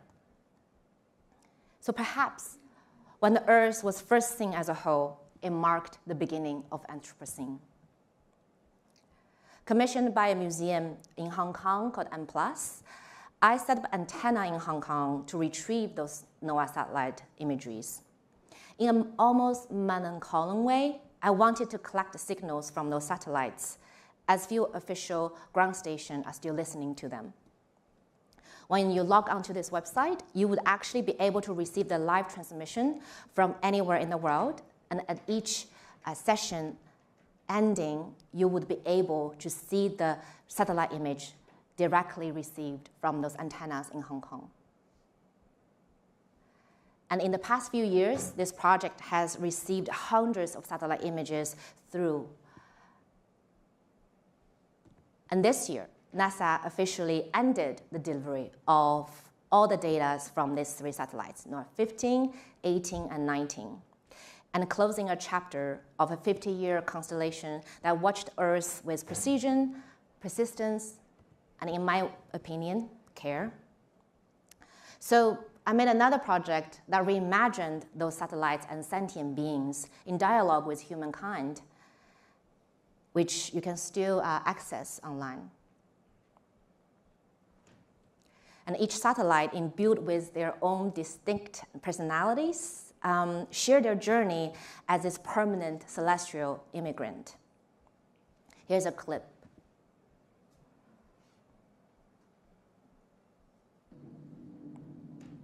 This morning, I thought the Earth had disappeared.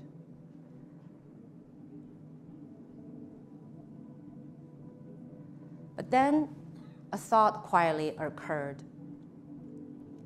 It's me. It's my sight that is glitching. The scanning motor in my radiometer has stalled. I'm relieved. I can still feel the Earth's pull. It must be still there. with my sight degrading, I can no longer fulfill my duties, but gravity feels like a message for me to stay.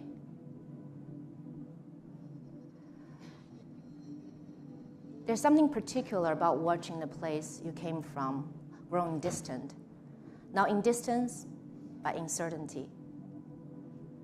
I think of those who leave their homes like myself. How do they hold onto their memories?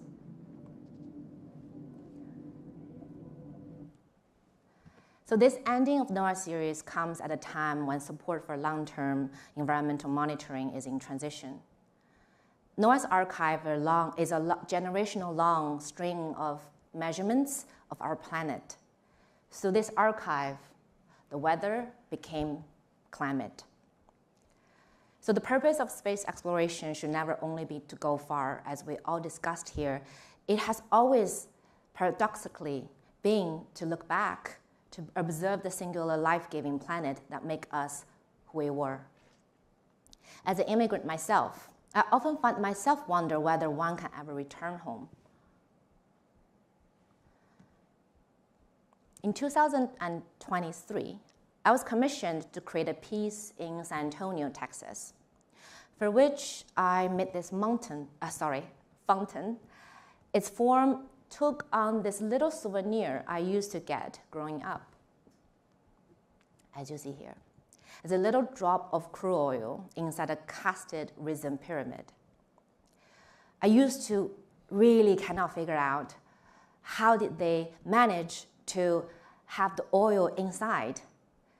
To a little child me, it felt like magic, which is what petroleum was to my hometown. It gives life, yet also put a curse on it. Ever since I was a child, the adults always say, there's 50 years left. It rings like death toll. To me, petroleum carries the essence of transformation itself, a material whose very presence alters the terrain above it, reshaping the landscape with quiet but irresistible force.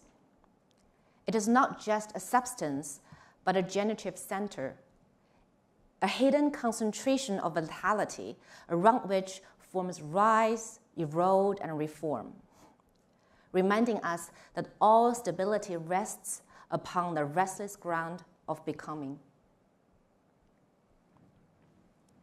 If you pay close attention, science and materials do seem to operate mystic extremes sometimes.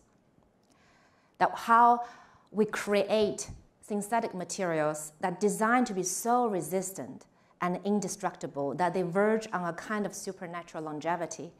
But soon we will also have to engineer organisms such as enzymes and bacteria to consume precisely this sort of super resistant materials, pulling back force between two supernatural ideals. In 2018, I initiated and led a research project called MacroPet in collaboration with SEI and many friends here. Professor Pat, where are you? It is an automatic payload for enzyme reactions and microbial cultivation, developed in collaboration with Ariel, Harvard, and many biologists. Inside the payload is a particular kind of microbe and its enzyme to be able to decompose plastic.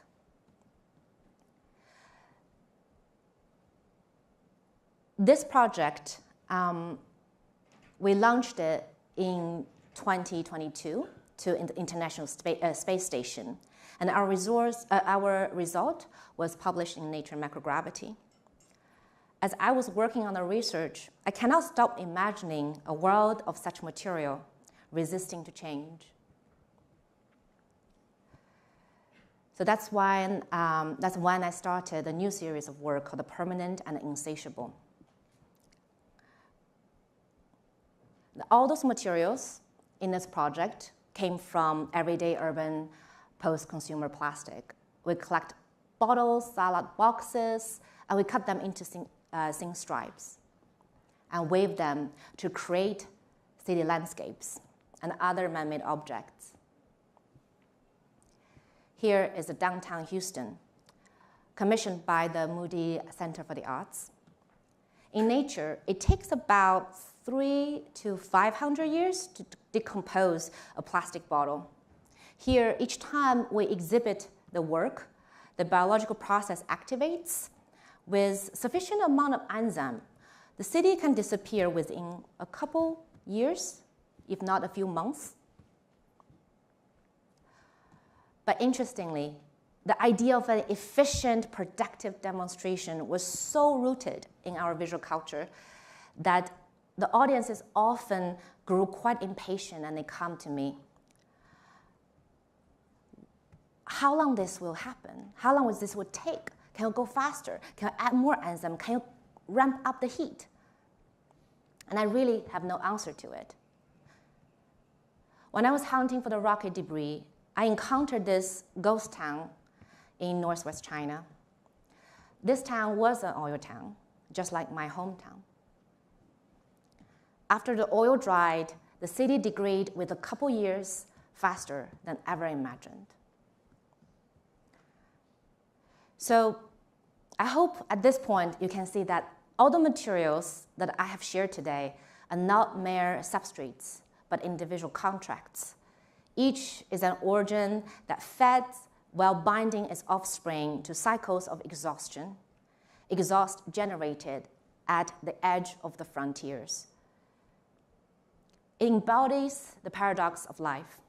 Every step we take forward, there's something left behind. I want to be very clear here. This is by no means to stop the marching, but to take the exhaust as a generative state, to pay attention to things around us with deep commitment in compassion and curiosity and creativity. And that's what I call, as a research project, cosmic metabolism.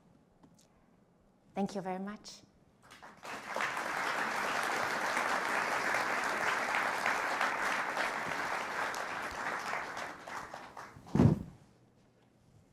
Are we gonna do Q&A?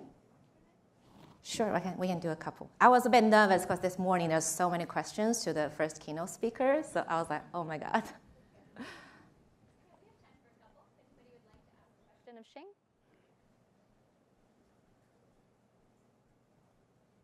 Hi, Jeff. So how do you weave in the technical aspects of space into your art? I mean, do you have any technical background, or have you learned or get help from other people? How do you interact with the technology? Yeah, I'm trained as a Mackie, so I went to Tsinghua University, and then I came to the Media Lab. I was in the Fluid Interfaces group. It's quite interesting because when I finished my Mackie degree, I really felt that, okay, I'm probably gonna go to CMU for my master, and in like a forensic moment, I applied to Rhode Island School of Design for Fine Art. And when I got in, I decided to go as a gap year. But what I noticed is that art became this really addictive process for me to really questioning what am I even making, rather than how to create them, how to make them. So yeah, so lots of the projects you see here, the robots you saw, I machined them, I designed them.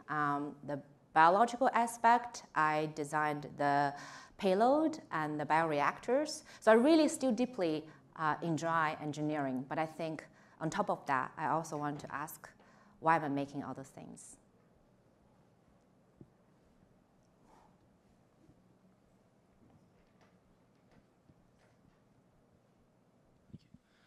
Thank you for your talk. I'm wondering how science fiction as a sort of field plays into your work, because I think it was discussed this morning in the written form, but it feels very much that your work is sort of physicalizing also these fictions. So I'd be interested to hear your thoughts on that. Yeah, that's actually lots of times when I think about my work, I think of it as an experiment and a story at the same time. Maybe not all the scientists would agree with me, but I think they're all storytellers. They would have a hypothesis of life, and they conduct experiment to prove sometimes right, sometimes wrong. And I think in my practice, I'm just a little bit more okay if I'm wrong.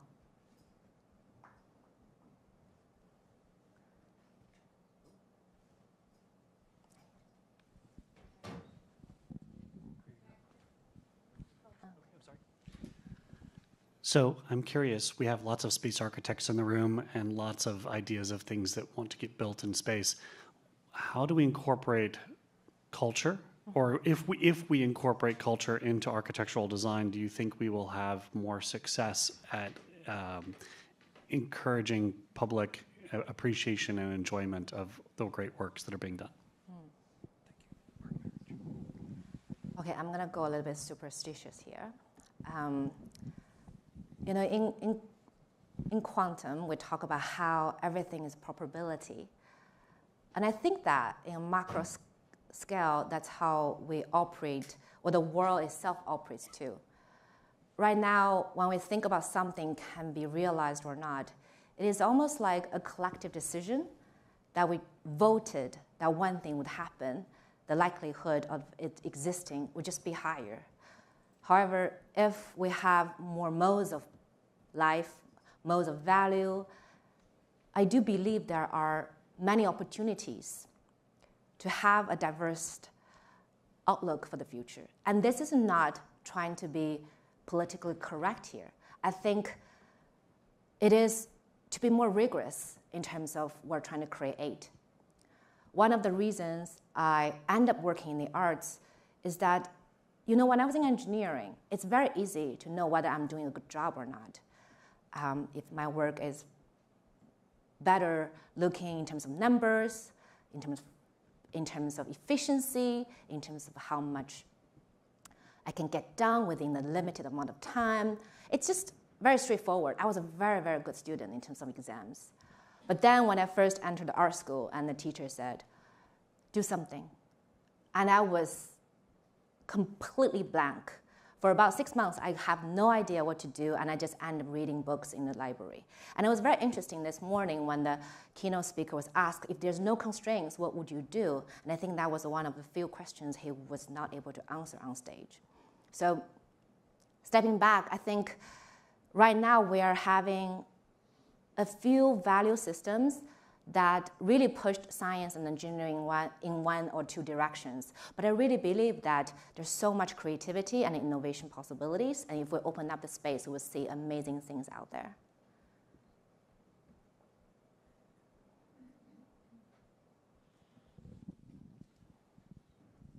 Hi, Aaron Acosta, Rise Robotics. I just wanted to ask, how did the RISD STEAM Club influence the arc of your career?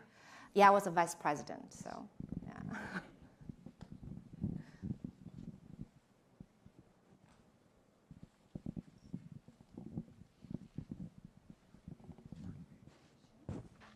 Okay, one more question. Thank you for the presentation. So you mentioned that you found a lot of inspiration in the end, in the demise, in the exhaust, I think is the word you used. Do you ever find, from a space perspective, inspiration in the beginning, in the birth, and how space can bring some of those things to life? I think that's where most of the inspiration is. I think that's every single talk we've heard, this whole conference is all about. Of course, the answer is of course. It's the most exciting thing. The only reason that I end up working with exhaust is when I realized that perhaps there are spaces that can be generative but very much overlooked, and places like my hometown that at the very end tail of its lifespan. But yet, I still have friends who are recently just had a baby, and the baby gonna have his whole life, and what do we do with them? So for me, it's almost like distribution of tasks and responsibilities, and I think it's very important that we have some trust in all the stages of the life cycles. Yeah. Thank you.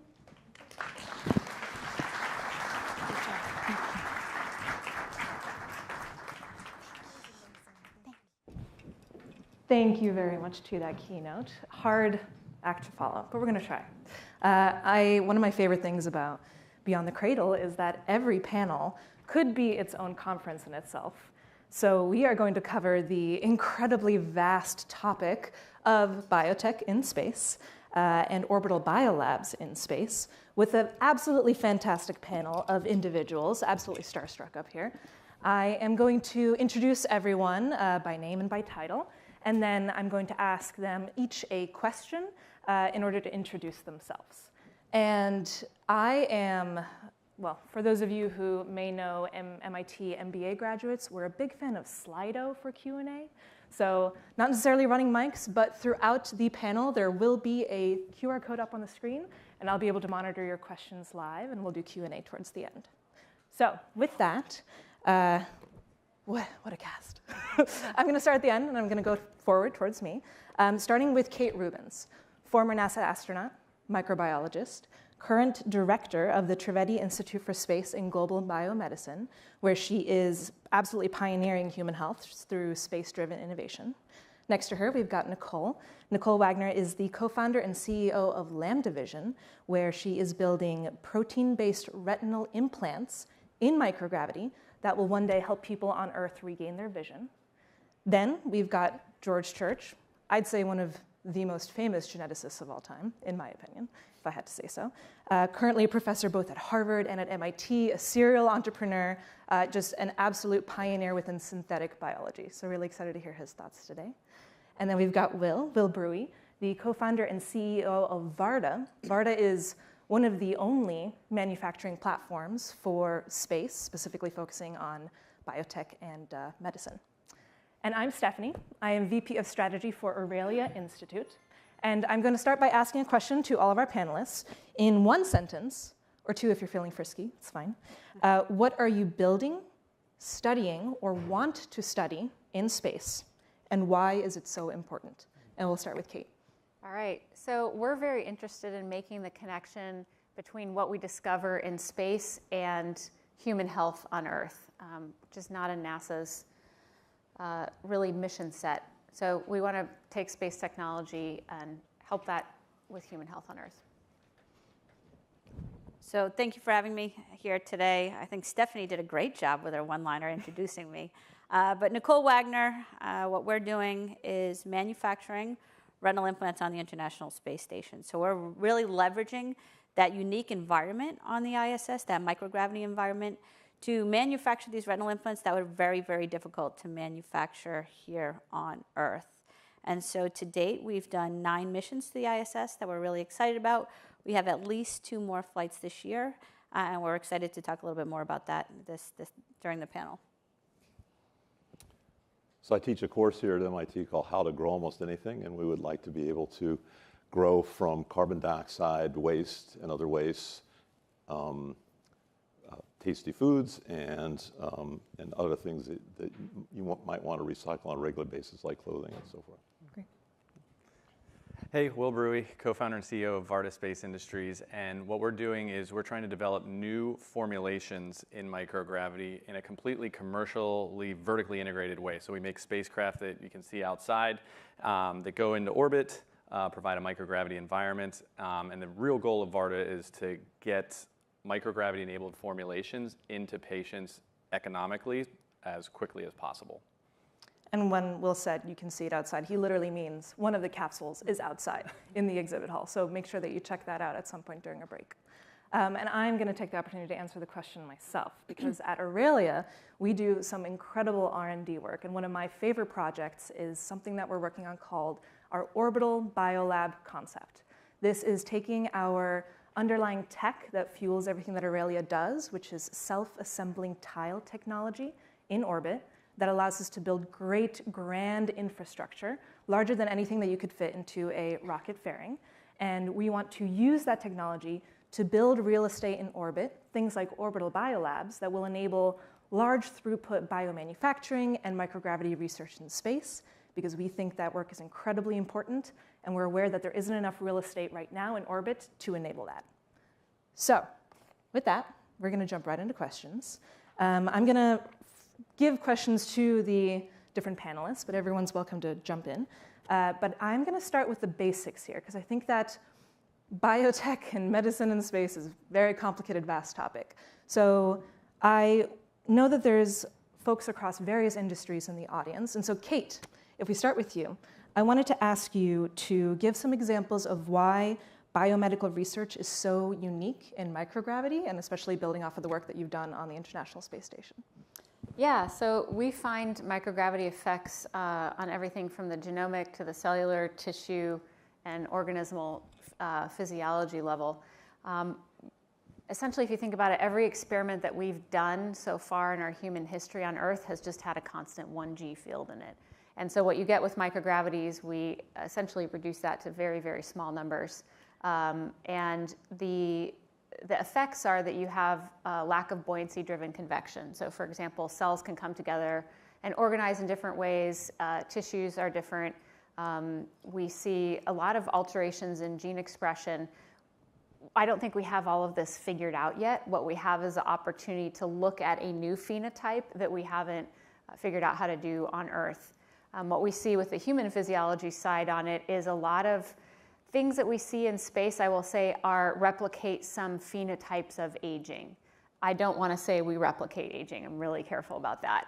It also can look like some chronic diseases on Earth. So bone loss, muscle loss, cardiovascular dysfunction and clotting disorders, immune dysfunction, mitochondrial dysfunction, increased intracranial pressure. We just got a whole plethora of bad things that happen to us in space. But these are very interesting to think about the parallels to human health on the ground. And we can induce these rapidly into a set of otherwise very healthy, well-screened 30 and 4-year-olds with no other comorbidities. And then we can reverse them when we come back to Earth. So lots of things that microgravity enables that just physically are not possible on Earth, which is incredible. And to that point, George, I know that space could potentially unlock entirely new biological systems and improve upon the ones that already exist. And I'd like to hear from you what areas you think have or are likely to see the most order of magnitude breakthroughs because of microgravity. Yes, well, it's not just microgravity that's special up there. I mean, there's radiation, there's vacuum. So one of the things we're interested in is being able to accelerate living material to relativistic speeds.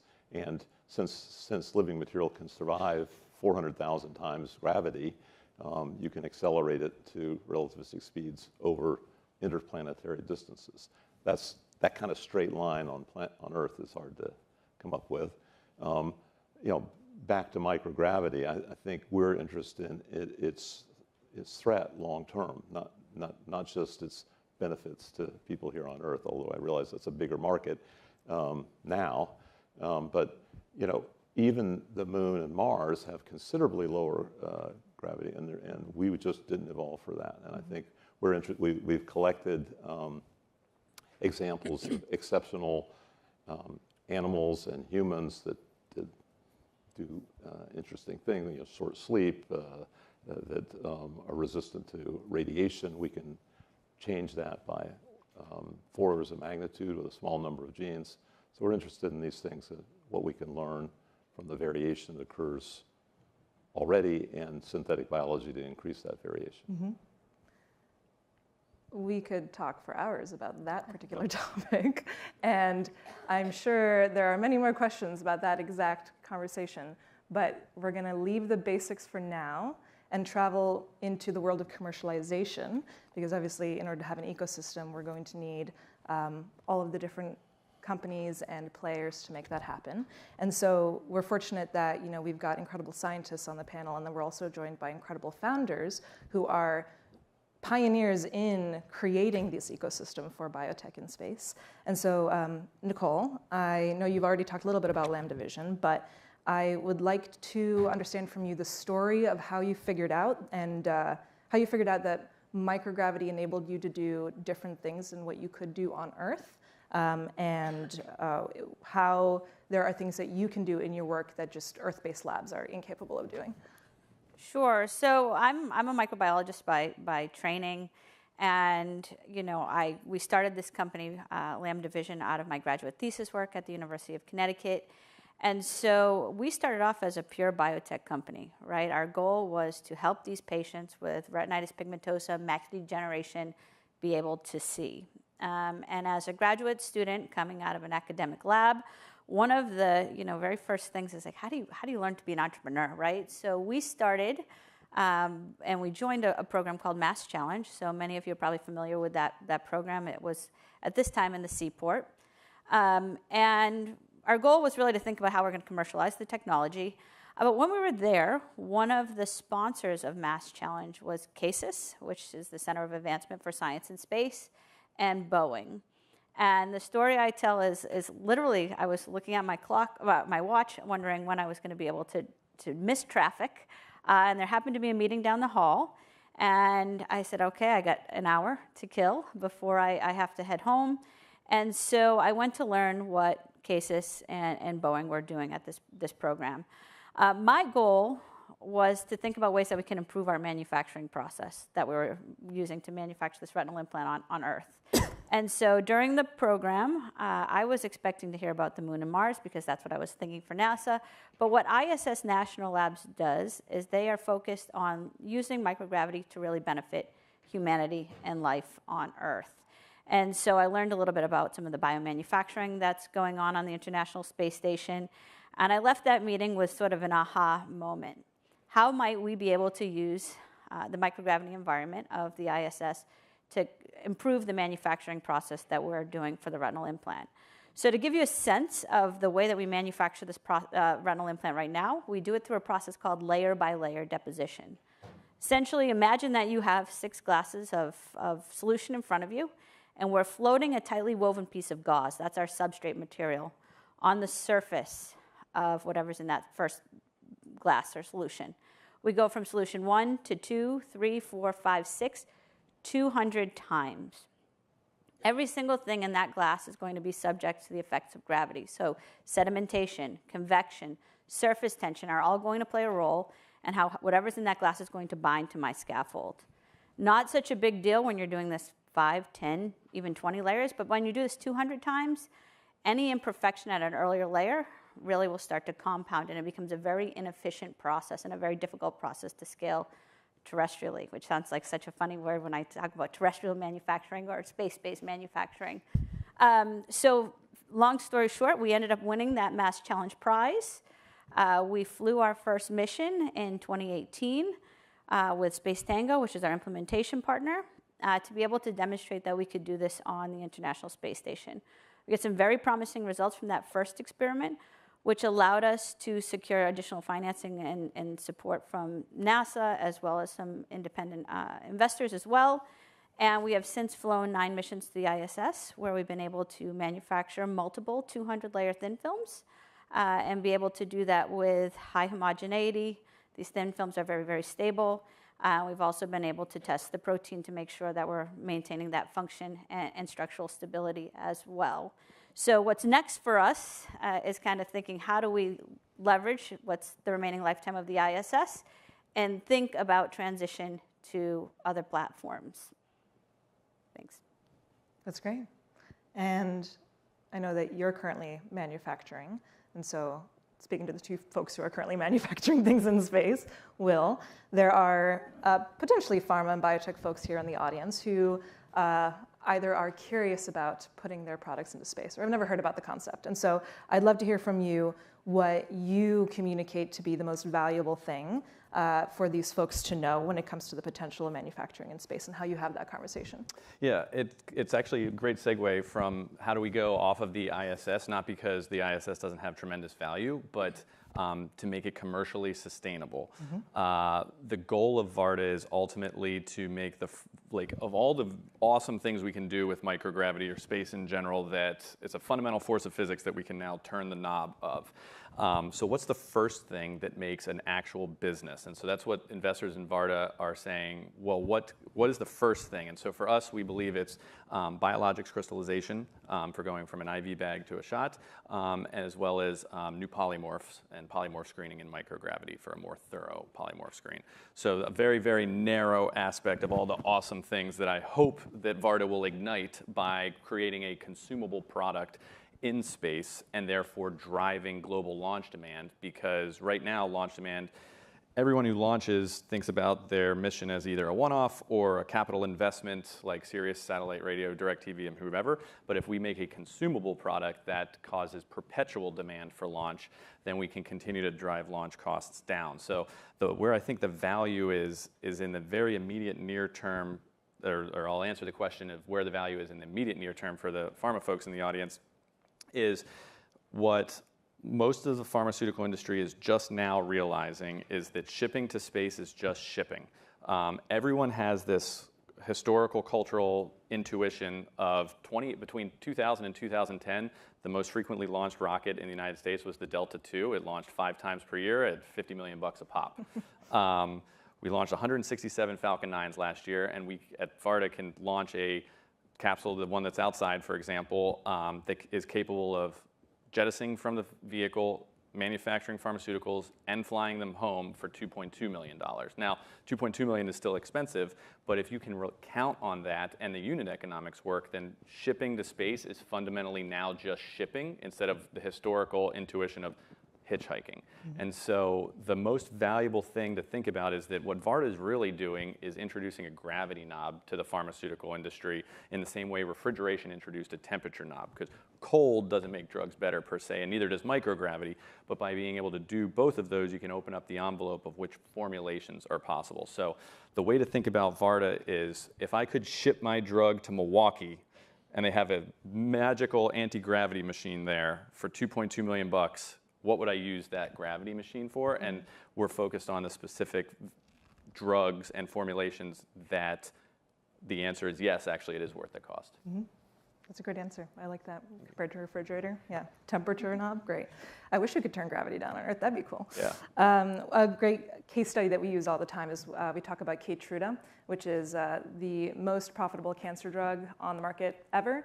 A lot of the research that was done with Keytruda, or not a lot of research that was done on Keytruda was actually done on the International Space Station, where they sent up a sample, and they were able to figure out that there were better ways to crystallize the protein structure that allowed you to take that drug from an IV bag, where you had to sit in the hospital or in a facility, to a shot, which just revolutionized how that drug could be delivered, and it changed the game for Merck. So we use that as a case study a lot of the time to talk about how space is just another area where you can do research, right? Like, it's not going to be this strange sci-fi thing. It's just a different place you can go to actually conduct some of the microgravity research that we do. We, at Aurelia, with our Orbital BioLab concept, we recognize that the incredible legacy of the International Space Station has allowed us to do this really important work, but we need now a broader ecosystem that includes autonomous manufacturing, capsules, CLD space stations doing this work, and dedicated BioLab modules where we can not just do automation, but we can also bring up researchers to do science in space. So you are quite truly creating a new lab real estate in orbit where people can go and actually do this research, which we think is really important. So there's a lot of logistics that comes with this, though. And so I want to talk about logistics next. And I feel like, speaking of the lack of real estate in orbit, there's a lot of constraints that scientists face when they're doing research in space. Kate, you were telling me last night and today about some of those constraints that you had to face as an astronaut when you were up there. And so I'd like to hear from you, what are some of those constraints, and what do you wish you had had while you were on the ISS? Yeah, so if we think about the ISS, it has the interior volume of a 747. But there's a lot of that's systems racks that are just needed for the life support and avionics and all that, power and data. So the actual available lab space is what you might have in a single principal investigator's lab. And this is the world's orbital laboratory right now. So we're very space constrained. The other thing is, I love NASA, but they are an engineering organization. They're not a biological research organization. And so when we built the ISS, we built the walls of the lab, we built the plumbing, and we put the power in there. But we didn't really outfit it with a lot of the biological equipment that we need. And instead, we kind of moved that onto the principal investigators and said, hey, build your own shuttle mid-deck locker, and you build your self-contained experiment. What I think we need to shift to now is the more infrastructure that is less specialized and boutique. When every single experiment is just for that PI and is building a special mid-deck rack locker that takes you 5 years to build, you're not going to have volume at all. And so we need to build capabilities in space. And so I think those are cell culture capabilities. Sequencing was one of the capabilities that we demonstrated, rapid human sampling and physiologic profiling. And this needs to be in kind of a generic way where the principal investigator does not need to spend 5 years on an engineering project. It's like if you were given your lab and they said, okay, well, first you have to build your PCR machine before you can run your PCR assay. So we need to build all the centrifuges and the PCR machines and the microscopy. And we're at this really nice stage now where a lot of that is automated and it's become modularized and miniaturized in a way that we didn't have in the late 90s when the space station was being developed. And so I talk about this not just for the space station, but for all the commercial space stations and all the free flyer platforms. Let's come up with miniaturized, modularized, and automated systems. So the cardiomyocyte experiment that I did required manual media changes through an 18-gauge syringe that took me 15 minutes per 4 samples just to change the media once a week. And at our crew time costs of $144,000 an hour, like that, not feasible. So things like automated cell culture are important, automated nucleic acid sample prep. And so the idea is that eventually you don't have to be a space lab to be building your own specialized equipment. You just take your Earth-based experiment, we check it for safety, we make a few modifications, and you can run it in a high throughput and automated way, more in situ analysis in space and really rapid turnaround. The boutique experiment idea where you fly your one experiment in 10 years, it doesn't scale, it doesn't, commercial is not going to be interested. We can't do high throughput discovery science. And we're in a high throughput discovery science mode on Earth. And so we just have to translate that to space. And now that launch costs are coming down, I think we're at this cool inflection point where we can really do that. It actually ties back really nicely to a panel we had earlier in the day called Democratizing Access to Space, right? So it's all about how do you get more people the opportunity to do research in space, and that's exactly what you're talking about. That's great. We can't have any of this without an economy, though. So, Will, back to you. I'm going to ask, what do you think is necessary to scale up an economy around biomanufacturing in space? What is the first product category that you think is going to close real business? Perhaps you already figured out that question. Maybe like, what's your ideal future product category that you'd like to close more business? Yeah, I definitely think it'll be in densification of biological formulations and polymorph screening. And then after that, what's fascinating is we're at this cool overlap between aerospace and the pharmaceutical industry, and they don't really know about each other all that well. They don't have the same language. API and Aero means application interface, and it means active pharmaceutical ingredients in pharmaceutical land. And so there's this very interesting aspect that, really it's about education of the pharma industry understanding aerospace and the aerospace industry understanding pharma. What's crazy is the unit economics work now, or they'd have for the last couple of years, basically. And so the way I see the future is the biggest milestone for Varda in the next 4 years is to put the first microgravity-enabled formulation into a human, because I think that makes it just, in the clinic, obviously at first, but that just makes it so real that you can't ignore it anymore. And right now, you have to dive into the math and the numbers and learn the other person's language in order for us to get a customer. But if you put a microgravity-enabled formulation in a human, it's like, okay, now I'm compelled to learn more. So I think that happens in the next few years.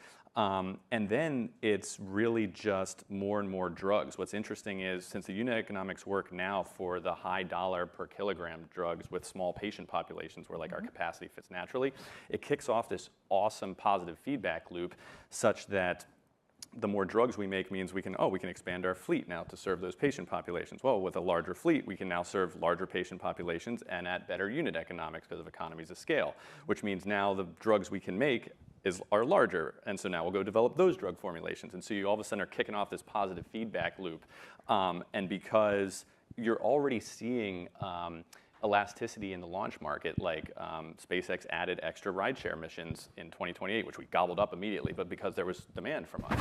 And so I think it's fascinating where, and the other cool part is like we just, we did a fundraising round. That's their Chatham House rules here or whatever, but we just did a fundraising round, which we haven't announced yet. But that was largely triggered by our initial pharma customers. And so there's this huge leverage as well, as far as if a second and third pharma major company gets involved, all of a sudden more investment comes in because of that validation. And so it's really just time, like it's happening. Yeah. Is really the end. It's all right, now we've got to learn, now we've got to put a drug in someone, you got to build the conviction. More investment dollars come, we serve those patients, the clinical trials takes years, but that'll all happen in about 5 to 10 years. And then from there, it's how many of these things can we get up? Speaking of clinical trials, FDA approval. We know that that's a huge hurdle in this industry, unfortunately. I want to hear both from Nicole and then also, George, I'd like to hear your take on this. The clearest path to FDA approval, or at least commercially viable products that are coming from space. Can you talk a little bit about what that journey's been like so far and sort of, what the challenges are? I guess I can go first. I mean, this is a question that I get all the time, right? Both from investors and both on the, government side of things. I would say one nicer feature of our payloads is that they are completely autonomous, right? And so the fact that we are completely autonomous, you can almost imagine where we could set up our box in a clean room and then take, that box, measure all the telemetry till it gets to the ISS, it gets plugged in, only variable is microgravity, it comes back down, is opened up in that clean room, and the clean room can be, audited at any time by an FDA auditor. And you could imagine where we could have cameras or something like that inside of our payload that a regulatory body could look at any given time. When I think about, we hear this like tossed around GMP in space all the time, and I've actually started to have like an aversion to it because I hear it so much now. For those of you who don't know what GMP is, it's good manufacturing practices. When I think about GMP, I like to tell everybody, let's not recreate the wheel here. To what Will said earlier, it's getting people to speak the same language. Doing things in space, this is just another laboratory with a slightly different environment. And so with the things we would do in space are the same things that you're going to want to do on Earth. You're going to want to measure, the temperature, pressure, all of the, normal environmental conditions that you would do on Earth. That's what you would do in space as well. And so the way I kind of make people try to think about this, you would think nothing about manufacturing in China or India if you were developing a pharmaceutical product. This is no different. Actually, space is a lot closer, right? 250 miles in the sky. And so as long as you have that appropriate chain of custody, I think it's a very feasible and realistic thing. I will add that I do think, right now there's a lot of interest from the FDA to be supportive in this process. We've had conversations with the emerging technology groups. We've had some conversations with CBER. I think there's interest in understanding why microgravity right now, awareness of what happens beyond ISS. Will there be an auditor? Could we train an FDA auditor to be an astronaut and go to space and audit a facility? Absolutely, yes, by the way. Totally agree, right? So I think that there's a lot of opportunity here, but I would encourage you not to think of this as, again, this big crazy process to develop a product in space. This is, just a different environment and a different lab in the way that we're looking at it. Interesting that you'd train the FDA auditor to be an astronaut instead of the astronaut to audit the FDA, just like in Armageddon, It's crazy, right? Yeah, so we've had very pleasant interactions with the FDA on a number of different topics. I'll just take one of them that addresses both your economy of scale issue and working on things that are bringing down the cost and the timing of FDA. We now have seen drugs get approved in 11 months for COVID and for 7 months for N of 1 baby. I think that's the trend rather than the exception. And one of the things that we do to help in addition to AI, is we have molecular multiplexing, where we can barcode a lot of different things and put billions of different drugs or materials that you want to test into a droplet of whatever you want, or into a small animal, where instead of doing 1 million animals, you do 1 million tests in one animal. And we can test for immunological non-reaction, for tissue tropism if you wanted to go to or avoid certain parts of the body, safety and efficacy on a local scale, on a cellular scale. And so this, I think, addresses how you fit a lot of experiments into your 40 kilogram limit that you have right now, maybe more in the future, and how you get the FDA to say, oh, okay, this is safe because we've tried 1 million different versions of it. Sure, yeah. And maybe we can build on that for another question for you. If we were to have, these biolabs in space, just additional accessible research opportunities in space, what capabilities would those labs need to have for you in order to truly unlock the novel research within synthetic biology or the other work that you're focusing on? And let's say cost and access isn't an issue. What experiments would you want to run, and what capabilities do you need to do it? Okay, well, so I'm a crystallographer by training, so I'm really excited about that. I helped bring down the sequencing size down to something that Kate brought 4 of our sequencing devices onto the ISS, so they used to be the size of giant refrigerators. But I think that some of the things that I'm excited about here maybe are, certainly multiplex drug testing, I mentioned, the ability to do recycling. We need to test whatever that is. It's never been done in submarines or in ISS. There's never been total recycling for human clothing and food, and anything else that's disposable. Maybe this works slightly against your model of trying to get things that are consumables. But anyway, all good. We need all the models. It'll all work out. So we would like to be able to do this kind of closed cycle manufacturing, and we'd like to be able to take advantage of the space itself. I mean, it's an extraordinarily low temperature for free, more or less, once you're up there, and the vacuum, which is extraordinary, and the distances. And there have been biological specimens, like there's a midge, a little fly larvae that survive for months on the outside of the International Space Station, not on the inside. So radiation, cold, desiccation, and we'd like to study these kind of exceptional things that just don't happen every day on Earth. Great answer. Love that. Does anyone else want to answer that question before I jump into some Q&A?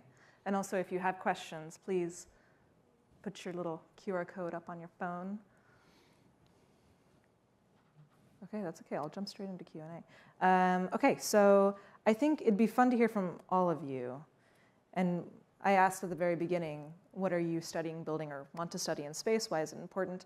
And then to build off of that question, great Q&A question, which is, what are the biggest challenges for the things that you are currently working on?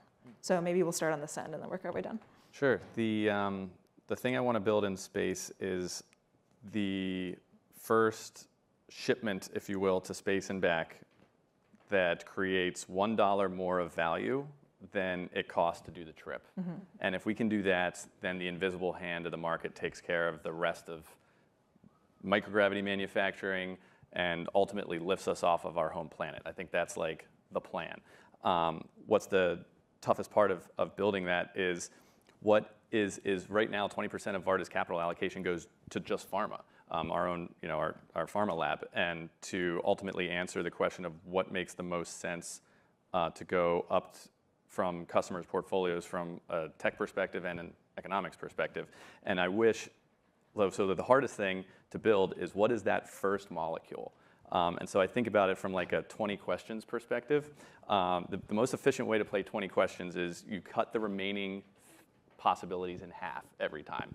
And so I encourage the pharma team to think about like what is under this sheet is the first drug that will be formulation improved via microgravity into a patient.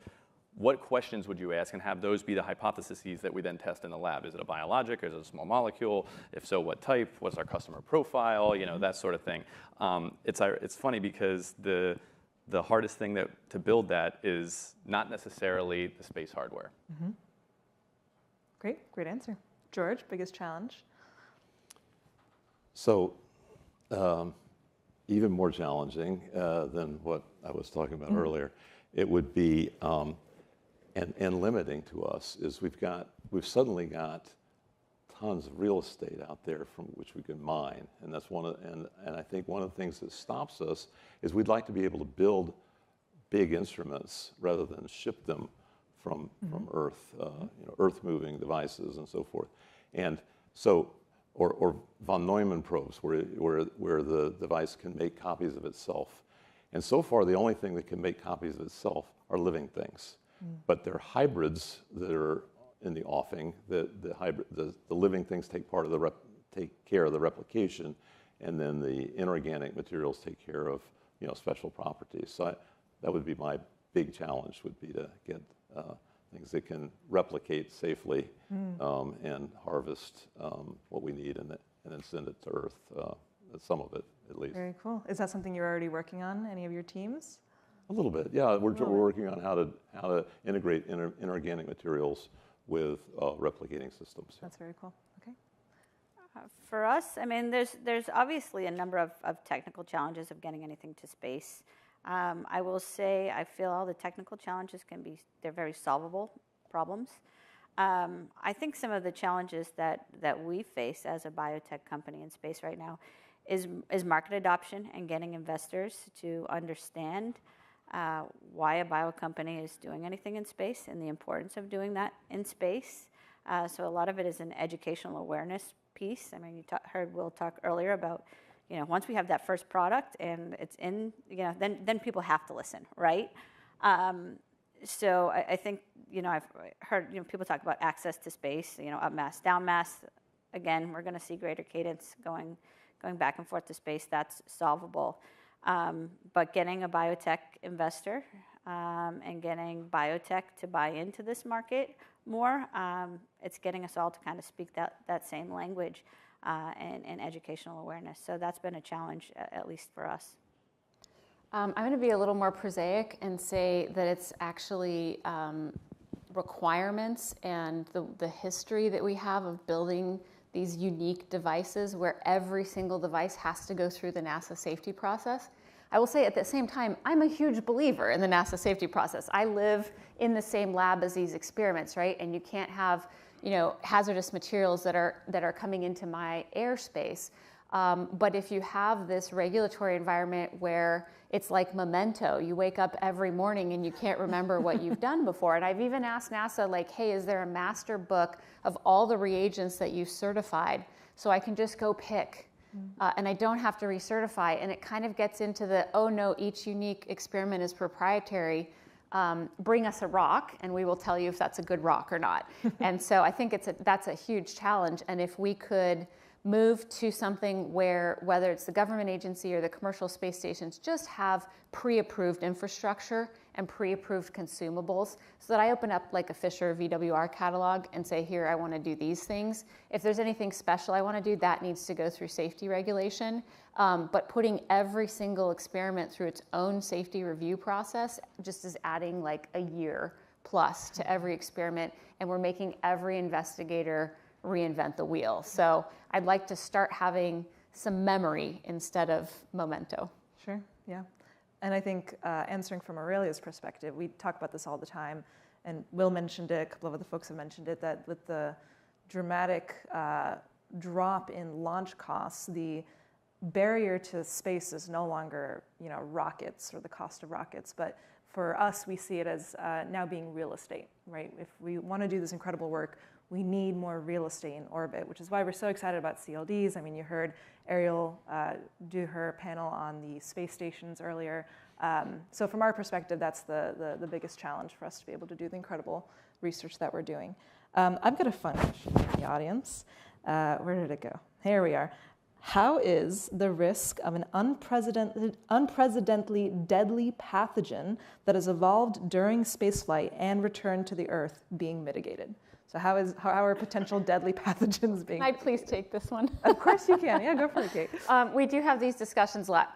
I think sometimes with this question, people have watched too many movies. We have this discussion a lot with like, you know, hey, is there a deadly Mars bug that's going to come back? If you go swimming in the ocean, you know, you drink in millions of viruses from the seawater, right? They're mostly phage. Viruses need to co-evolve in an environment that's similar to their host organism. This is why primate viruses are the most challenging to us.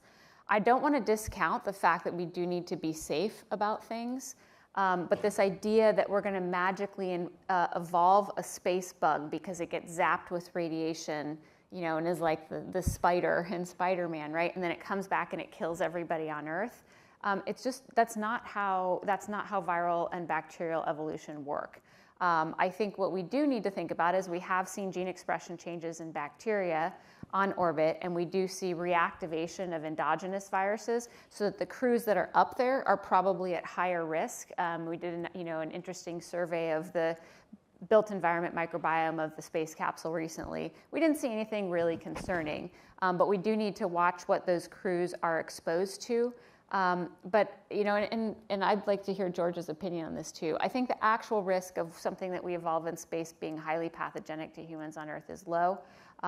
In terms of planetary protection, I'm more worried about how are we protecting Mars from all the things that we bring with us. And I think for that, it's not so much protection because you just can't get rid of all the bugs. I think we need to go map it on the lunar surface. I think that's a really cool experiment because that's with the exception of a few tardigrades, a mostly sterile environment. So I want to map those bugs, and I really care about this exchange of material in terms of how do we contaminate future scientific sites when we go out there. Since I was invited by Kate. Yeah, I completely agree that the most serious things are the things that have either, especially recently, got to humans from adjacent species. Those are the most serious ones. There is one bugaboo that I also would discount, but for completely different reasons, is mirror life. It is possible that the random chance that the particular chirality of molecules on Earth is just as high a probability on some other possibly planet in our solar system, considering that there's 50 times more liquid water in our solar system than there is on Earth. It's not completely out of the question there was an independent event that resulted in mirror chirality. And that's one of the few things that could be more serious than a primate virus. But I think it's a very long shot that a bunch of academics came up with this. I think that radiation is definitely not what it was, in the sci-fi movies. Very logical and realistic, and a little bit boring answer, but that's okay. Poor deadly pathogens. I was going to ask if Varda thinks about this at all. Is this something that you're concerned about in your automated capsules when they're up there? No. Good. Okay, great. Love that for you. No. We do think about radiation a little bit as it pertains to. So we've already, that's an easy one to solve for the electronics. We think about it a little bit in terms of crystallization of specific proteins and stuff like that. But we're in low Earth orbit. It's not that bad. Okay, great. Well, we are almost at time, so I wanted to wrap up the panel by maybe having each of you talk about the most exciting piece of biotech or pharma discovery that has happened recently that's really got you jazzed. It could be your own work, or you can give credit to someone else. It's up to you. But is there something that you've just been like, light up your world that you're so excited about? Oh, Will, you look like you're ready. I am excited about the work that's done in our lab because, selfishly, in the sense that we've taken a bunch of what's needed to know to determine which drugs make the most sense to manufacture in microgravity is largely public. The patents are public, the sales projections are public, and so we've already patented over a dozen crystallizations of monoclonal antibodies ahead of customers so that we already have that crystal structure patented, which is very exciting in my mind because now we can go and start to fly things and improve potential customers' formulations in orbit before even having to engage. And so it's really neat that we've already kind of started, like we are able to progress in our lab faster than the human business relationships, so that when those start to catch up, we're like, oh, we already have a drug in our lab that looks exactly like yours, and we can go and launch it tomorrow with and capture the data that you're looking for. That's great. That is very exciting. George? Yeah, I think most exciting thing is probably artificial intelligence, and that sounds a little trite, but in this case, I think one of the best things that's been applied to so far is protein design, and you can make literally millions of new designs. The thing that limits these is data, and there's very precious little data on microgravity, and so it's an opportunity for getting billions of experimental points into the learning sets for the machine learning. Great. We love a plug for AI. Obviously, artificial retinas. Obviously. But I would say, the other piece for me is that now we're finally starting to see the CLDs and free flyers really start to be online. 5 years ago we were thinking about, these were all ideas. All of these groups are starting to get, you've seen a tremendous amount of capital go into the CLD market, the free flyer market. Varda, you've come back 6 times, right? So what was once, in the future is now something that's more of a reality. And so that's really important as we start to think of transition from ISS to what's next. So I get really excited about scale in still a small area. So I constantly am saying, why do one sample in space when you can do 1,000 or 10,000, which totally backfired when I shot off my mouth and was then the person taking 1,000 samples of swabs on the space station. So I did it to myself. I'm very excited about where the semiconductor industry merges with biology, because I think that's, some of these, digital microfluidics, all these kinds of things where you can just pack a huge amount into a small space, because we are still, we can build habitats, but real estate is expensive for microgravity, and launch costs are expensive. And so ways that we can just massively multiplex in a very small volume, or, treat things on an individual level, right? And we're all doing single cell sequencing now. And then the second thing is basically anything George does, like whatever he comes out of his lab is probably absolutely really cool. Ditto. Yeah. All right, and I will say that if you guys are around for closing comments, I know that Ariel is going to be talking a little bit more about Aurelia's work with Orbital BioLab. So if you want a sneak peek as to what that looks like, please do stick around. But for now, let's give our panelists a huge round of applause. Thank you, guys. All right, let's go. Thank you.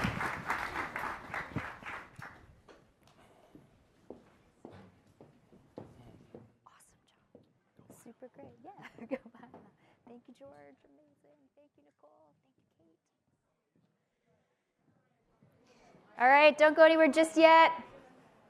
Going to give you guys some context for where to go for workshops and how to find your way around. So if I can get the workshop slide popped up here, that would be fantastic.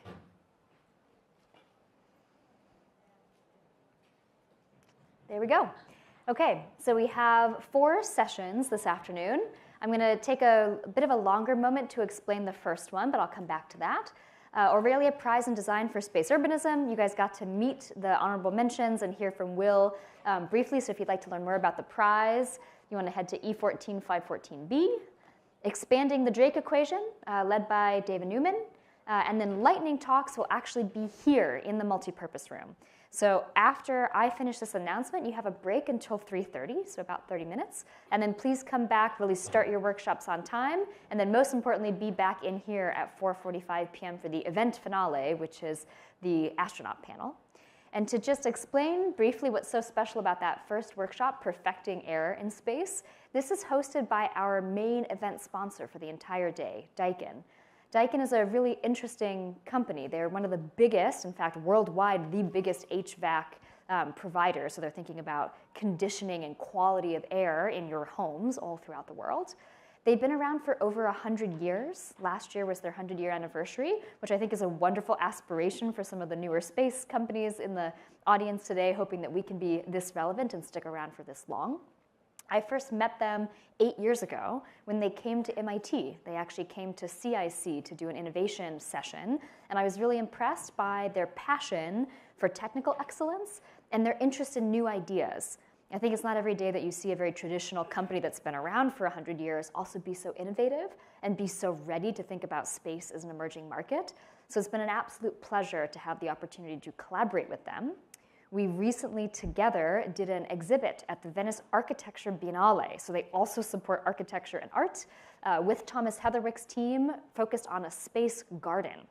What does the ecless or life support system look like for plants in the future? So we had an innovative exhibit with them last summer, and now we're super excited to be working with Daikin in the context of the tesserae space habitats and future large orbital biolabs for how to do ecless, next generation ecless, environmental control and life support systems for space stations. So I just want to say thank you so much to the entire Daikin team. If there's anybody from Daikin here in the audience, do you just want to raise your hand so that people can find you? Fantastic. Thank you, Yamada-san. Thank you to the Daikin team. And if you'd like to learn more about how we actually keep humans alive in space stations and space habitats, you should check out Perfecting Air, which is their workshop for this afternoon. So thank you so much. Enjoy the workshops, and we'll see you back here at 4:45. Hey, everyone. I'm Jackson Leibowitz. I'm the Senior Associate with Aurelia Foundry. We're an early-stage venture capital fund very closely connected with the Aurelia Institute, a great partner of ours. We work very closely on a lot of technical work. We supported them in the rollout of Rendezvous Robotics. We're really excited to be a part of Beyond the Cradle. It's our first time officially getting to be on the stage here when it's not just Ariel wearing many, many caps. Very excited for the lightning talks today. A lot of the people you're going to hear from are from portfolio companies of Aurelia Foundry. Very excited to show you what they're up to.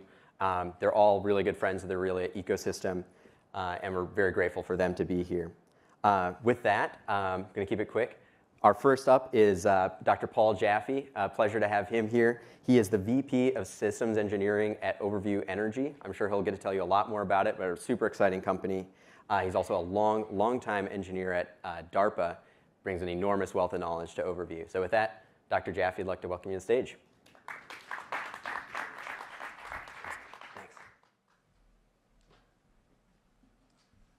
All right, great to be here. Good to see you guys. So first, as a fellow human, our species has a number of challenges, and I think one of those is one that we actually kind of take for granted. So to be here in this room with these computers and these lights, and to get here, many of you, I'm sure, traveled a great distance to get here, there's a fundamental requirement, which is energy. And this is something that I feel like in our modern age we take for granted. You flip the switch, the light comes on, you can get in an Uber, you can get on a plane. All of these things take a tremendous amount of energy, and while those of us in the developed world consume a tremendous amount of energy per capita, there is going to be a big challenge in having the rest of the world catch up with us that has not been met yet. So, of course, this event is about space, so you may wonder, what is the connection between energy and space? And I'm going to talk a little bit about that. So first, does anyone know what the largest source of energy in our solar system is? The sun, yes, fairly obvious. So it's no surprise then that in the last 3 or so years, we've seen a literal, figurative, explosion in the growth of solar energy as the cost of silicon photovoltaics has come down. It turns out to be the fastest growing source of energy in human history. It does have one major drawback, though, and that is it does not work at night.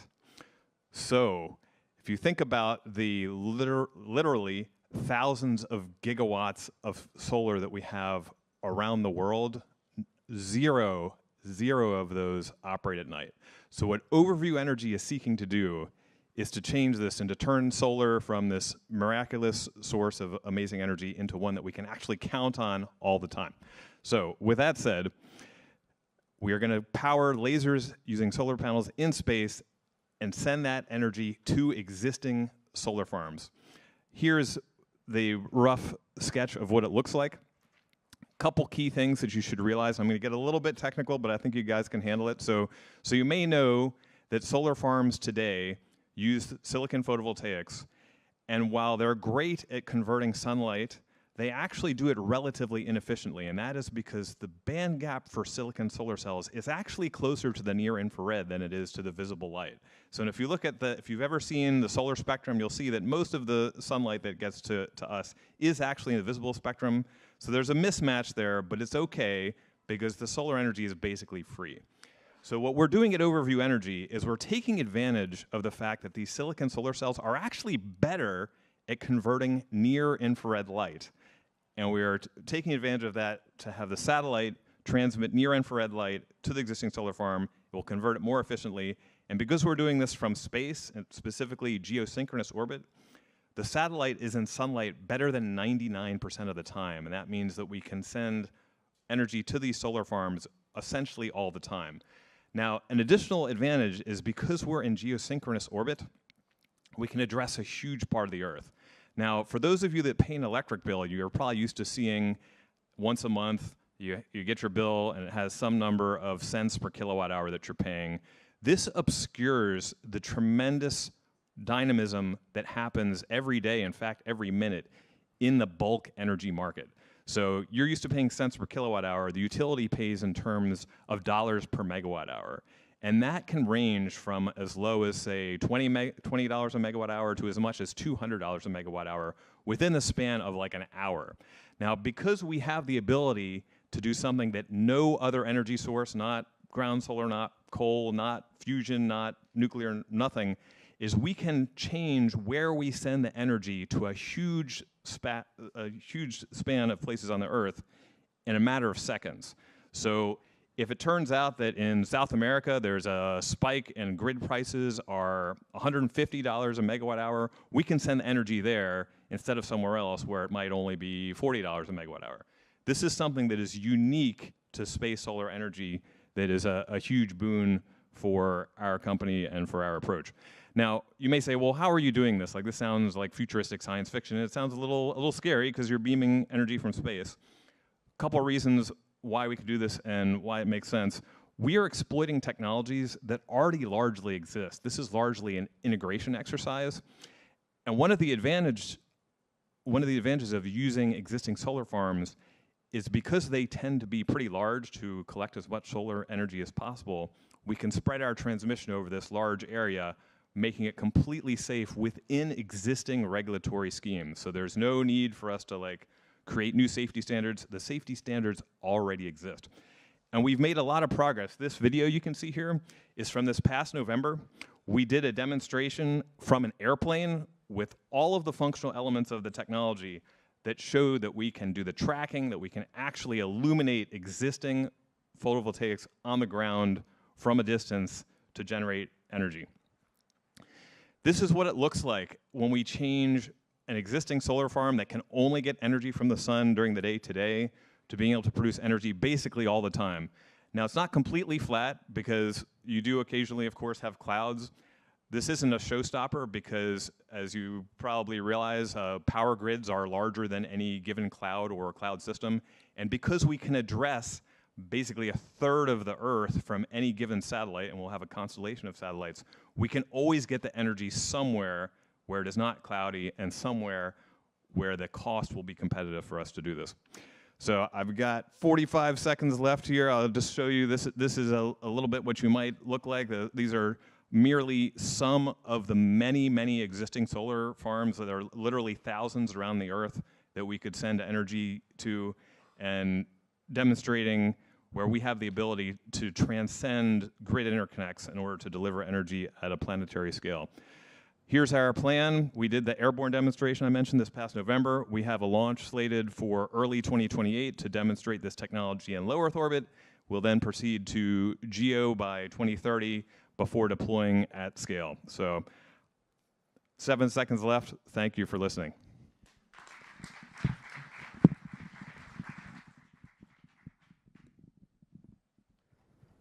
Awesome. Thanks, Paul. Next up, very excited to have another company of ours, Northwood Space.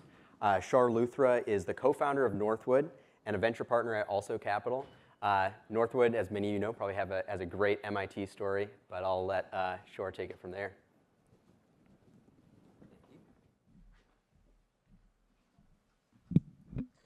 Howdy.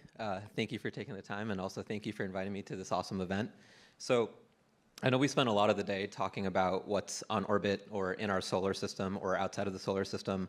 I'm going to quite literally bring people back to Earth. So when you think about something on orbit, we always think about the success, right? Like when you can formulate a drug, when you can beam power.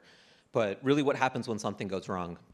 Most people don't ask that question. That is pretty much the question I ask myself 24/7.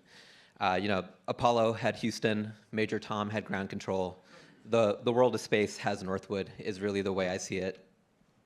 So, hi, I'm Shar. I'm a co-founder at Northwood and head of all things digital. My background has really always been ground communications. I did it for defense. I did it for awesome search and rescue satellites, and SAR actually doesn't stand for search and rescue, fun fact. But in the last 2 years, been building Northwood with awesome co-founders, Bridget and Griffin. Bridget actually started ideating the idea here at the MIT Media Lab, so really, really cool to get to be able to present where it sort of really all started. But when we think about the world that we live in, we have spaces growing really fast. In the last 3 years, we've launched, I think, the same number of satellites, actually way more, than the number of satellites we launched in the last 3 decades. I'm going to forward a little bit. And really the problem is like legacy ground infrastructure is not equipped for that exponential growth. So when you think about the fact that, you know, a lot of original constellations had 1 or 2 satellites and maybe 4 or 5 ground stations, it's like, oh, this is fine. I mean, SpaceX launches thousands, right? And they have several hundred ground stations on Earth.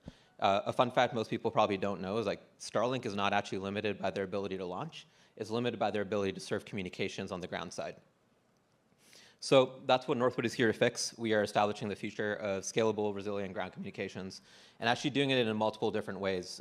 We're not just deploying ground stations. We're not just building hardware. We're not just building a network. We are doing all 3 all in-house. We're a 75-person team based in Torrance, California, and really getting to grow across everything from like electrical and software engineering to regulatory and policy, and really getting to play an impact on a global scale, which has been a really, really fun time. This is just one of my favorite pictures to get to show. When we were just 7 people in October 2024, we demoed with our first satellite customer, so that was Planet Labs. We built that antenna in about 4.5 months. Fun fact, it's a phased array, so it's not a parabolic antenna that points directly at your satellite. It's actually electrically controlled, so while it looks really cool when it's dark, it doesn't move, so it's actually a really boring thing to watch when it talks to the satellite.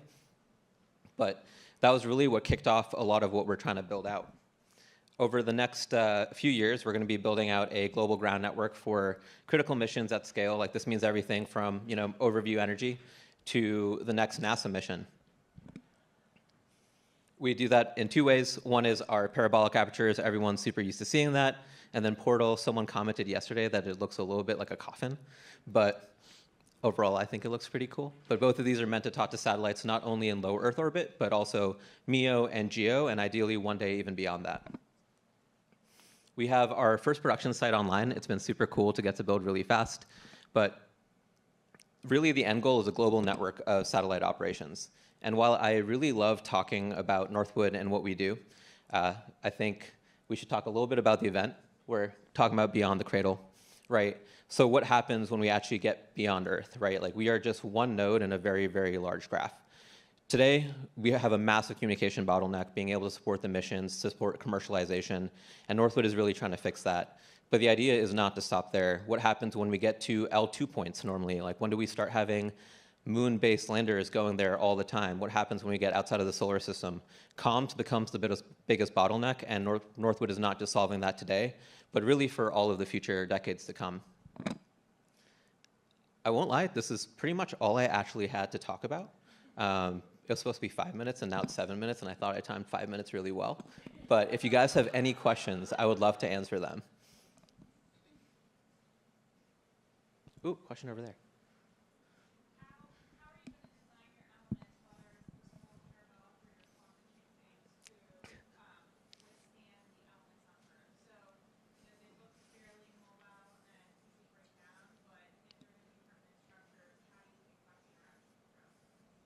So really great question.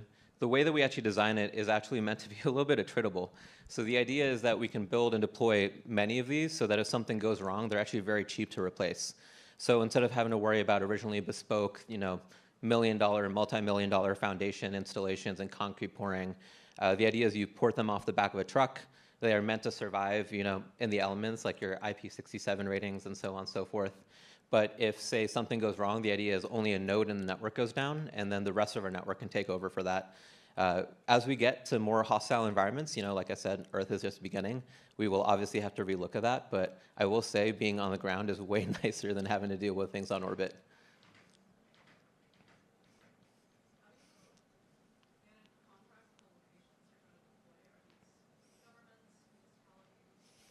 So we deploy basically across the world. They're not really meant for governments or municipalities. They're really just meant to be a global network. We are dual use, so we do serve governments, but we really are trying to build for the commercial space industry. So what that means is we lease land or buy land. We work with local regulators. We work with local fiber and power suppliers. And then we go deploy our hardware, and we offer service to basically everyone that we can. Obviously, withholding a few countries the US does not let us work with.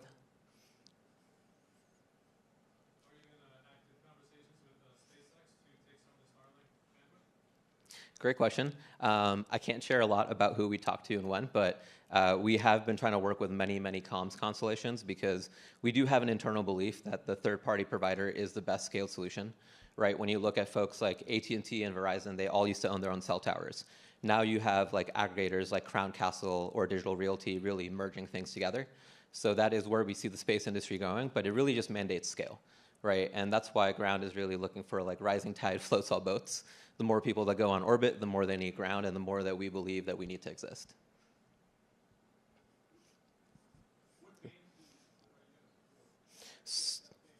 So today we support dual S, so S up, S down, building out X-band, KA, mil-Ka, L-band, C-band. That's in the next like 6 to 9 months. Various apertures, getting that wide of a band on single apertures was a little tough. And then we are also planning on deploying into like QVWE in the near term. Sweet. And I think we're at time. Thank you guys so much. Awesome. Thanks, Char, and I'm sure he's thrilled to answer any other questions you have for him later. Next up, I'd love to welcome to the stage Jeffrey Montes, who is the founding partner of Different Systems. Come on up.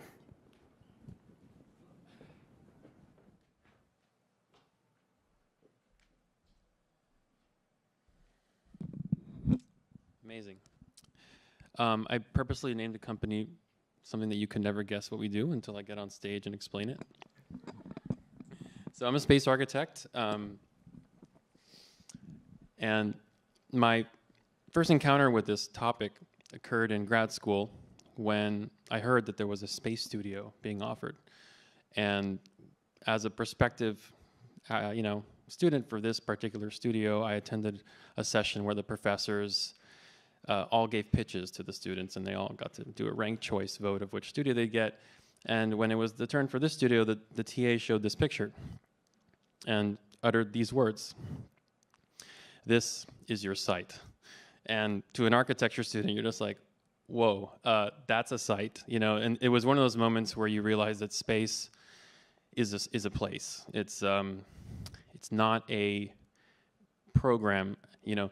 The space program is, the common understanding of space is that there are specific kinds of things that happen there done by specific kinds of people. So it's not really a place, it's just a program, right?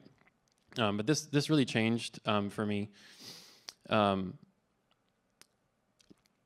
And, you know, from that spark that was over in Colombia to when I got this offer letter at Blue Origin, I did a lot of what you might call designer space architecture, things that are speculative, iconic, won awards, won NASA competitions, totaling hundreds of thousands of dollars over the years. But once I got into industry, once I walked through the pearly gates, things changed. Things were different inside. And I was hired as Blue Origin's first space architect, was there for 5 years, and, you know, you get hired for one thing, but you really just end up doing whatever's required of you, right? So I worked on vehicles from LEO to the lunar surface, projects, programs, studies, all kinds of things under the sun. One of the big lessons that I took away from that time there over the years was that the processes of engineering don't have ways to account for human experience. And this is because the way that things happen is essentially you start with a phrase like, systems shall provide affordable access to LEO. And you take that phrase and you decompose it into requirements. You take those requirements, you decompose them, and you do this many, many times over until you get to screws. And then you're screwed, because at that point, you have a system of requirements that have no awareness of the requirements above them. So a requirement has no memory of the requirement that gave birth to it. And so when it's time to recompose these systems, it's a huge pain for everybody. So to all our space friends, we're here to help. This is the company. Today is our launch date for this company. There's a lot of launches in the space company world, but I made sure to wait till we had a client to do so. So here we are, we're launching with a client with actual work. So this is my co-founder, Will. You might recognize him because he is the winner of the Aurelia prize, and he is sick in his hotel right now. I'm really sorry, Will. We miss you. You didn't want to get everyone sick.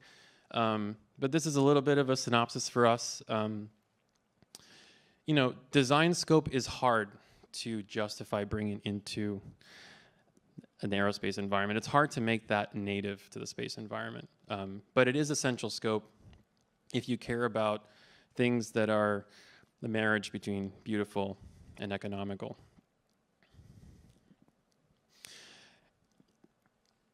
Systems and spaces are one of the key dichotomies in this world of practice. And really, it's no different from terrestrial architecture.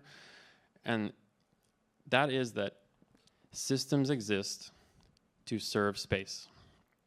Systems exist to enable things to occur in space, not the other way around. Which is often what happens in aerospace, is the systems come first and then the spaces, you kind of get what you get. And this is really important to understand, but it's actually exactly how architects operate every day.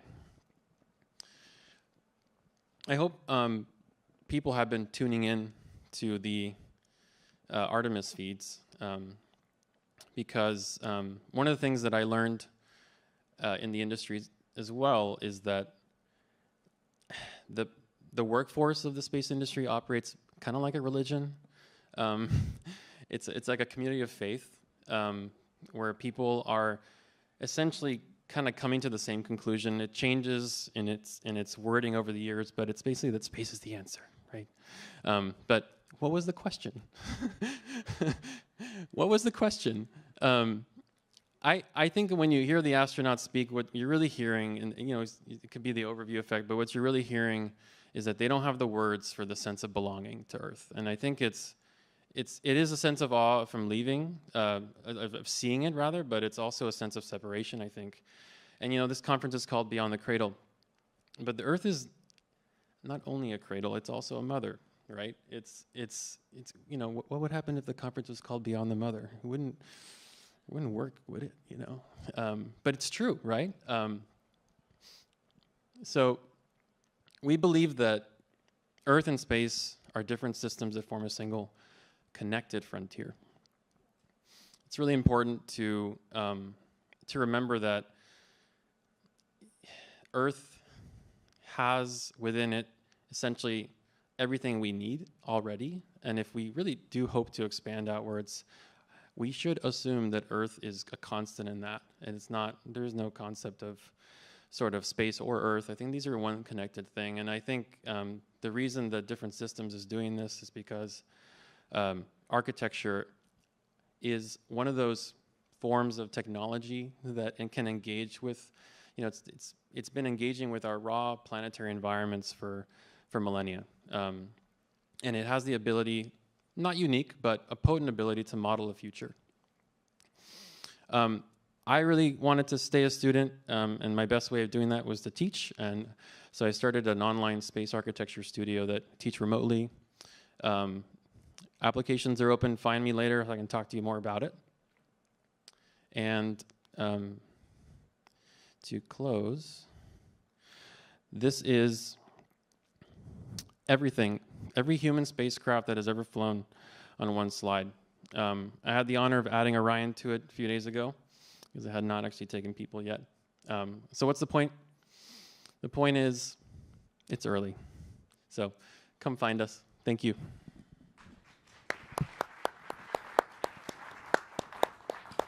Awesome. Thank you, Jeffrey. Appreciate it. Next up, very excited to welcome another Aurelia, or sorry, not Aurelia, definitely Aurelia connected, but MIT connected company, Novospace.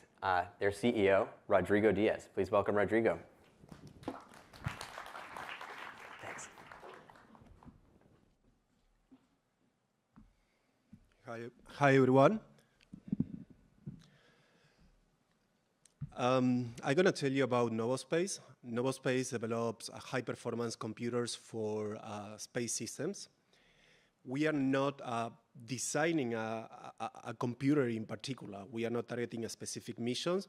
Instead, we are developing this broad ecosystem of modular plug-and-play electronics that can be combined in different ways in order to have the computer you need. Let's say you need a specific computer for this mission with more memory or a different processor or more redundancy, different software stack, different interfaces. We can provide that by recombining these modules without redesigning the computer. Okay, let me show you our technology here.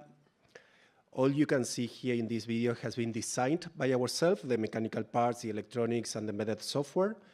The electronic boards there are quite complex. There are 20 layers of interconnections in these electronic boards and many radiation mitigation algorithms. And then we can customize the input and outputs to these electronic boards with these small mezzanine cards.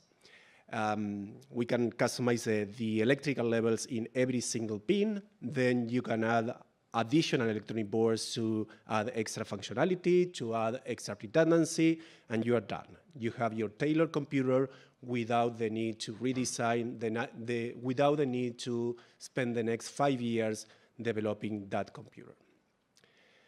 These computers can be used in different parts of the satellite. They can be, for example, control and data handling subsystem. They can be attitude control, payload processing, thermal control, power distribution, or like many customers are combining many functionalities into the same box. But now there is a lot of conversation going on about space servers. Okay, there are two angles, these megastructures in space and also these distributed mega constellations of smaller satellites. I'm going to talk about this second one. For that second one, we already have the technology because we can just select the most powerful electronic boards in our ecosystem and combine them into a specific high-performance space server like the one you can see here. For example, we can select the NVIDIA GPU-based modules or the Google GPU-based modules that we already have in our ecosystem and put together many of them into a high-performance space server. So I guess what I'm trying to say here is that there are many companies that are pitching space servers for the next years. They are going to be developing space servers during the next years. We already have the technology. We have designed, fabricated, and tested these electronic boards. And these new models are going to be in space in a couple of years. Okay? The other 50% of our technology is a web-based spacecraft design tool that is completely for free. You can access that tool at www.novo.space. You just request access there and you can use it. It's a very unique tool because it's a tool that addresses the physical layer and it goes down to the pin level. It's not just block diagrams. Let me show you the tool here. It's called Petrona. And here we have created this library of third-party components you just select the components and you can start connecting all those components. And if they connect, it means that they are going to work in real life because we are modeling all the interfaces. And whenever you need a custom computer, we can generate that custom computer, of course, based on our modular systems. You can even see a 3D view of the computer that has been just designed for you in real time. We can also generate all the software, all the emulator, all the documents, all the analysis automatically for this specific computer that is optimized for your system.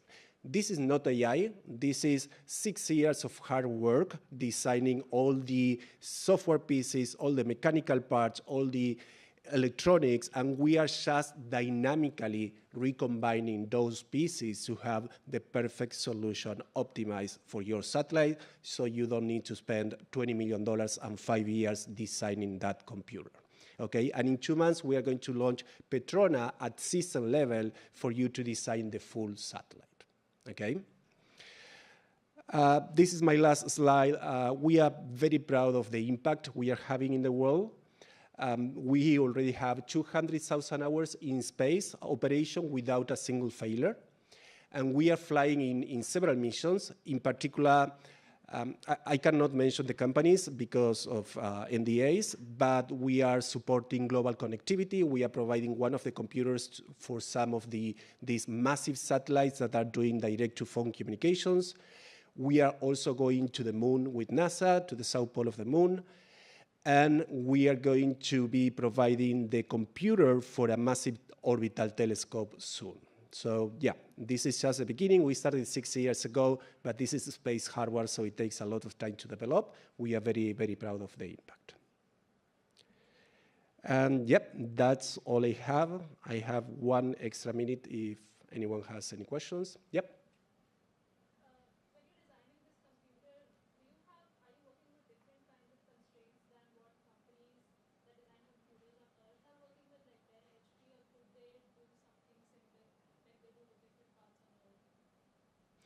Yeah, basically you are asking about the differences between a ground computer and a space computer, right? So I would say that there are 3 main differences. The first one is vibrations, because this computer is going into the rocket, so it needs to be ruggedized for that. The second one is radiation, because the satellite is flying above the atmosphere, so you don't have the protection of the atmosphere. And there are many, many different radiation effects on electronic parts. For example, total ionizing dose, single-event effects, and so many more. So you need to protect that, and that starts with selecting the components, but also with designing a lot of radiation mitigation algorithms that are embedded in our computers. The last one is thermal considerations for 2 reasons. First of all, because of the sun and shadow every 90 minutes, so those are extreme temperatures. And the second one is that there is no air, so there is no convection. So you need to design your computers to take the heat from all the components through conduction to the base plate, and from the base plate to the space through radiation. So that's a huge challenge. Thank you. Thanks, Rodrigo. Yep. Thank you, everyone. Thanks, and I'm sure Rodrigo can explain a lot more about the requirements of space computers if you guys want to catch him after this. Next up, super excited to welcome to the stage Andrew Rush, CEO and founder of Starcatcher, and the previous CEO of Made in Space, so repeat entrepreneur.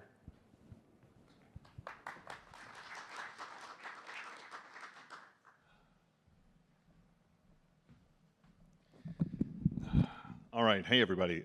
Thank you for having me. Jackson, thank you for hosting all of this. As Jackson mentioned, I'm Andrew Rush. I'm the CEO and co-founder of Starcatcher. And before Starcatcher, I was the CEO of a company called Made in Space. And in between those, I was the president and chief operating officer of this other space company called Redwire. So you can tell that I really love space companies and the space industry. I would say that my personal and professional goals are really aligned, that my personal and professional goals are to enable people to do new things in space and enable people to do more in space. The first company made in space was the first company to manufacture functional objects off the face of the planet.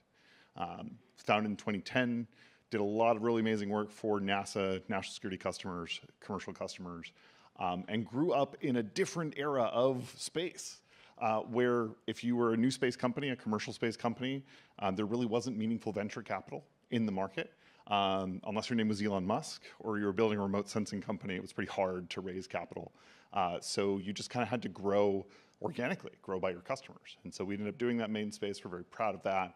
And then sold. And then at Redwire, as president and chief operating officer, we built the largest independent provider of space solar arrays in the United States. Put new solar arrays on the International Space Station, did a whole bunch of work for the Space Development Agency and other commercial customers in power. And one other cool thing that we did that I'm really proud of, that you just saw some pictures of earlier, is that all the cameras on Artemis 2 we actually built at Redwire. So all those pictures you just saw, those are taken by cameras that teams I had the pleasure of leading actually put together. The ones on the end of the solar arrays are actually just modified GoPros, which is like really, really cool. And throughout my experience in the space sector, every mission that I've ever been involved in has been governed by SWAP constraints, size, weight, and power. And we've been very fortunate in the last 15 years with the advent of reusable launch vehicles to see the aperture really open up on the size and weight part of that equation. But power is still super constraining on spacecraft.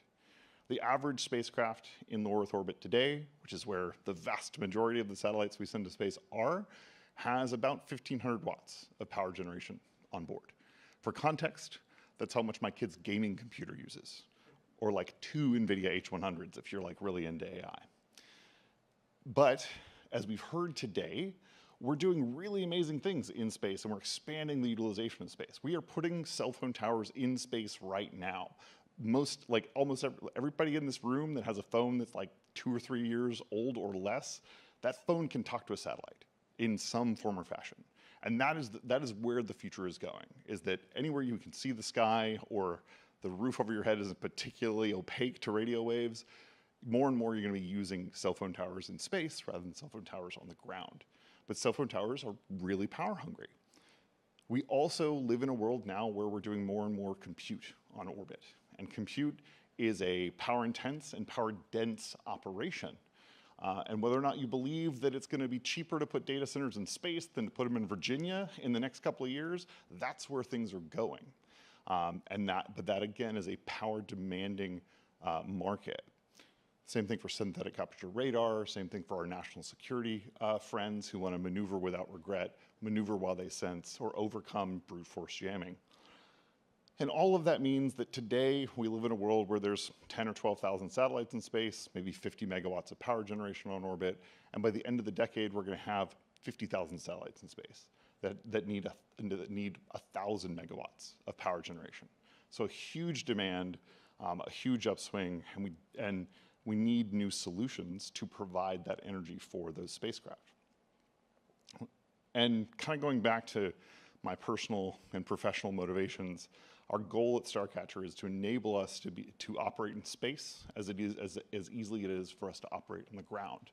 And we're doing that by addressing that second great bottleneck for space, which is providing power, by building the Starcatcher network, which is a network of satellites that beam visible and near-infrared light to other satellites in space so that via their existing solar arrays, they can have more power, higher concentrations of power, and power in eclipse. We do that by collecting large amounts of energy with a deployable array of concentrators onto PV, and then we use that to electrically drive a multi-wavelength laser system, and then transmit that over a couple thousand kilometers in distance to satellites' existing solar arrays, as you see here in the image.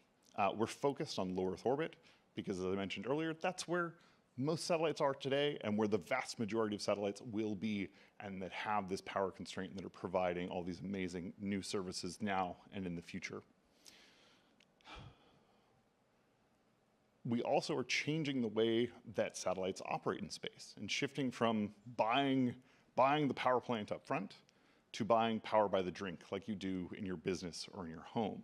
And that is really critical for space operations, because a lot of us in the space industry where we struggle is in that kind of valley of death of raising the capital to get our systems up and then generating the revenue there.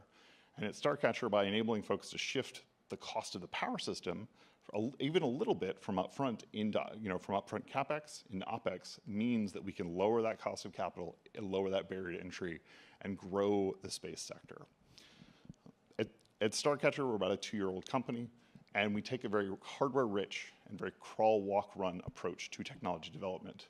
We've demonstrated the core technologies that underpin the Starcatcher network via a series of ground and other demonstrations, which we'll announce soon, culminating in delivering over 1 kilowatt of energy over 1 kilometer in distance at Cape Canaveral last year. And we're going to follow that up this year with our first fully integrated in-space demonstration, and then from there, scale up and build a world not of power budgets, but of power abundance. Thank you for your time.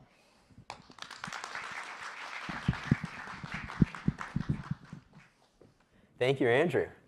Next up, my pleasure to welcome to the stage Dr. Nicole Wagner, the CEO of Lambda Vision. Nicole.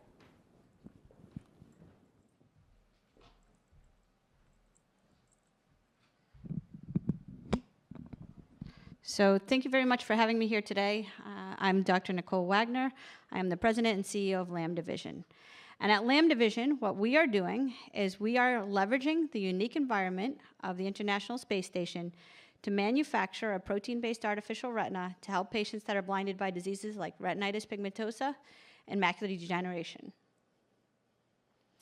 So for those of you who don't know about these diseases, retinal degenerative diseases, they are the leading or are huge diseases that affect millions of people worldwide.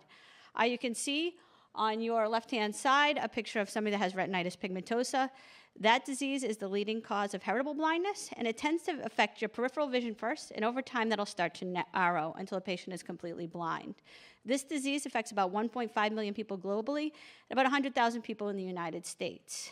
We also are targeting macular degeneration, which is the leading cause of blindness in people 55 and older. This disease affects over 50 million people globally and represents over a $300 billion market opportunity. So now, while there are some treatments that slow the progression of these diseases, most of these only offer very, very low digitalized resolution. So when I think about the competition, I like to break it down into 2 different categories. We have the device-based prosthetics, which these are really engineering marvels, hardware-driven, battery packs, very, very cumbersome. But with that added complexity, it becomes a much more complex surgery.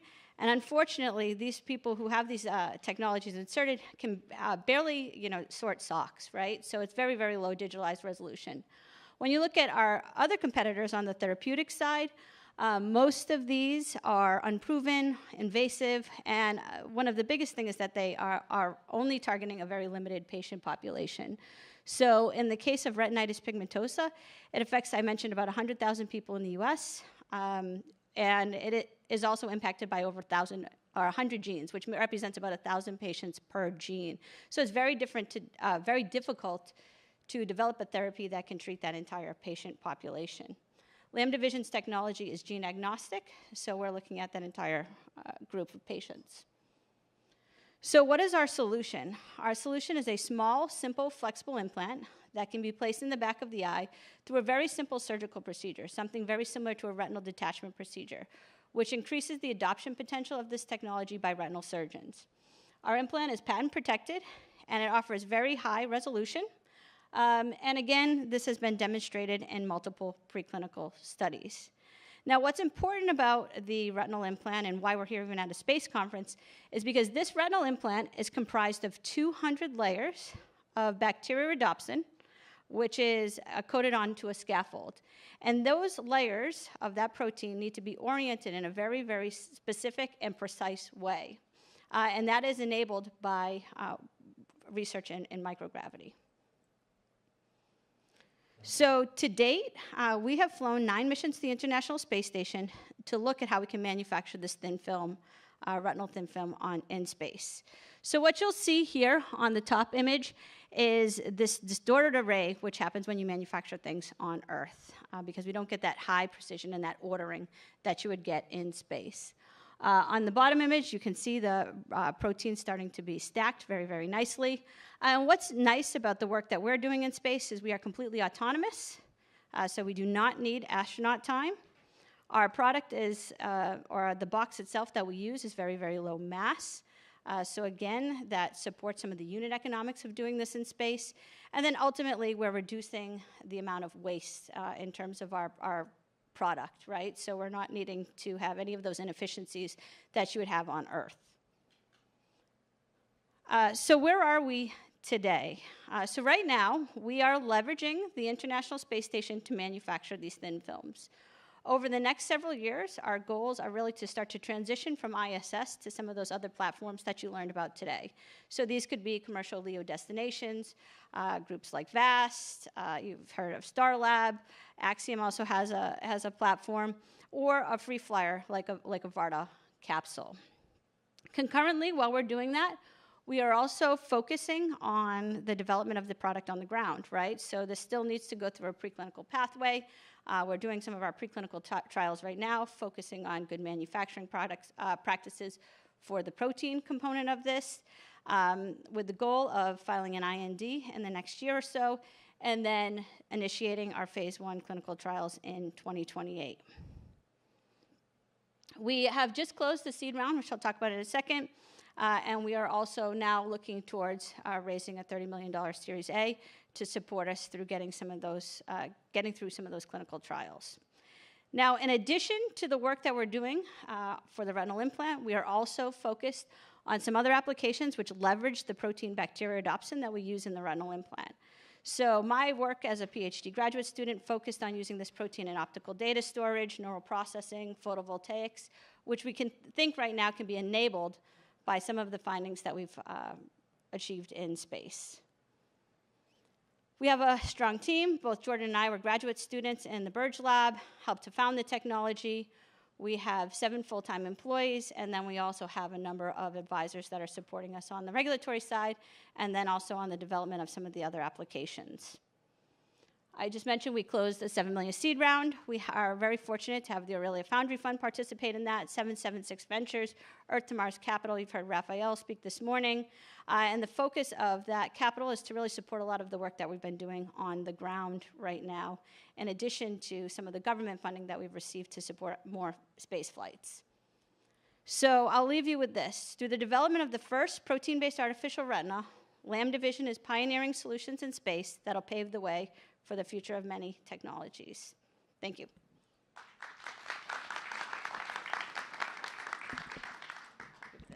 Thank you, Nicole. Next up, I had mentioned at the beginning, Rendezvous Robotics.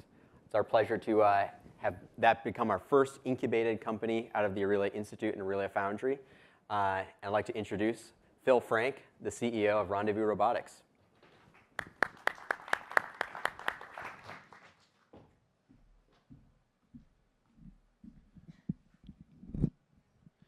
All right, so you've probably all heard enough from me today. Who here doesn't know the work that Ariel did as part of her PhD thesis and work at the Aurelia Institute, Tesserae? Does anybody know it? Okay, a couple people know it. All right, we are commercializing, Rendezvous Robotics is commercializing the technology that Ariel developed and invented during her PhD at the Media Lab, and then progressively worked on over the course of the pretty much the last decade, but about 8 years. We started the company about 1.5 years ago, technically, a little less than 1.5 years ago. My co-founder, Joe Landon, and I, and Ariel is technically a co-founder. However, she's not in an operational role in the company. She is on the board. We are taking Tesserae, which is self-assembling technology that she envisioned as part of her thesis to be able to build, elegant human-scale architecture in space that humans would like to live, work, and play in. We're going to take it in a bit of a commercial direction in order to be able to get it to market very quickly. So the problem that we're actually solving, as we look at the utilization of this technology, I'll get to the technology in a second, is pretty much every spacecraft that's ever been built, and anything that's really conceived right now, there are a few exceptions, is mission specific. It's built in a clean room. They're elegant, they're complicated, they take years to build, and then the insane constraint is you got to jam it in a tube. So if you look at on the left, this is Viasat-3, built by Boeing in El Segundo. It was a $1.7 billion geostationary satellite with a really large feed horn and big radiators and big solar arrays. This actually failed. It was a $970 million insurance claim. So these really complicated deployables to be able to get a solar array, a large solar array, which really the largest solar array that you can get for one of these deployables is like 20 kilowatts. What we're doing is we're fundamentally going to modularize spacecraft, and we're going to stack it like IKEA flat pack furniture like you see on the right-hand side. Let's see if I can play this. No. I don't know if there's a solution for that, Jackson. It's okay. Got a cool video. You can see it on the website. The idea here is that basically using electromagnets like maglev, like you have a maglev train, which are in these tiles. So electromagnets are on the sides. There's a processor in every tile. There's a payload bay. We can actually create a tile that has a particular payload, like a phased array antenna, solar. We're actually leaning into first use cases that are large, flat, basically surface areas like antennas, solar arrays, and radiators, because they're needed today. We're just able to actually jam more into a rocket and then progressively build it over time and make larger, higher functional, higher duty cycle satellites or subsystems. And what this allows us to do is build spacecraft in a completely different way.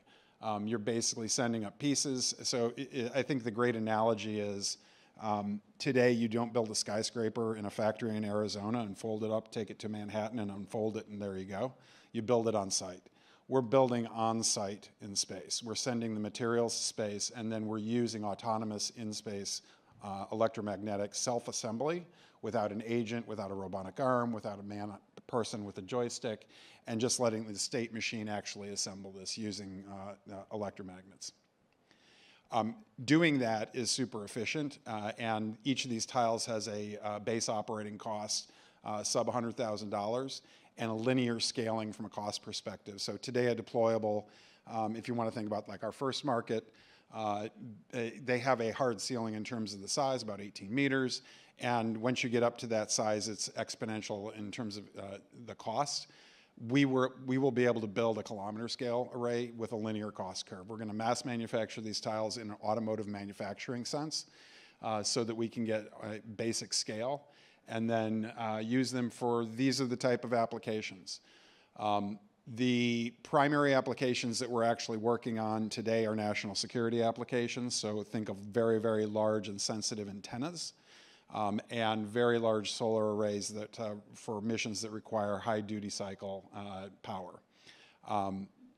By the way, this is a subsystem, and it is completely, you've heard a lot from a lot of different people working on habitats or working on different volumes, or Starcatcher working on solar. A lot of this stuff is actually just an architectural system, and it can be additive to a lot of different missions, which is the really cool thing. What we're going to sell today is, very, very practical things.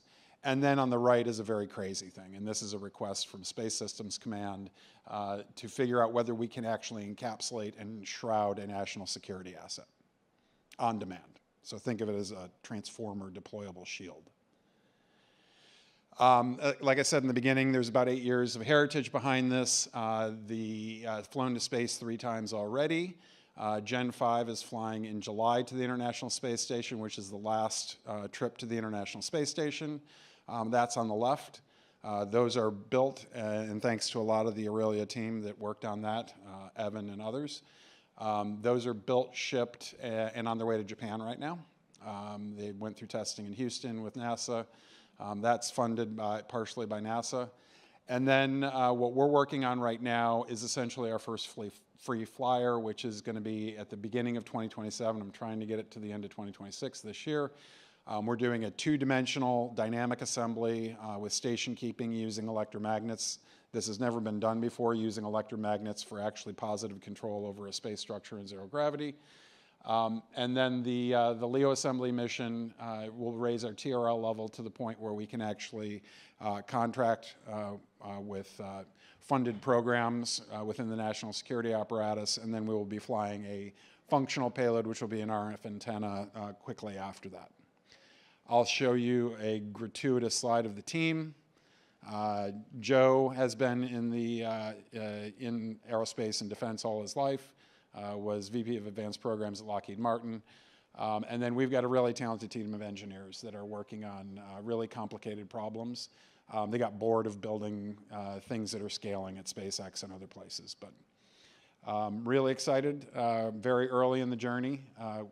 Nicole talked about her fundraising. We finished our pre-seed last year. We're going to close our seed round here, hopefully in the next week or two. So, thank you. So, in our business, even though I work there, starting on time is important. It's not my actual strength, okay? But we're going to start the countdown. Everyone out there should come in, and if they don't, too bad, because we're going to have a great time. I'll just start with 10, 9, 8, 7, 6, 5, 4, 3, 2, 1. Could like 5 other astronauts appear? Woo-hoo!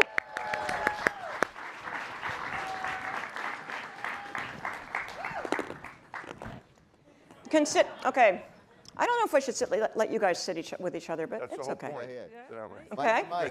Whatever you like, Katie. Mike? I wouldn't put those two next to each other. There we go. I know, that's trouble right there. What could go wrong? You haven't even done anything. Everything. Yeah. Hello. Oh, it is on. Okay, because I'm a lazy moderator. Everybody's going to introduce themselves. I'm Katie Coleman. My pre-NASA identity was to be a polymer chemist, right? For Massachusetts folks here, I went to MIT undergrad, and then UMass at Amherst for my doctorate. Flew on 2 space shuttle missions, and then almost 6 months up on the International Space Station. Really, really loved it up there. And I'm a cat person, because everyone's going to tell those kind of little facts, bullets, because we want to get to your questions, okay? And everyone's going to have to say whether they're a cat, dog, reptile, or other person. I'm Pam Melroy. Before I went to NASA, I was an Air Force pilot and test pilot, flew 3 times in space, all trips on the space shuttle to assemble the station. After leaving NASA and doing an executive career in industry and other government agencies, I was also deputy administrator at NASA. Cat person. I'm Jasmine McBelly. I did my undergrad here at MIT in Core 16 Aeroastro. I went on to become a AH-1 Whiskey pilot and test pilot for the Marine Corps. I flew on Crew 7 mission to the International Space Station, Expedition 69 and 70. So I spent a little over 6 months on the space station. Cat, dog, thing, other? You're both wrong. I'm a dog person. Get on the other couch. Hi, everyone. I'm Cyan Proctor. I'm a retired geoscience community college professor. I got selected in 2021 for the Inspiration 4 mission, the first all-civilian mission to orbit the Earth. I got selected as an artist and a poet, and I flew with Jared Isaacman, and I am a dragon person. So if you guys, fourth wing, anyone? No. Mike Massimino. I was a grad student here at MIT. I got my doctorate here in mechanical engineering. Was in the astronaut class with Mike Fink. We were class of 1996. And I got to fly twice on the space shuttle to the Hubble Space Telescope and did some spacewalks to improve it and keep it going.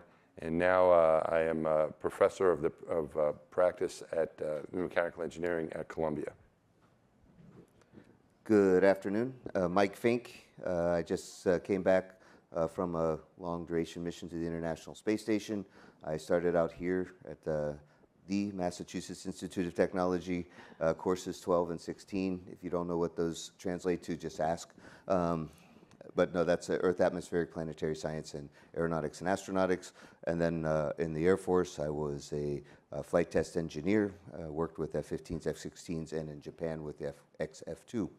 Then I got selected to work with Mikey here, and we, class of '96, I ended up on flying with Soyuz twice to the International Space Station, then on a space shuttle mission, and then a Dragon. So, it was a lot of time in space, a lot of fun.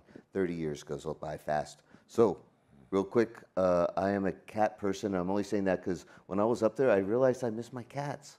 Yay! Wow. And my wife. I don't think I mentioned the animal, did I? You did not. I'm a dog person, 100%. You dog. Yeah, Okay. dog person. I just want to say dragons eat all of those other animals. Okay, Shouldn't be proud of the line has been drawn. But on a serious note, this is a really special time for all of us to be together, but actually all of us to be together, because there are 14 people living in space right now as we speak. And actually, Victor referred to this when he was saying, sending all our best, I think it was, to everyone down on Earth, everyone living around Earth. And that was for those 14 people. But it's a very, very special time because for the first time in more than 50 years, 4 people went to the moon. Woohoo!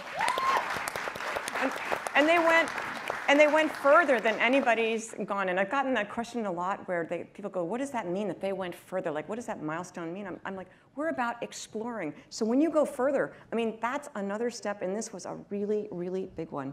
And this is the time when you can talk longer than short answers.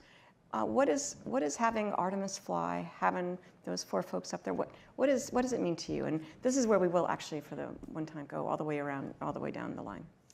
Yeah, I think it's since I think you and I are the oldest ones on stage. Oh, we might be. Yeah. So I think though that what my awareness is that there is an entire generation of pilots, scientists, and engineers that were inspired by Apollo, and I am one of them.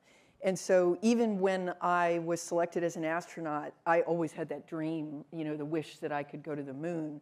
And so it was really exciting. When I was still in the astronaut office, I was working on Orion in 2006 before I left.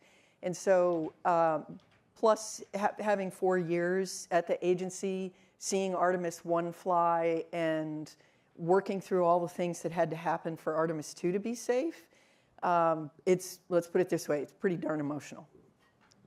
Thanks. Jasmine? Yeah, so I was not alive during Apollo, and you are forgiven.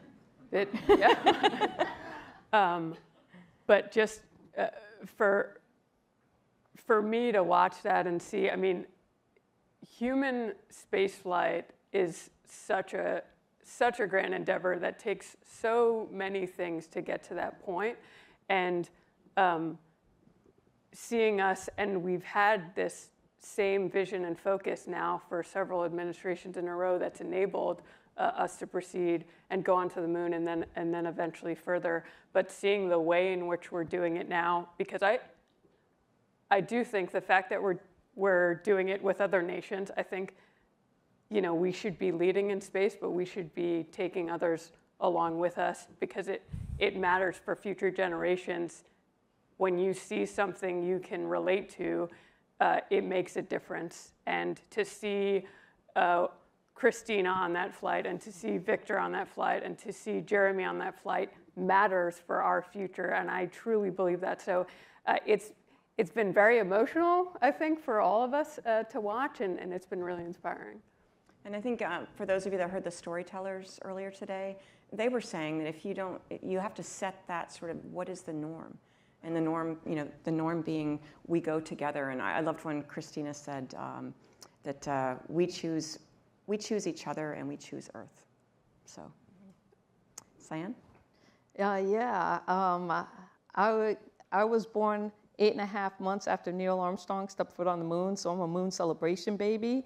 And if you were born in March or April of 1970, you too are probably a moon celebration baby. Anybody out there? Hey, moon celebration baby. Okay.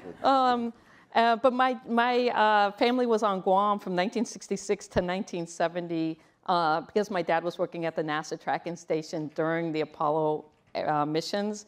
And so it was very emotional to me being kind of having that connection to my dad and thinking like, you know, what was he feeling and what was he thinking when Apollo 8 happened and they went around the moon, and he was part of that. He was at the tracking station helping to do that, particularly from that standpoint of being a hidden figure and you know, not having a degree in math or engineering, but yet being talented in that space enough to be able to work in that space.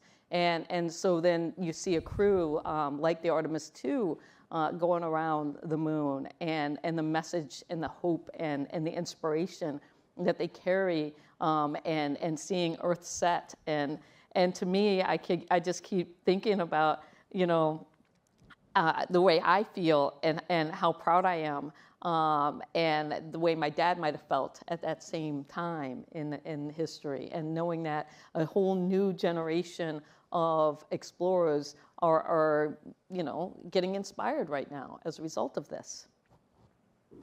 Mass? Yeah, I was really excited. Mike, you have a lot of patches. You don't have our class patch on there, do you? No.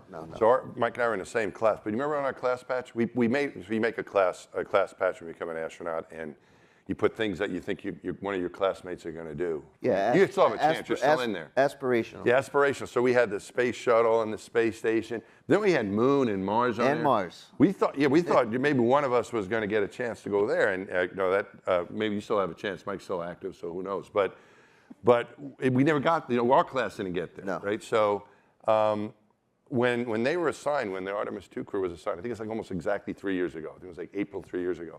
So they came to New York like the day after to do some media, and I got a text from Victor, hey, what are you doing? You know, and I was like, I'm around.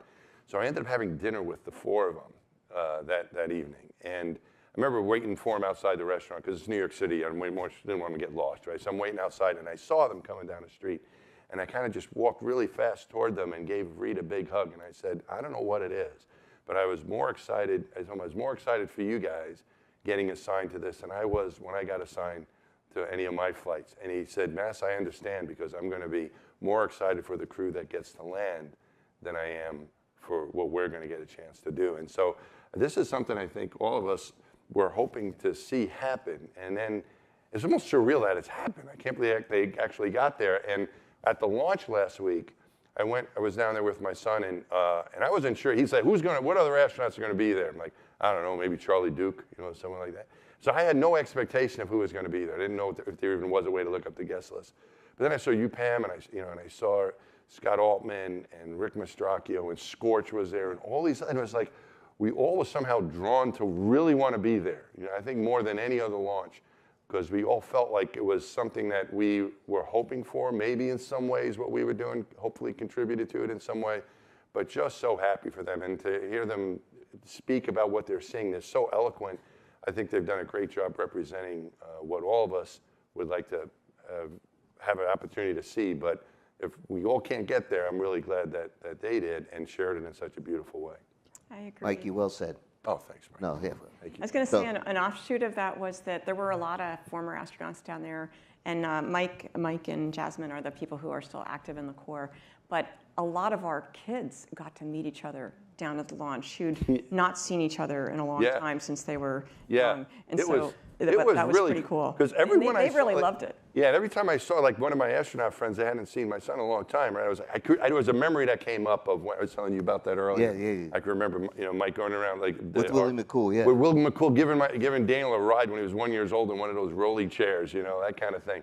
And whenever there was so many memories that came out from that, of our families. So it was really a special day, and it's cool being with all of you here today too. So, just adding on to Dr. Massimino, Mikey.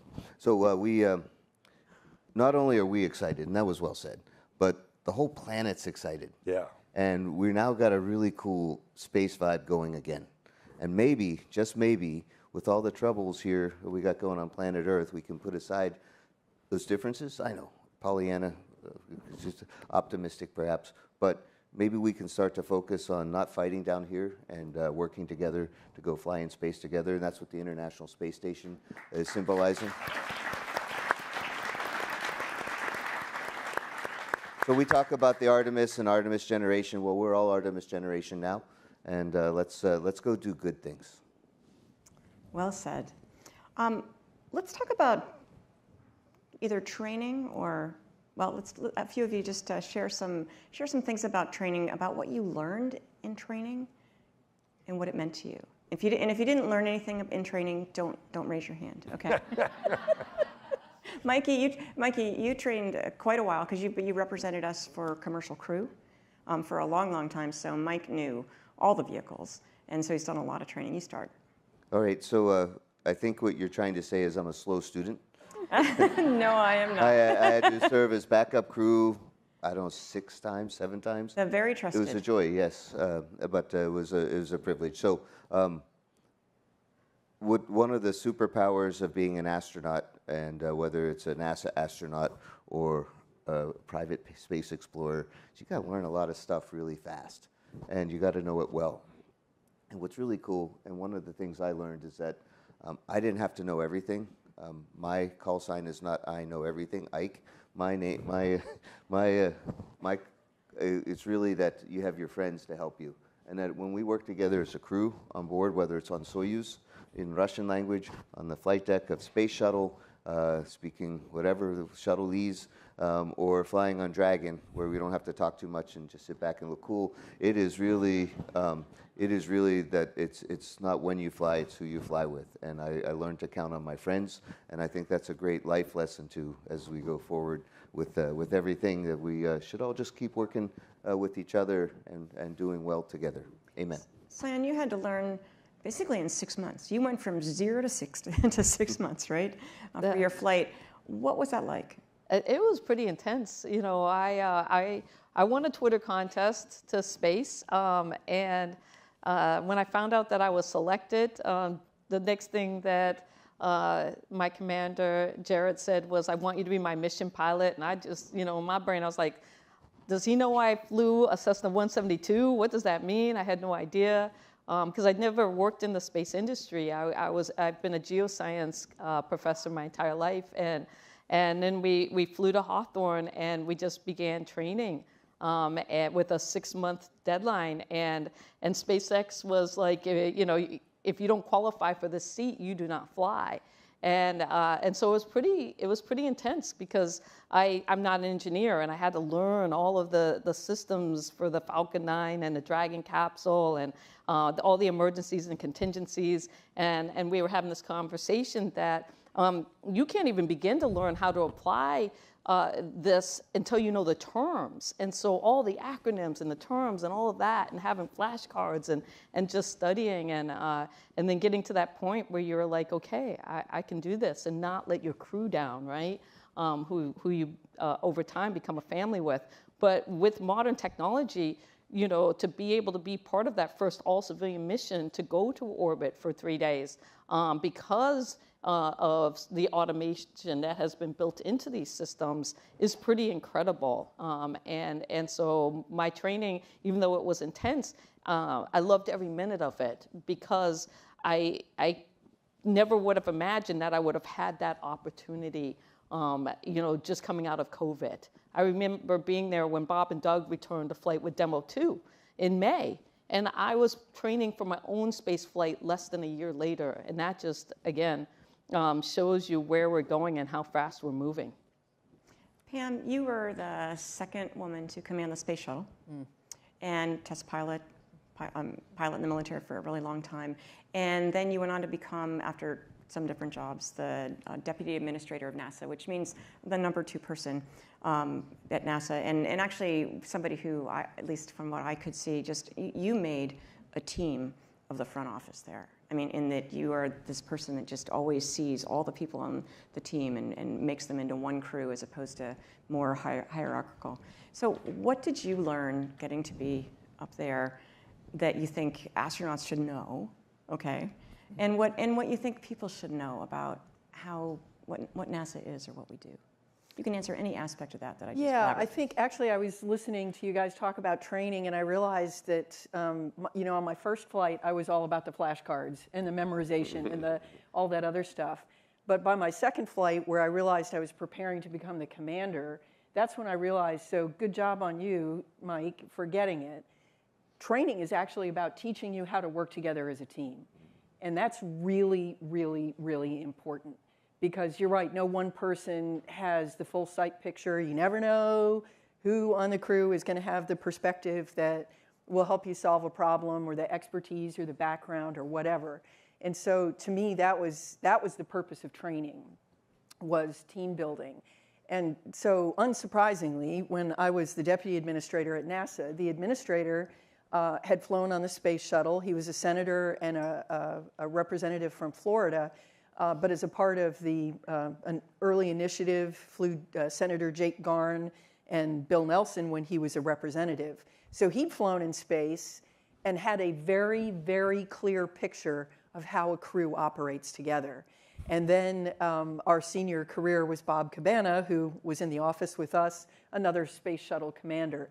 No surprise that with the three of us having that background, our perception was of the importance that the A-suite would act like a crew. And so we had all that experience. We talked about it all the time. I even designed us a crew patch. I made the guys cry. I was going to say, I saw her present it. It was on the ceremony. Was it not the ceremony where they appointed the crew? Was it that? No, we did it before that. Yeah, we did it. We would never take it away from the crew. There were, you know. But I think that's, to me, I think really something that sets NASA apart is the dedication to the mission. And NASA is at its best when everyone is working together as a part of a team for the mission. And with the missions we've got, it isn't that hard, I think, compared to some of my colleagues who were working at other federal agencies. I was like, woo, we got it good. We got it good, because we had a team. And it starts at the top. It really has to. So, Jasmine, I'd love for you to take us to space. Like, talk about what it was like to launch, the very first time, or training, but also what it just feels like being up there, your favorite parts. Yeah, absolutely. So, I think one thing I'll say is probably the thing I was most nervous about leading up to my mission. You were you could be nervous. Doesn't she look like never nervous, right? The thing I was most nervous about was, because I dreamed about this my entire life since a young age. I was like, what if I get up there and it's underwhelming, or I'm kind of just like, meh, But I will say, and Mike said it earlier, it's the people that make it. And who were you up there with? I was up there with Laurel, Satoshi, Andy, Kostya, Kolya, and Alec. And I loved it. And it was, my girls were 2 when I launched. They were 3 when I got back. So I missed them, and I missed people on the ground. But so it was so sweet to leave, because I had so many dreams as a young kid of being able to float and fly, and to be able to do that for 6 months, I kind of felt like a superhero. And then, we've talked a lot about it during the time here. As someone who's followed space pretty much my entire life, even I didn't know all the incredible experiments and technology demonstrations taking place on the space station. So to be able to see that firsthand, and it was just mind-blowing. I'm not a scientist by background. I'm a pilot. It's just, and I wish everyone could see it firsthand, but the ISS is a marvel of engineering, and it is a testament to what we can do as humans when we work together. And so I just really cherish my time up there. Yay. I mean, having said that, I'm going to have to bring us to the dark place, which is, in that way, everybody here knows the real scoop about what's going on Artemis 2 on Orion with the bathroom. Well, but I'm serious, because I think there's a serious misconception. Who wants to describe what the problem is and what the status is? Mikey? Okay. With the current situation? Yeah, current situation. I'm not current on what their Mikey? body deal is.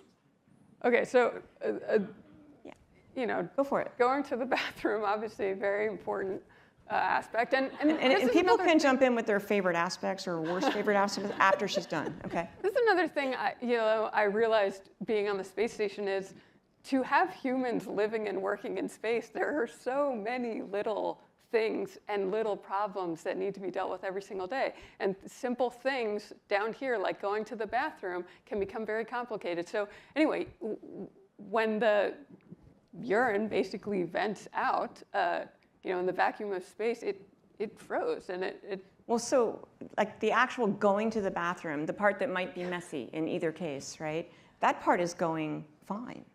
Not to be defensive, but it is. And it goes into a tank though, and that's the problem. And the tank is I was actually pretty shocked. The tank is the size of a like office trash can.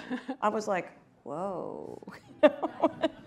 Yeah, 2 liters a day goes in there with times 4 people. It's going to fill up quick. So what we do on the station, we recycle that water, water, right? And then we drink it again, and then we make it again. Always it's really shocking great. for the kids, yeah, and the adults. Yes. Good, like really great. But in Orion, they don't have to recycle, so they just vent it overboard. What did they call in Apollo 13? The constellation Urion. But that is the part, right, Jasmine, that's difficult, is that it goes from the tank, it goes through the ship, and then it comes out, and it's all about thermal, about which way the spacecraft is pointing. But I just want to defend the actual inner workings, which for us is sort of, as humans going, I think that's the part you worry about, making a mess and things like that. And in that part, I found that to be like easier than any camping trip that I'd ever been on, was going to the bathroom up in space. You think? I think it's different for everyone. I totally disagree. I was lucky, maybe. Well, I will say I had actually some memorable incidents for doing urine collection, like in bags for medical stuff. That was not solved. I would say that basically, I used to just like put all my clothes outside the bathroom. There's always, you're in the bathroom by yourself. Nobody sees these things. There's just great privacy up there, right? But I would just put all my clothes out there because you don't have that many clothes up there. And 7 out of 10 times that process went really well. That is a bad number. Until I kept a spare pair of pants up there until the day that I went into the hatch and went home, right? I did as well. Yeah, because you for a 6-month mission, we get 1 pair of pants for a month. So exactly. Yeah. Seriously. I spaced it out so I'd have 1 extra as well. We had a trainer for the shuttle for alignment. Yeah. In our when you said deep dark secret, Jeff's shaking his head. So it was a potty our potty trainer, we had a real toilet a real shuttle toilet you could practice in, and then another one that you would get used to kind of memorize your alignment. Right on the line, and the hole was like this small. It's small. It's tiny. It was a small hole, and it was a camera that faced up, so you could. And they said the camera only went to the little TV that was over here. That there was no, but you could align and try to memorize your alignment. And so I don't know. You guys probably didn't have anything like that for station. We don't need to because we got a bigger hole. Yeah, a bigger hole. Oh, see, that sounds easy. Maybe that one you. So we were worried about messing up the toilet. And then the other thing is that I was kind of cued into the importance of the potty by John Young, who walked on the moon. Right, he was still flying T-38 when we were there, and we were on a long flight. We were going out to Ames and coming back, and I'm flying with my hero. I was only in the office for like a few months. You're my hero, but you weren't. We didn't get to fly in a jet together. But I asked him the best thing about what was it like on the moon. I asked him, John, what was it like on the moon? And I can't see his face. I just see the back of his helmet. And he goes, well, the best thing about it, Mike, is you can finally, do number. He said something else, but he said you can finally go number 2. I was like, really? And he goes, yeah, you bound up in 0 gravity, and you finally get on the moon, and you get that little bit of gravity, and so. You start hearing these stories and you realize the importance of the potty. Well, and actually, I think the reason people ask about it is because when they say, first of all, the most common question I get is like, what's it like up there? And also, but then about the bathroom. And I think they're really asking, like, could that be me? Could I be up there? Because these are very human things to do. We can keep on going with comments, but I want you to get your questions ready. And actually, why don't we just take a few questions right now? Unless, were you going to say something? How about some questions from you guys? And right in the middle there, I saw your hand. Yep, yeah, you. Yep. Nope, yep, there you go.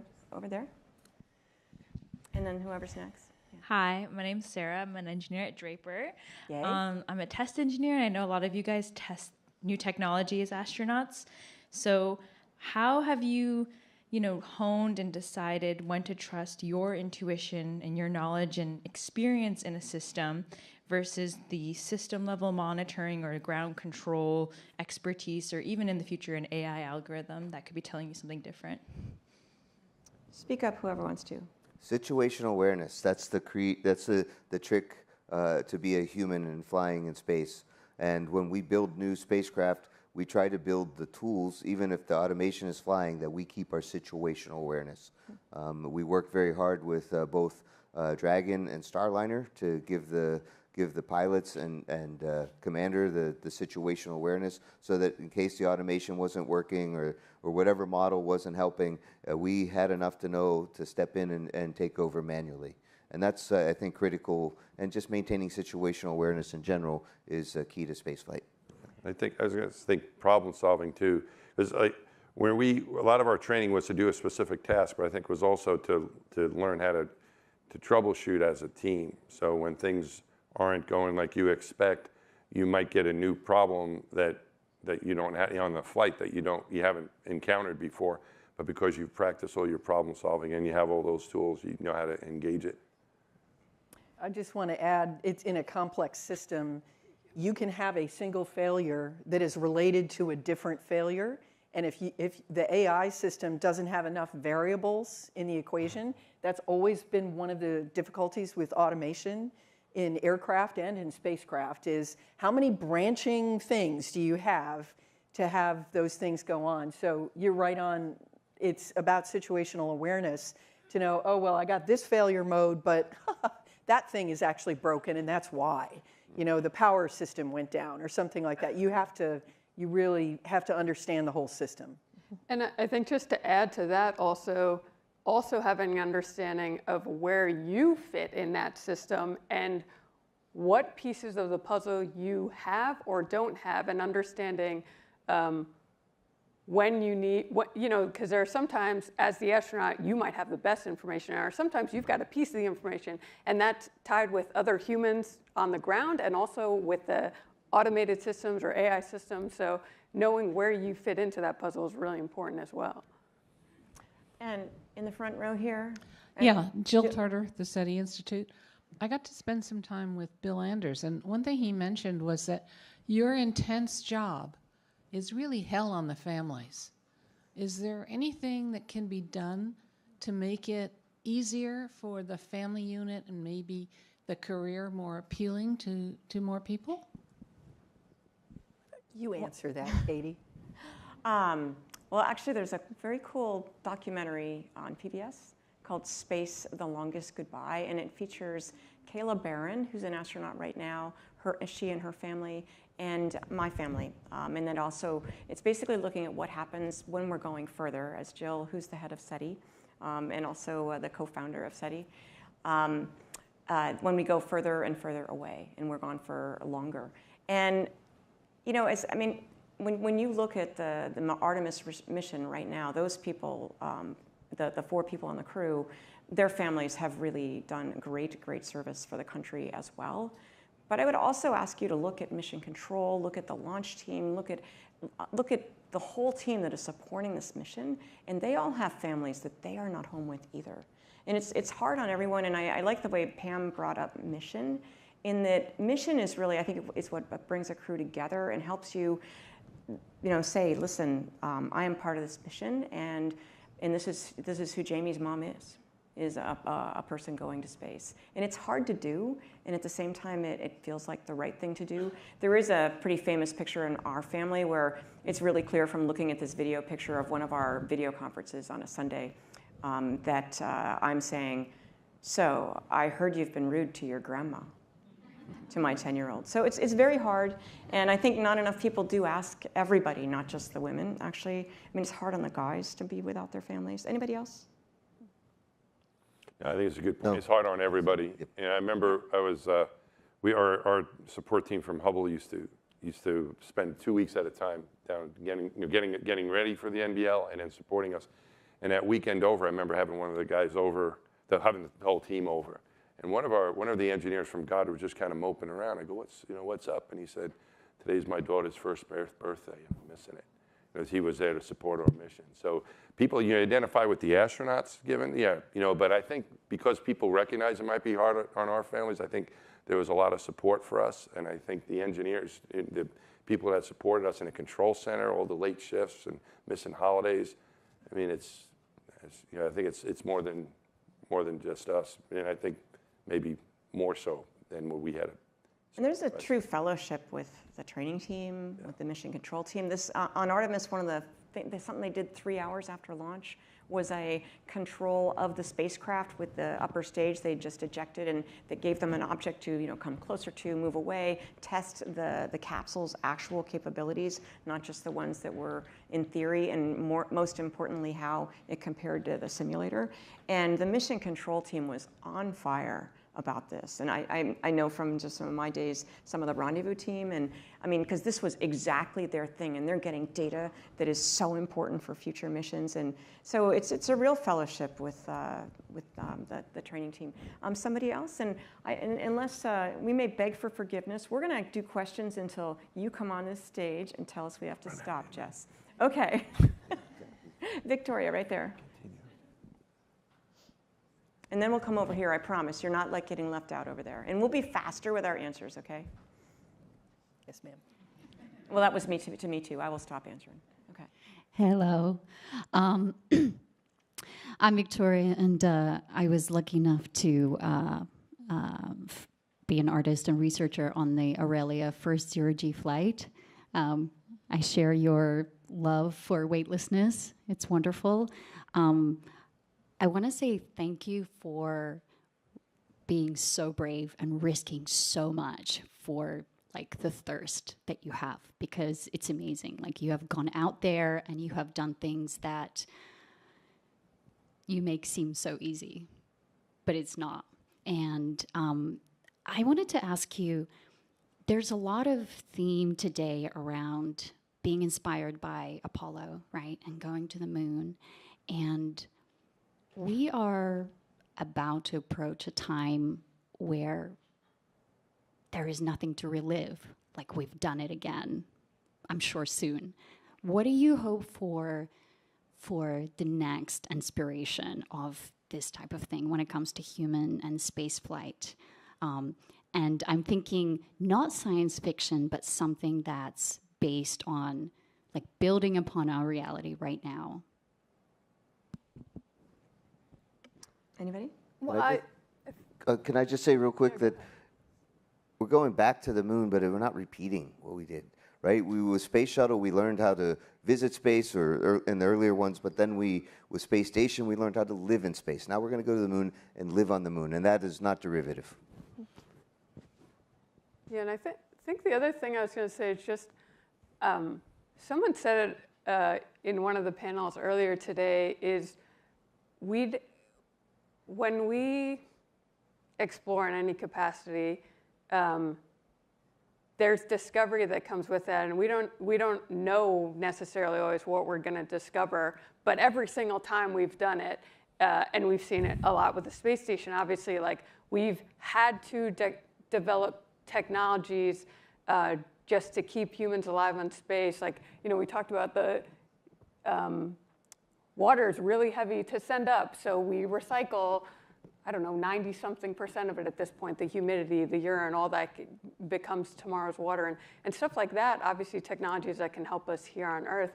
And so I think the cool aspect is, I think we don't necessarily know what we're going to discover, but it always ends up benefiting us back here on Earth and our home planet. And we've learned more from our home planet because we've gone to space and looked back at it from that vantage point. And on the space station, we have all these experiments mounted on the outside that look back at our planet in addition to outward.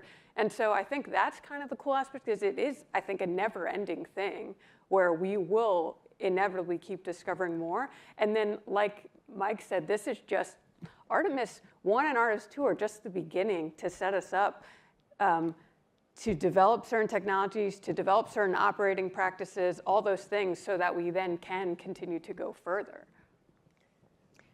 But maybe I'll frame one more thing to it. This is actually a chance to practice humanity on the surface of another celestial body.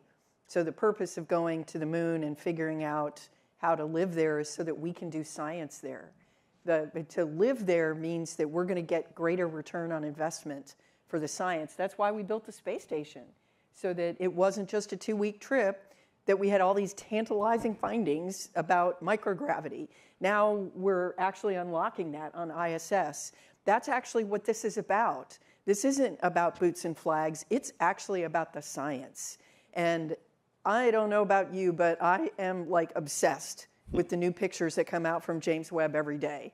And I feel like we will all be thrilled by what we learn from sending people to another planet. We're going to learn some really strange stuff about the formation of the solar system and actually about Earth. So, and about each other. And about each other. So what I know that's special about Spanky, oh, well, oops, Mike. Sorry, you got to have little names sometimes. Anyways, is that he has to be in a car at 5:30. And so do you have any last, don't you? Yeah? Yes, I do. So do you want to leave anything with the audience, and then you can leave the stage, and we're going to stay until they make Oh, yeah, it's going to get a lot better real fast. I'm following it. We're going to miss you, and we missed you when you were up there, too. No, seriously, we've had a really great session today. Everything was great, and it was we got to know each other better. We got to understand industry and the future of space. We were regaled with how stories shape us as humans, and we are all humans here. That's our planet. Everybody is in that picture, except for 4 people, as was said, and it's really important that we work together and we go explore together and stop fighting. I know I already said that, but really, let's leave. I'd like to leave with that. Is that what they asked me, like, what did it feel like being in space, and an overview effect, and I said I felt like the dad driving the minivan and telling the kids, stop fighting down there. Don't make me come. Don't make me stop this thing and come down there. So that's what I'd like to leave with, and really, it's wonderful to share this whole day with you all, and thank you to our hosts. So we're going to have time for a couple more questions, but Mike, thanks very much for being with us. And he's been the shepherd in the office of the new capsules, of the new spaceships. I mean, everything from Dragon to Boeing to space station. And truly somebody that makes me really so glad to have served on this. And I got to fly with her, so that's. We were in space together. It's true. It was awesome. So Mike, go home. I'm going with him. I got to get to the. Okay. So what's your last word? Thanks for having me. Besides, I'm like your hero. No, I think the things I think we all can relate to with this, what's going on, particularly with Artemis, is the relationship with the crew. And their explanations of what they're seeing, and the reminder that we're all in this together. We all share the same planet. One thing that changed for me in space was that when I was a little kid, I grew up right near where Jasmine was, well before she was there. But Long Island was my home, Franklin Square. And then as I got older, I felt my home was New York. I identified as a New Yorker. And then as I became an astronaut, we'd go different. I was an American. And it hit me on my second flight, I think on my last spacewalk, looking at the planet the last few minutes, was that my concept of home changed, and it's Earth. And so when I think of home, I think of Earth, and that's a place we all share. And I think that seeing what the crew did, what the Artemis crew did, I think, to me, that was very meaningful, because they mentioned that we're living on this beautiful oasis, and we're all together. And for all of you here at MIT, we're all counting on you. This is a great place to learn and to do great things. So don't let us down. Keep up the good work. Okay. Thanks, guys. Okay, we're going to take 3 more questions. Great meeting. Great to say bye to these guys. Hi, sweetie. It's like a family. Yeah, people always ask if we know each other. Good to see you. Not good well to see you. Let's stay in touch. Yeah. Hey, bye. See you later. Bye, thanks. Okay, we're gonna go quick. Right back there, and you could yell out. We could go faster. Yep. Oh, there you got a mic. Hi, Zach Barnes, JPL engineer and woohoo, JPL. Thanks. I just wanted to say thank you all for being here and lending your insights. They've been super inspirational. And I guess one question I really wanted to ask was, if there was one thing you could tell the younger version of yourself, maybe the one who had just submitted their astronaut application or was thinking about doing it, what would you tell that version of yourself? Maybe something you learned or something you wish you knew? Cyan? Yeah, you know, I would say never give up hope to my younger self.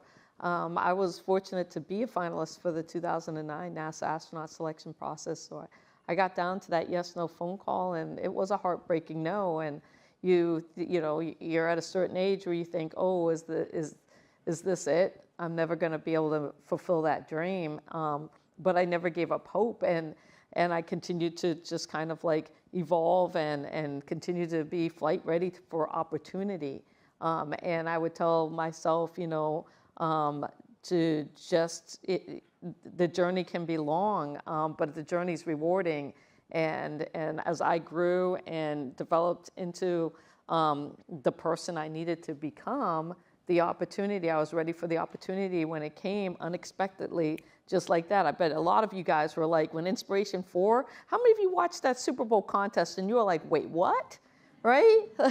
And it was literally just like that. Everything changed, but I was ready for it. And by that time I was in my 50s. So it was one of those things where you just keep moving forward and keep striving. And I would tell myself, my younger self, that you know, it doesn't have to, it's not a no, it's a not yet. Absolutely. Jasmine? Yeah, I think something I would have needed to hear, my younger self would have needed to hear, is your voice matters. I think maybe by virtue of, you know, the career path I chose, was often the only woman on a team. And I don't know if that was why, but I just very often questioned, do I belong here? Do I add value? And it took a long time for me to realize, just by virtue of, like, we all have different experiences throughout our life that shape how we look at a problem or how we see the world or how we see things, and realizing just because your perspective is different, that doesn't make it wrong. That makes it valuable to share with the team. And so I think, yeah, just saying that your voice matters. Yeah. What she said. I had this exact same experience. So that idea that you do belong and to speak up. Yeah. Well, and, you know, for me, knowing that other people might have those doubts about, like, having to remind themselves that their voice matters. I mean, Pam and I have known each other a long time, and she's more experienced in the military than I was, in terms of, you know, I went to grad school and all those things, and I didn't understand that world, and I've always gotten advice from her. And, you know, for me to find out that other people have to fight to, you know, make sure they remind themselves that their voice matters and their perspective, different as it might be. So that I don't know, that was important to me to find out. Some more? Yes, yell it out. Quickly, first of all, thank you for your humility. Thank you for your humility. It's really great to see the human behind the glossy pictures we saw earlier. Much appreciated. How has the job of an astronaut, or the skill set of an astronaut, changed since the centrifuge days of the Apollo crew? Is it more cerebral? Has the physical stuff changed? And do you see the skill set evolving as we go forward? Who wants to take it? I mean, I can, yeah. Sure. I think it's changed as our missions have changed, right? And it's continuing to change and evolve with the mission. I think, you know, for example, the space station, where you're talking about long duration missions, where you're not just working with those people, you're living with them 24/7 for half a year. Some people have been up there over a year at a time.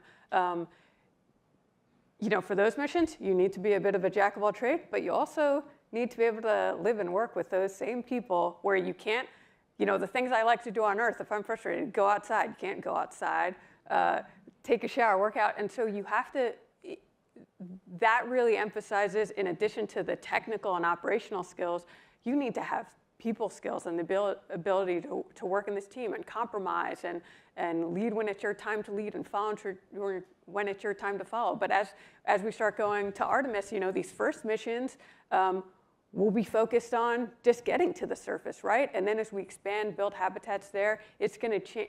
The skills we need for those are going to change, where initially maybe we need those people with that kind of test pilot background and strong aviation background. But then once we are starting to get to the main goal, which is doing science on the surface, then you need different skill sets there. So I think it's evolving with the missions.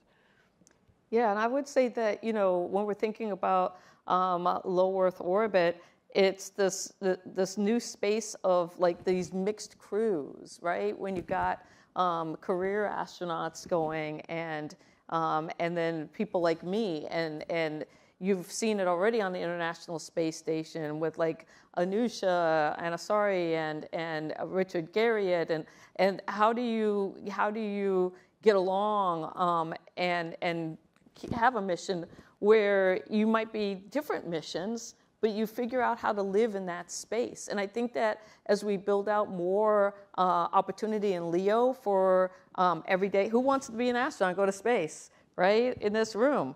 And you might end up going as a career astronaut with NASA, but you might get an opportunity like me where you're going for 3 days or a week or 2 weeks or just a month, but you're joining in with others who are coming from a different space. And I think that that's something where how we figure out how to work together, regardless of how you're getting into these new spaces, is really important. And we don't think about that often because it hasn't happened that often. But I can see the case where that blend is going to get more, because if you look at what's happened in just the last 5 years, I mean, with commercial space, I mean, SpaceX had 2 of their employees fly to space with Polaris Dawn. There were no NASA astronauts on there, but Jared's now the NASA administrator. And so when you're thinking about what is the future? You know, if SpaceX decides to have their own astronaut crew in the future, or Blue Origin does, or I think Sierra Space had announced that they were going to have their own astronaut crew. Blue does, because with New Shepard, they flew how many people to space? Just under 100. And so how do we figure out these new opportunities to be able to have these missions and work together? And I think that we don't talk about that, and we really should start to look at that. And I think NASA's done a great job of leading the way with international crews. So how do we now bring in this other like opportunity and make it all work? And I think that, you know, again, NASA will lead the way. Absolutely. And I say to people, they ask about commercial space and do I mind, like they're like, you know, you trained your whole life, and then these people, I go, what could be bad about a world where there is more than one kind of astronaut experience? I mean, they're different, and they all matter. And also I think, like we were, you know, relying on Jasmine for the sort of latest of what do you think is different, but we also try to honor the past and honor the people. I mean, it's, you know, these generations. I trained with Steve Hawley, who was so experienced, and we deployed the Chandra X-ray Observatory together with Eileen Collins, Jeff Ashby, and Michelle Tonini.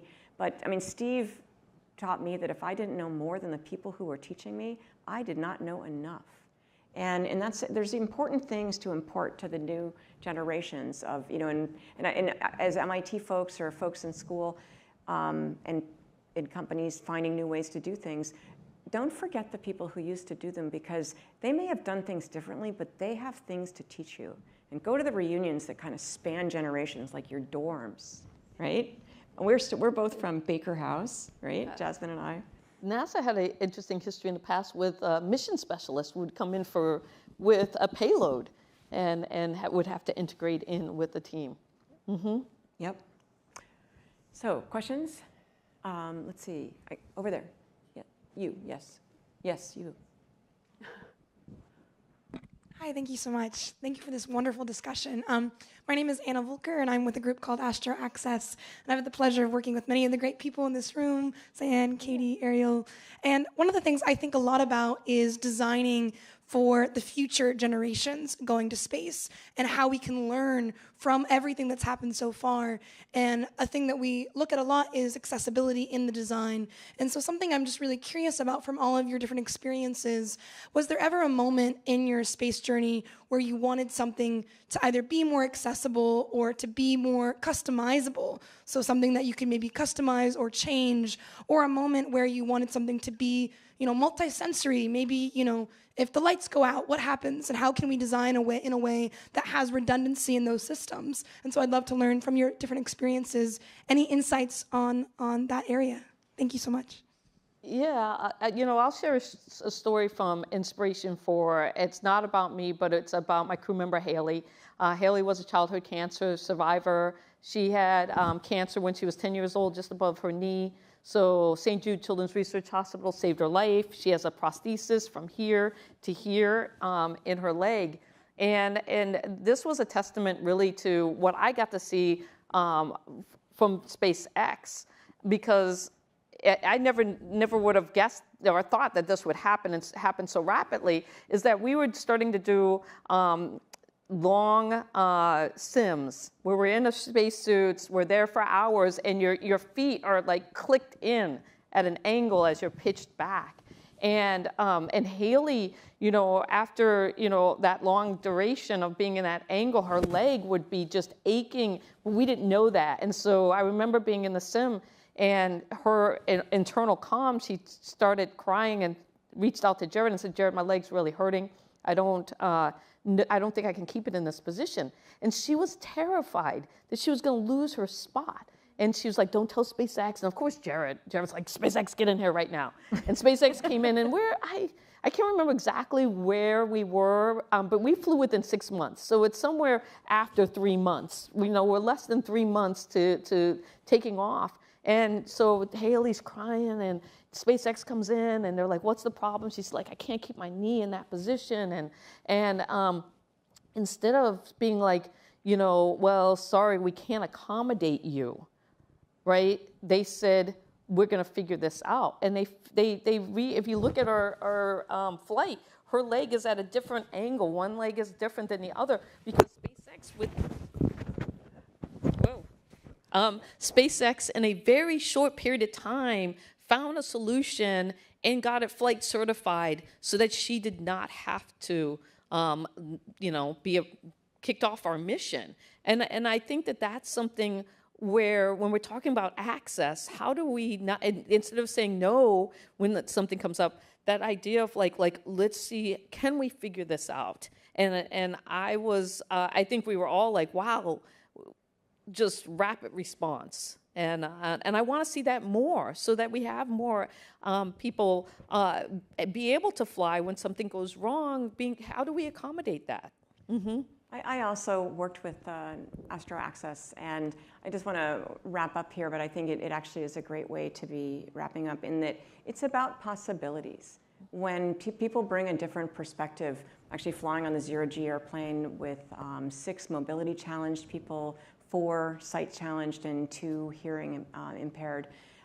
They all had different perspectives. Everything from on that plane, when they dive over, they're like, feet down, 10 seconds, while the hearing impaired folks couldn't hear that, and they got them to switch to a blinking the lights kind of thing. Understanding markings for where are the fire extinguishers. In the dark, in the fire, you're not going to be able to see those. What about having those be raised symbols? So when you design for everyone, then you really design for the future, and you really bring so much more to the design. So we all hope that people are doing that. But I think it's those possibilities that space makes possible. I think that the fact that this week, in this past 10 days, it was clearly shown that the impossible was possible. And I think myself that it gives people hope. And it gives people hope, and I think it inspires them to realize that whatever is the impossible in their arena, that just might be possible now too, with your perspective joined together with others from your teammates. So I'd like to just say thank you to our panelists for bringing their perspective. And thanks for a great day here at the Media Lab, as it always is, based on what you see on the stage, but also what happens out there afterwards when you're talking together. And we look forward to saying hi to folks. Thanks very much. Thank you. Should we take a picture together? What's that? A photo. Do you have a photographer? We'll get you guys a photo right after. Thanks. Thank you, guys. Thank you. What a great day. Thank you. Thanks, guys. Thank you. Thank you. All right.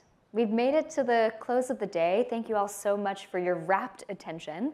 Before I get going on some closing remarks and then send you out to the reception, I just wanted to actually, at the top of the talk that I'm going to give, send a big thank you to Jess Souza.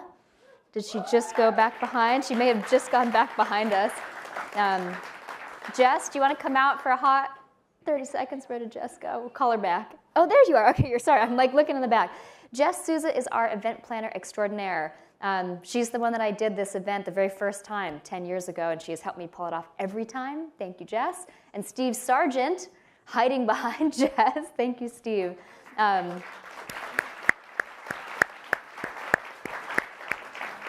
Just wanted to say thank you to you both and for your entire crews and the caterers and all the other staff that has made today just really exceptional. Thank you, everybody.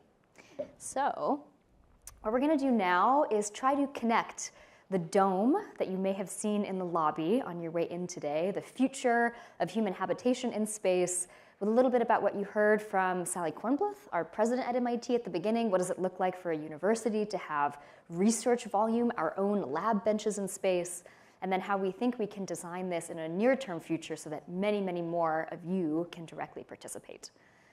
So this is how we often think of space exploration, very science fiction focused. Mars is often on the horizon. But if we think instead about the near-term applications of space for Earth, we might be able to do two things. We'll develop a lot of really fantastic habitat tech here in orbit, and we will, in a sense, earn our right as a species to go out and explore further by showing that we can take really good care of our first planet first. And so I think it's a really worthy goal to think about the parallel dual tracks, exploring out as far as we can, but also thinking about infrastructure in the here and now around Earth that could be really profoundly relevant in all of your lives. So the first question is, how do we update the field of space architecture? This is what it looks like today. There's some really innovative new concepts that you guys heard in the morning from Salim and Marshall and Cam. This is the traditional history. You basically see aluminum pressure cylinders, typically in axial coordinates. I always think it's kind of funny that we're in space, but we're still in an XYZ coordinate plane, as if we're here on Earth fighting gravity with rectangular prisms. But what would it take to go from this paradigm to this paradigm? This is a ring world, an image from Neil Stephenson's Seven Eves, one of my favorite sci-fi authors. He's actually been here on this stage before. What would it take to construct something at this scale? It's really not an open science question at this time. We have the material science. We have a good understanding of orbital dynamics. It's an engineering question. It's certainly a funding question. And I think we are at the cusp now in the next couple decades of actually putting together the mechanisms to design massive scale space infrastructure.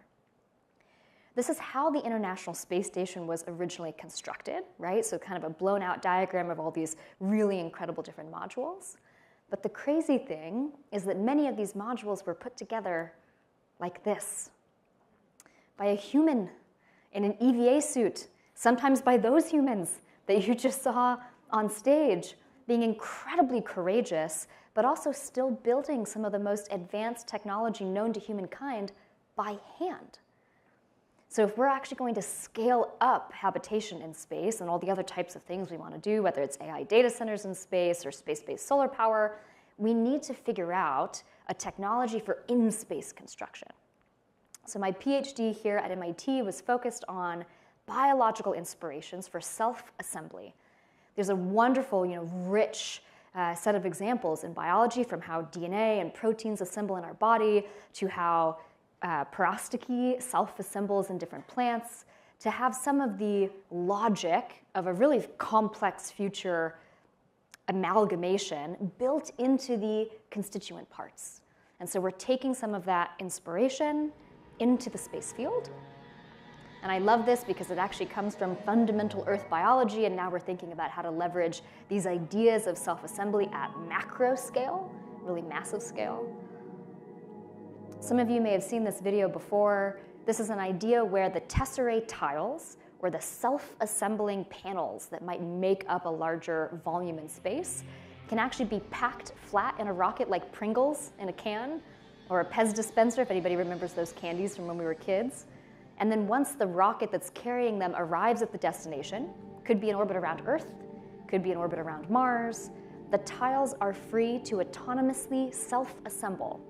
So they get popped out of this rocket payload fairing, out of this stack, and we've designed really special custom electropermanent magnets, kind of a combination of electromagnets and permanent magnets, onto the edges so that you can see the tiles start to autonomously come together. This is working well in microgravity because you don't have friction, you're not having to push against a surface, and you're not feeling the effects of gravity because you're floating. You're in orbit, you're in free fall around some type of a celestial body. So this is my original work at MIT that we've since taken forward in Aurelia Institute, and we've also now spun out as a new for-profit company called Rendezvous Robotics. And the reason I wanted to bring this up is I think it's an example of this ecosystem. There's so many different fantastic researchers at MIT and in this room beyond MIT who are looking for opportunities to take an early research idea, maybe take it forward in a nonprofit like we did, maybe spin it out, maybe go and raise capital for it. And I just wanted to provide a little bit of the storytelling behind how Aurelia has gotten to where we are today based on the MIT Space Exploration Initiative and a lot of help from people that I met over the years at this very conference, how we've taken the work forward. So the real engineering behind that artist's render is this: multiple generations of iterative hardware development that we've flown on zero-gravity flights, affectionately known as the Vomit Comet. Who here has been on a zero-G flight? Who here would like to go on a zero-G flight? You should reach out to us. We fly, it's a very genuine offer, we fly 25 to 50 people in zero-G every year as part of Aurelia Institute for part of our outreach and education. So we've flown test-array prototypes on the zero-G flight, on New Shepard suborbital, twice to the International Space Station. We're about to do our third International Space Station test later this year, and then also really extensive simulation to prove to ourselves what time scale we think this would take to actually self-assemble at scale on orbit. So we've tested it twice in orbit. You're looking here at little baby tesserae tiles about the size of my hand, having self-assembled in front of the cupola. So you're looking from the International Space Station deck down to Earth. And later this summer, after we do our next inside of the ISS mission, we're going to do the first ever at scale, so tiles much bigger than me, which is not that impressive, I'm petite, but much bigger than me, are actually going to fly to space, space-grade tiles, and self-assemble outside of the International Space Station. So we're really excited. That's a Rendezvous Robotics milestone later this year. I haven't shared this very often because we've been working on a bunch of research around it, but I wanted to have you guys actually get a chance to see this is what early stage research of a prototype on the International Space Station looks like. We had the pleasure of working with Michael Lopez Alegria. He's a former NASA astronaut, was the commander of this private astronaut mission with Axiom, so another example of incredible opportunities there. And you can see how the magnets form a field and those tiles just kind of pirouette into form, into shape. So that is the principle behind this idea of let's get hundreds of tiles or thousands of tiles and start autonomously self-assembling infrastructure of variable sizes in orbit, kind of like a drone swarm. That's the core idea behind it. So Rendezvous Robotics is the for-profit company that we've now spun out to take this work forward. They just raised an oversubscribed seed round in the fall. So now they're going into their price seed round. Happy to connect anybody who'd like to work there or be part of this. We're really excited that this has been birthed in this community. So I thought it'd be fun to share an update on Rendezvous Robotics trajectory. And Phil Frank, if he's still in the audience, he gave a lightning talk earlier today, so he was part of one of the workshop sessions. So while Rendezvous Robotics takes forward the self-assembly concept for near-term commercial applications, probably big flat self-assembled structures like solar panels, radiators, big communications antennas, the work of the habitat architecture will stay inside of Aurelia Institute for a while. This is a nonprofit. We use this structure so that we can really iteratively prototype, do interesting, fun research explorations that we hope will advance the future of human spaceflight. So the big dome that you hopefully saw today as you came up from the lobby is our physical mock-up of the actual scale that we think we will be able to build for a self-assembled tesserae habitat. And then here behind me, you can kind of see the roadmap of where this goes from there. So we've had a wonderful opportunity to do a road show with what we call the pavilion, our tesserae pavilion. Took it to the Seattle Museum of Flight last year, 2024 into 2025. Took it to TED for a main stage TED Talk last year in April. And now it'll be here at the Media Lab for a little while. I just want to say thank you again to Jessica, who I see in the back. Thank you so much for the opportunity to bring this and share it with all of you and share it with the MIT community for a few weeks. The context for all of this, besides just a grand goal of can we build a ring world, there's also a lot of urgency and pragmatism. The International Space Station, as we talked about this morning, is getting decommissioned relatively soon. It might get a little bit re-extended beyond 2030, but we know essentially by 2035, we need to have new infrastructure in space. So we face a really urgent need to scale up. If you're not already familiar with this chart, let's get you familiar, because this is what is powering so much of the change in the space industry right now. This is the cost to go to space, the dollars per kilogram dropping precipitously from the NASA era in shuttle, where it was over $50,000 a kilogram to get to space. With Starship coming online, it's anticipated to be around $200 a kilogram. Some of you have heard me say this before, that basically makes it like FedEx. If you go DHL, if you can ship cargo around the world, we're basically at the point where you can ship it to space. And people always forget that space is only 250 miles away. That's where the International Space Station is. So if it was going to pass over us, you'd be closer to space than you are to California. And that is a mental paradigm shift that I really want people to take away today, which is that we are entering an era where space is so profoundly more accessible. One of the best things we could do in this environment, harkening back to the very beginning, is say, okay, at some point we'll earn our way to Mars and beyond, but what are some things that we could do if it's this cheap in orbit right away? And microgravity biotech is an amazing opportunity to take some of the advances in AI models for biology and amazing research like what you guys heard on the stage today about how biology behaves differently when it's floating, marry those two things together, and really scale up what we can do for biology, for human health on Earth, but fabricated in space. So a few things that you probably heard on the panel earlier today: advanced tissue engineering, Nicole Wagner's company. If you don't already know her, you should get to know her. Amazing company, being able to fabricate artificial retinas in zero-G with a much better quality performance than you can do here on the ground, because gravity causes the delicate little tissue to sag. I think you heard earlier today about Keytruda, amazing cancer drug that Merck took to space, did research on this drug to make a formulation, a crystalline formulation that is profoundly more effective in the bloodstream, so you can go from an IV administration to a shot. And then finally, there's a lot of interest in organoids. I see Raphael in the back. You should talk to Raphael later if you're interested in organoids. This ability to watch tissue grow in zero-G in a way that is more accurate to the 3D shapes that it takes when it's originally growing in you as a fetus. And it makes sense a little bit if you think about it. You're in a buoyant environment. You're floating in space. And these little organoids show early research that they mature faster when they're in space, and that they also have a better 3D morphology, so their shape is more accurate. So really exciting promise for scaling up these types of activities in microgravity.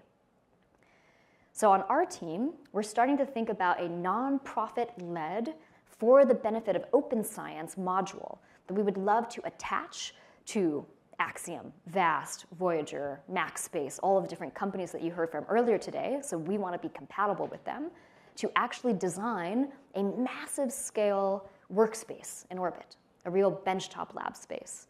So I'm just going to quickly go through some of the fantastic work that Max Triff, who got a wonderful call out from Salim today, and Max Pommier have been working on. I just also wanted to say thank you to, I think it's Camille and Angelina, our other interns who are here today. So hello if you're still watching.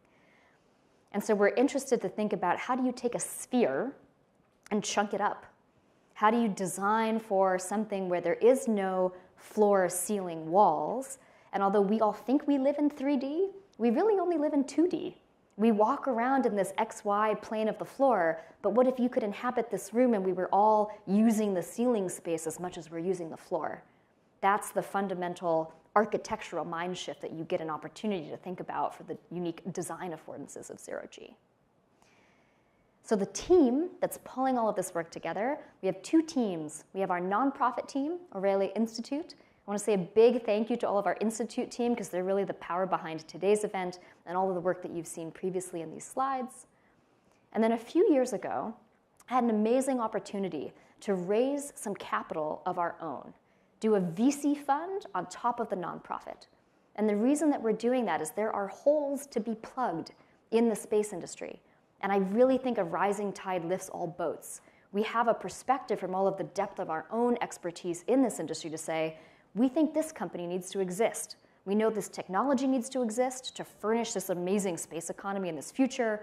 We think people will make a lot of money on it. We think it's pragmatic. We also think it's mission-driven. And so now we have this fantastic VC team that is also helping us do investments in things that we spin out of our own ecosystem, and then also in amazing space tech throughout the industry. So hopefully you had a chance to hear some of the really fantastic portfolio companies come and present earlier today. I'm just going to leave you all with two big ideas, one kind of looking outward from Earth and one looking back in.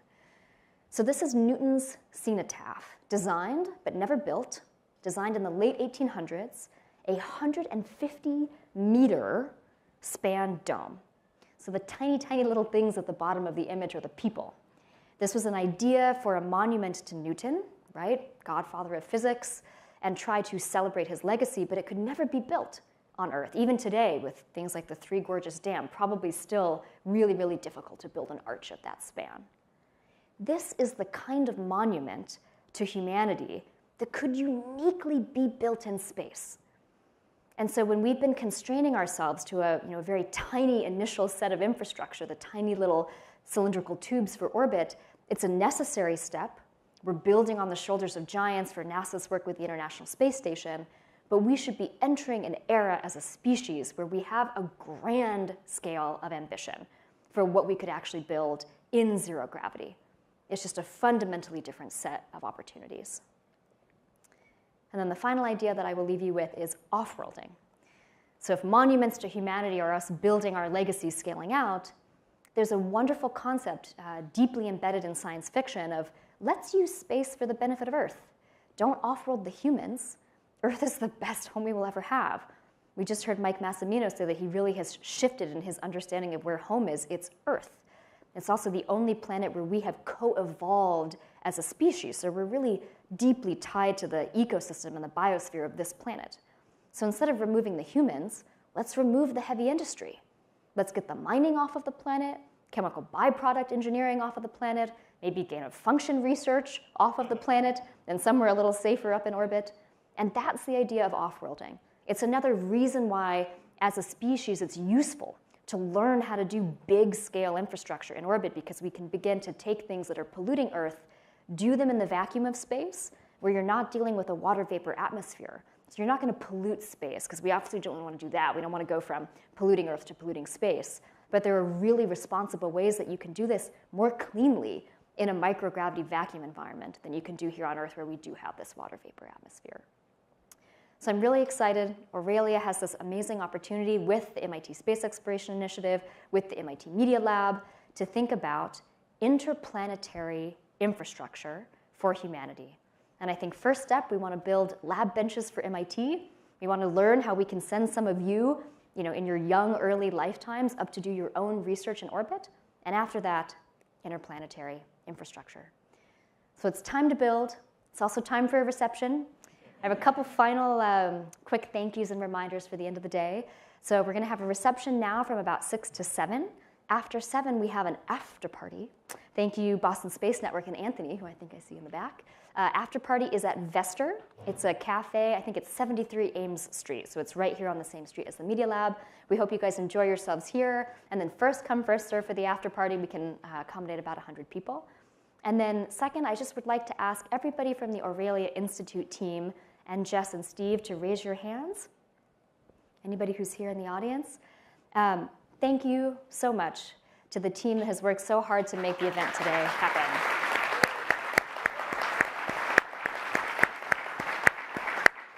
Thank you.